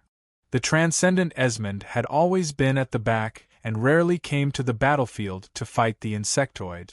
After fighting for a while, his blood was boiling as he laughed. Let's get out of here quickly. The number of stone skin worms here is not right. It will be troublesome if an elite or even a king appears. The Transcendent Archie, who often fought the insectoids, shook his head. A stone skin worm was a level 2 insectoid. If it was an elite stone skin worm, it would be close to a level 3 insectoid. If it was a stone skin elite king, it would be at least a level 3 insectoid. Although the two Transcendent were having an easy time fighting, the main reason was the level 3 longswords in their hands. Without the longswords, they would not be so strong. Against a level 3 insectoid, a level 3 longsword's damage was not enough. It was possible to injure a level 3 insectoid, but it was very difficult to heavily injure one. You are too cowardly. Stone skin worms are trash level 2 insectoid. There is no need to worry about them. The Transcendent Esmond laughed as he casually killed another stone skin worm with a swing of his sword. Just as the Transcendent Esmond killed the stone skin worm, the ground suddenly trembled. Following that, more than 20 elite stone skin worms appeared. They were twice as thick as the previous stone skin worms. These elite stone-skinned worms were covered in thick rocks, as if they were made up of countless rocks. Archie, your mouth is too poisonous, the Transcendent Esmond said with a dark expression. As soon as Archie Transcendent finished speaking, the elite stone skin worms appeared. The Transcendent Esmond Transcendent felt that it was because of Archie's foul mouth.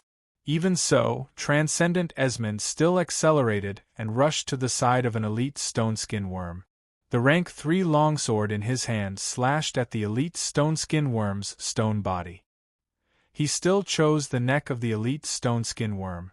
With one slash, the entire blade went in. However, this was only the area covered by the rock, and not the actual skin. There is a problem with the rock on the elite stone skin worm's skin. The Transcendent Esmond Transcendent warned Archie. If it was a normal rock, his sword would have cut deep no matter how thick the rock was, but he only managed to cut 30 centimeters into the rock. He was just a little bit away from the elite stone skin worm's skin. I've never heard of an elite stone skin worm having such an ability. Archie Transcendent also tried his sword and said in confusion. Don't care about him, just attack a few more times. Transcendent Esmond increased the speed of his rank 3 longsword as he slashed out continuously.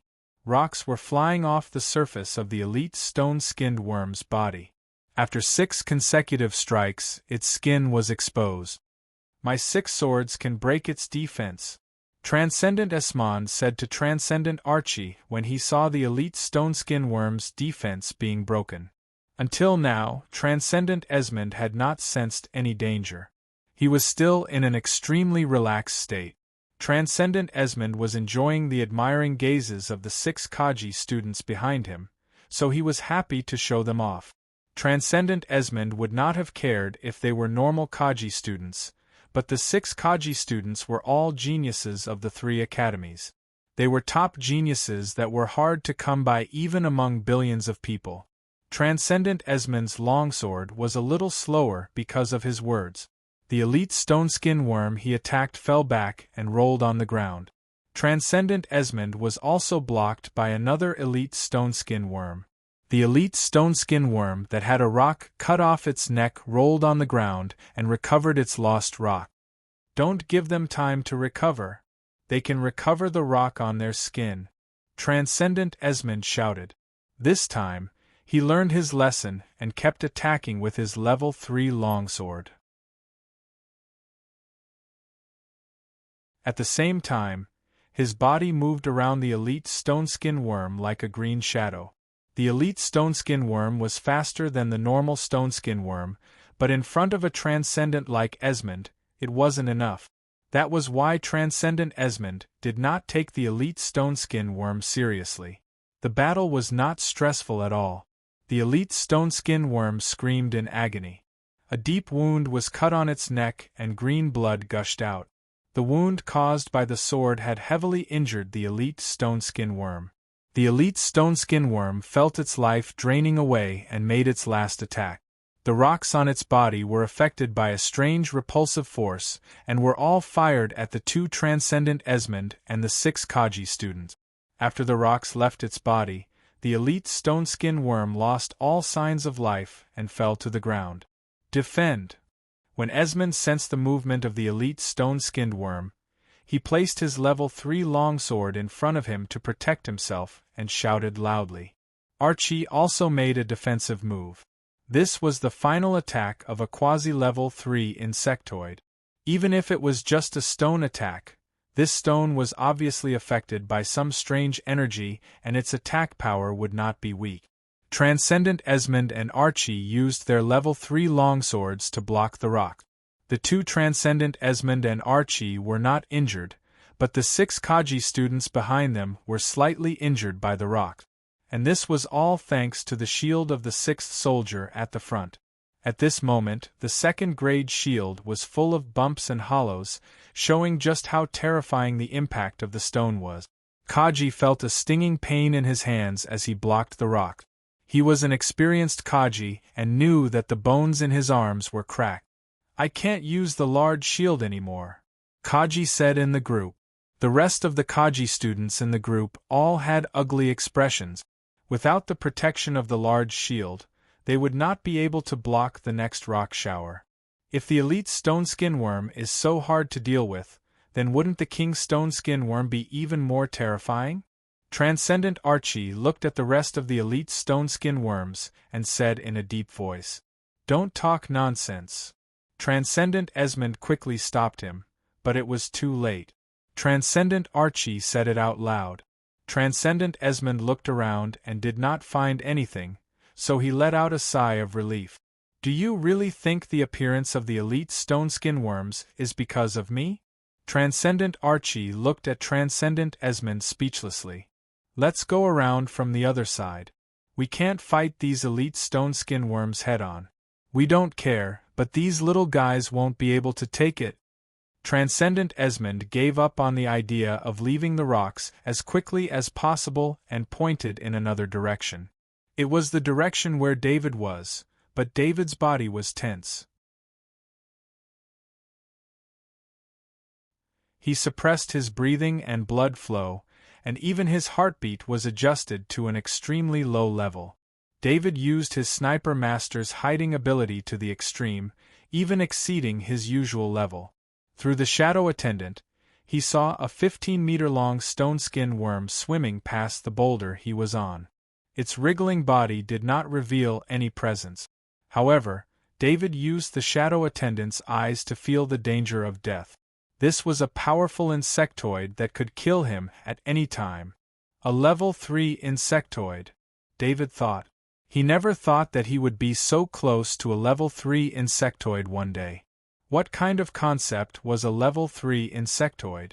If a transcendent encountered one alone, a weaker level 3 insectoid might be able to deal with it, but killing it would not be easy. To kill a level 3 insectoid, multiple transcendent members had to surround it. At least, all the level 3 materials so far were obtained from the corpses of level 3 insectoids killed by the transcendent. Why were level 3 materials so precious? It was because every level 3 insectoid that was killed was obtained by the transcendent at great risk. In this regard, the military's harvest on Warstar was the most important. Most of the level 3 materials came from there, while the rest came from the war zone bases. Of course, this did not mean that there were no other ways to kill a level 3 insectoid. Even level 4 insectoids had been killed before, but using those super-powerful energy weapons resulted in the destruction of the environment and the destruction of the insectoid corpses. Using super-powerful energy weapons to attack the powerful Zerg, they would not be able to obtain any grade materials in the end. Sometimes they might be lucky enough to have some left over. This was also the origin of the Federation's legend of Grade 4 equipment. It would take decades or even centuries of accumulation to produce a Grade 4 equipment. The more David understood the Transcendent, the more he understood how terrifying a level 3 insectoid was. And this stone-skin worm king in front of him gave David an even more terrifying feeling. It was even more terrifying than the Cyclops beetle from before. At this moment, David could not help but break out in a cold sweat. If he had known that there was such a terrifying stone-skin worm king here, a level 3 insectoid, he would not have dared to hunt one here. Fortunately, the 2 Transcendent and the 6 Kaji had ambushed him and lured out the stone-skin worm king. Otherwise, he would not have known when he would have to face it. Transcendent Esmond led the way, followed by Archie Transcendent and the 6 Kaji supporting each other. Damn it, it's the stone-skin worm king! Transcendent Esmond could not help but exclaim when he saw the stone-skin worm king right in front of him. This place was so close to the academy base. How could there be such a large group of stone-skin worms? A stone-skin worm king was one of the strongest insectoids on the Guardian planet. Transcendent Esmond did not have the time to discuss Archie Transcendent's Jink. He was considering whether to leave or continue fighting. He did not have a mission to save Canning in the first place. If he left now, even if he had to fly away with Canning, it was still possible. However, with Archie Transcendent around, if he left without a proper discussion, Archie Transcendent might not agree. Archie, what do we do? Transcendent Esmond did not use a loudspeaker this time. Instead, he asked through the communication channel between the Transcendent armors.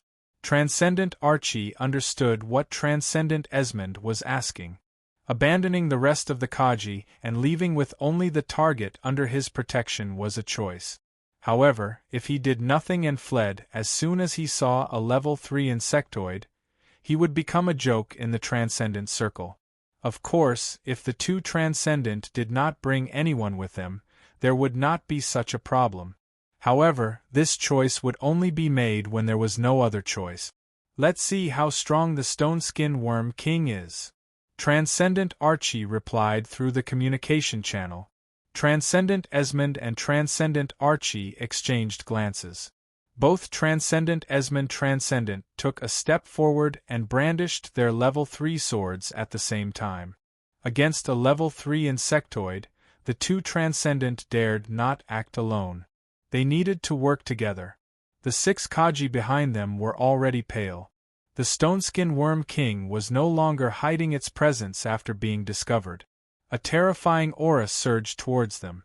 The 2 Transcendent Esmond Kaji blocked a portion of the aura, but the rest made the 6 Kaji feel extremely pressured.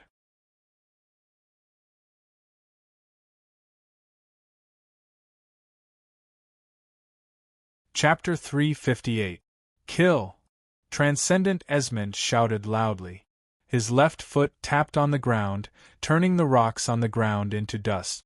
Under the protection of the Transcendent's armor, he dashed towards the Stone-Skin Worm King like a flash of green lightning. Transcendent Archie sped up from the other side and dashed towards the other side of the Stone-Skin Worm King. The Stone-Skin Worm King did not have any limbs, only its body. This was why the two Transcendent dared to test it even though they knew it was a rank 3 insectoid. The Stone-Skin Worm King was the weakest rank 2 insectoid. After the Stone-Skin Worm King became a king, it would evolve into an innate ability that exceeded its race. Looking at the Stone-Skin Worm King in front of them, the two Transcendents suspected that it had evolved into the defensive ability of the Stone-Skin Worm King. From the Stone-Skin Worm King's appearance, they could not see any other special innate abilities. Under normal circumstances, the special innate abilities of the insectoids would be displayed on the outside of their body. Transcendent Esmond's rank 3 longsword came into contact with the Stone-Skin Worm King's skin. He could not help but feel happy. This meant that the Stone-Skin Worm King's speed did not increase by much and was still restricted by the Stone-Skin Worm King. This caused the Stone-Skin Worm King to lose the initiative in the battle. The rank 3 longsword slid across the Stone-Skin Worm King's skin, but it still managed to cut open a wound. The wound started to bleed a little green blood, but it immediately healed at a speed visible to the naked eye. David saw this through the eyes of the Shadow Servant, and he couldn't help but be shocked by the Stone-Skinned Worm King's defense and recovery speed. It was a rank 3 weapon. Although it was only a light longsword, in Transcendent Esmond's hands, its power was definitely much stronger than David's rank 3 heavy axe. David's rank 3 heavy axe had almost never met an opponent that could resist it. As long as it hit, it would split the opponent in half. However, Transcendent Esmond's sword only left a shallow wound on the Stone-Skin Worm King's body that quickly healed. Even if this Stone-Skin Worm King was placed in front of David, he wouldn't be able to kill it even if David wanted to. David was extremely envious of the Stone-Skinned Worm King's ability. He even had thoughts of killing the Stone-Skinned Worm King to obtain its soul and obtain its natural ability. However, he calmed down when he saw Archie Transcendent's grade 3 longsword slash at the Stone-Skinned Worm King and the wound healed automatically.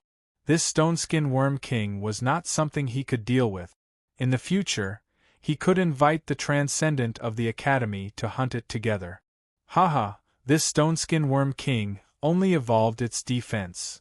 Transcendent Esmond said with a laugh. Let's see how much blood it can bleed.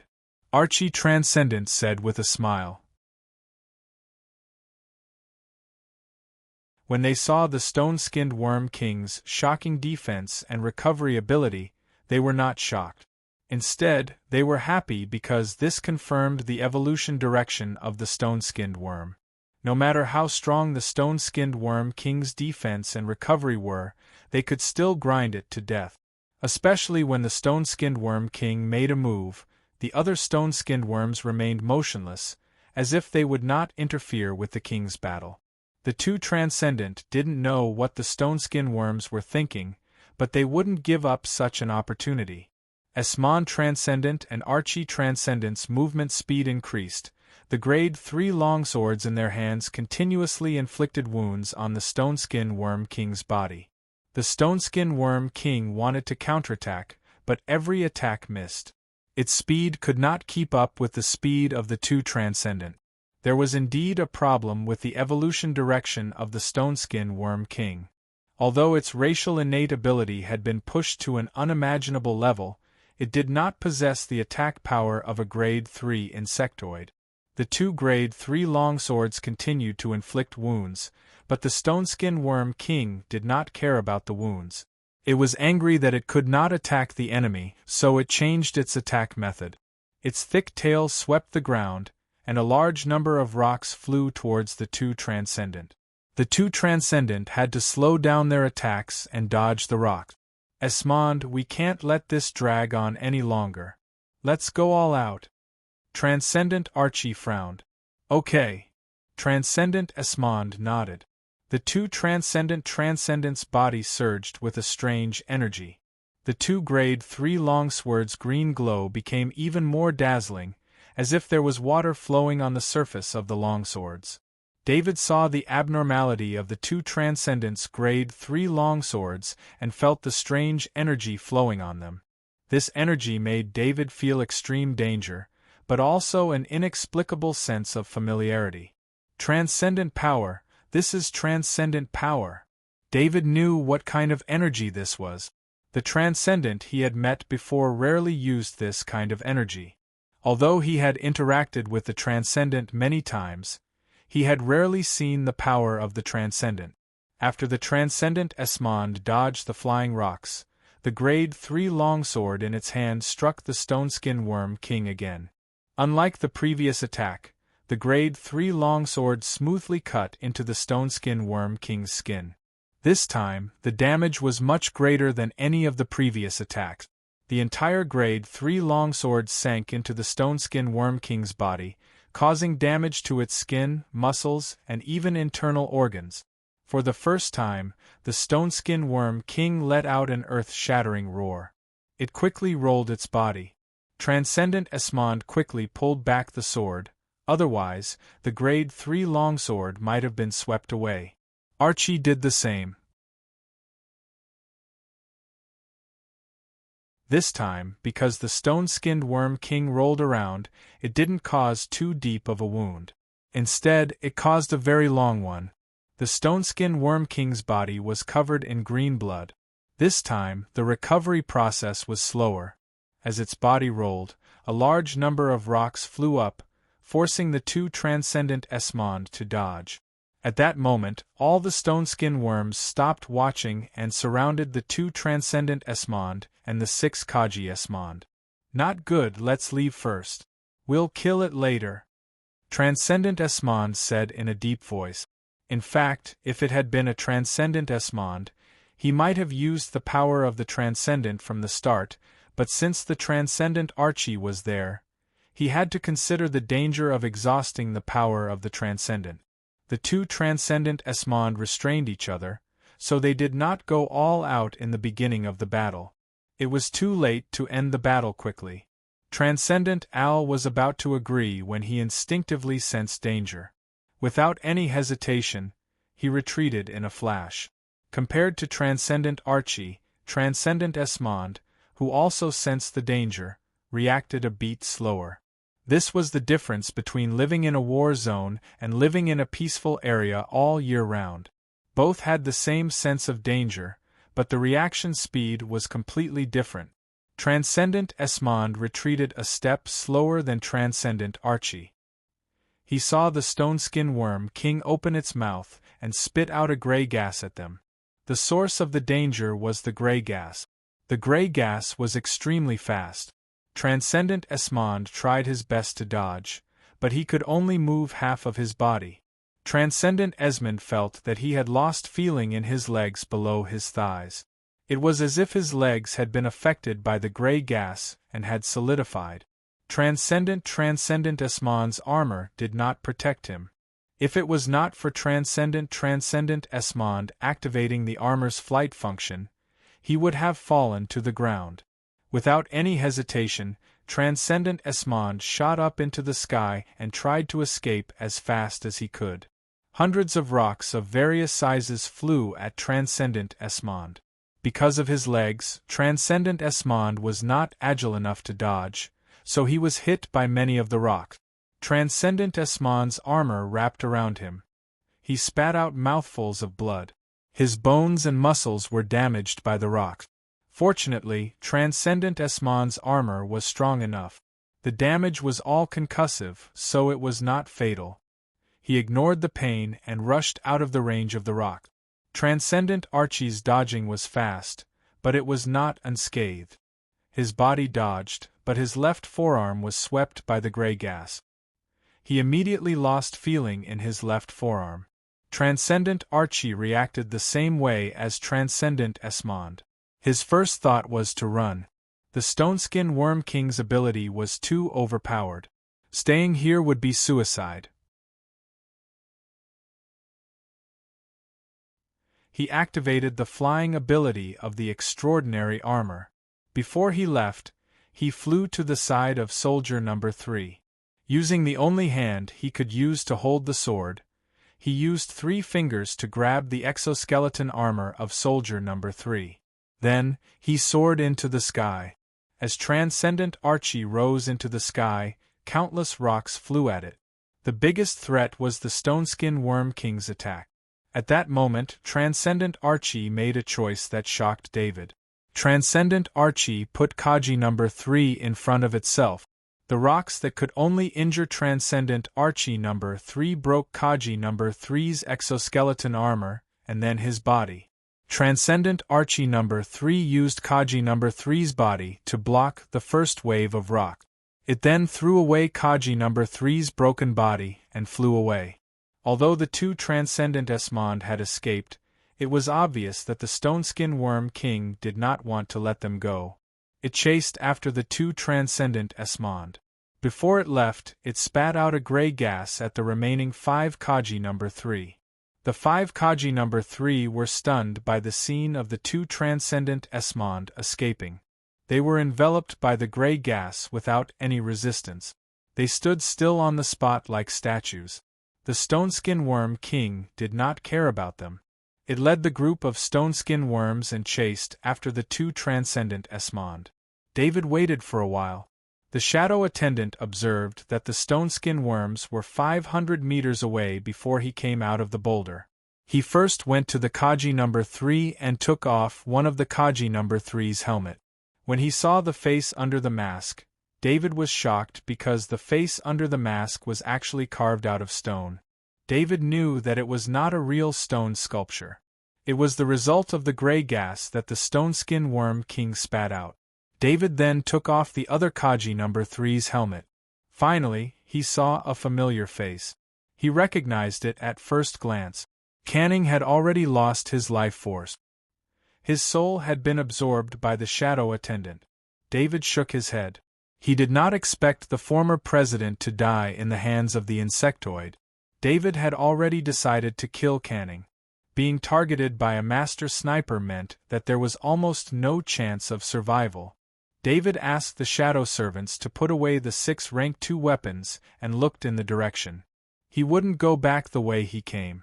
There was a king stoneskin worm there, and with his battle power, even an elite stoneskin worm would be troublesome, let alone a king stoneskin worm. He turned his head and looked at the center of the boulder. That was where the stoneskin worm king lived. David felt that the stoneskin worm was giving off a strange feeling. He had never heard of a stoneskin worm being able to sense a creature within 100 meters.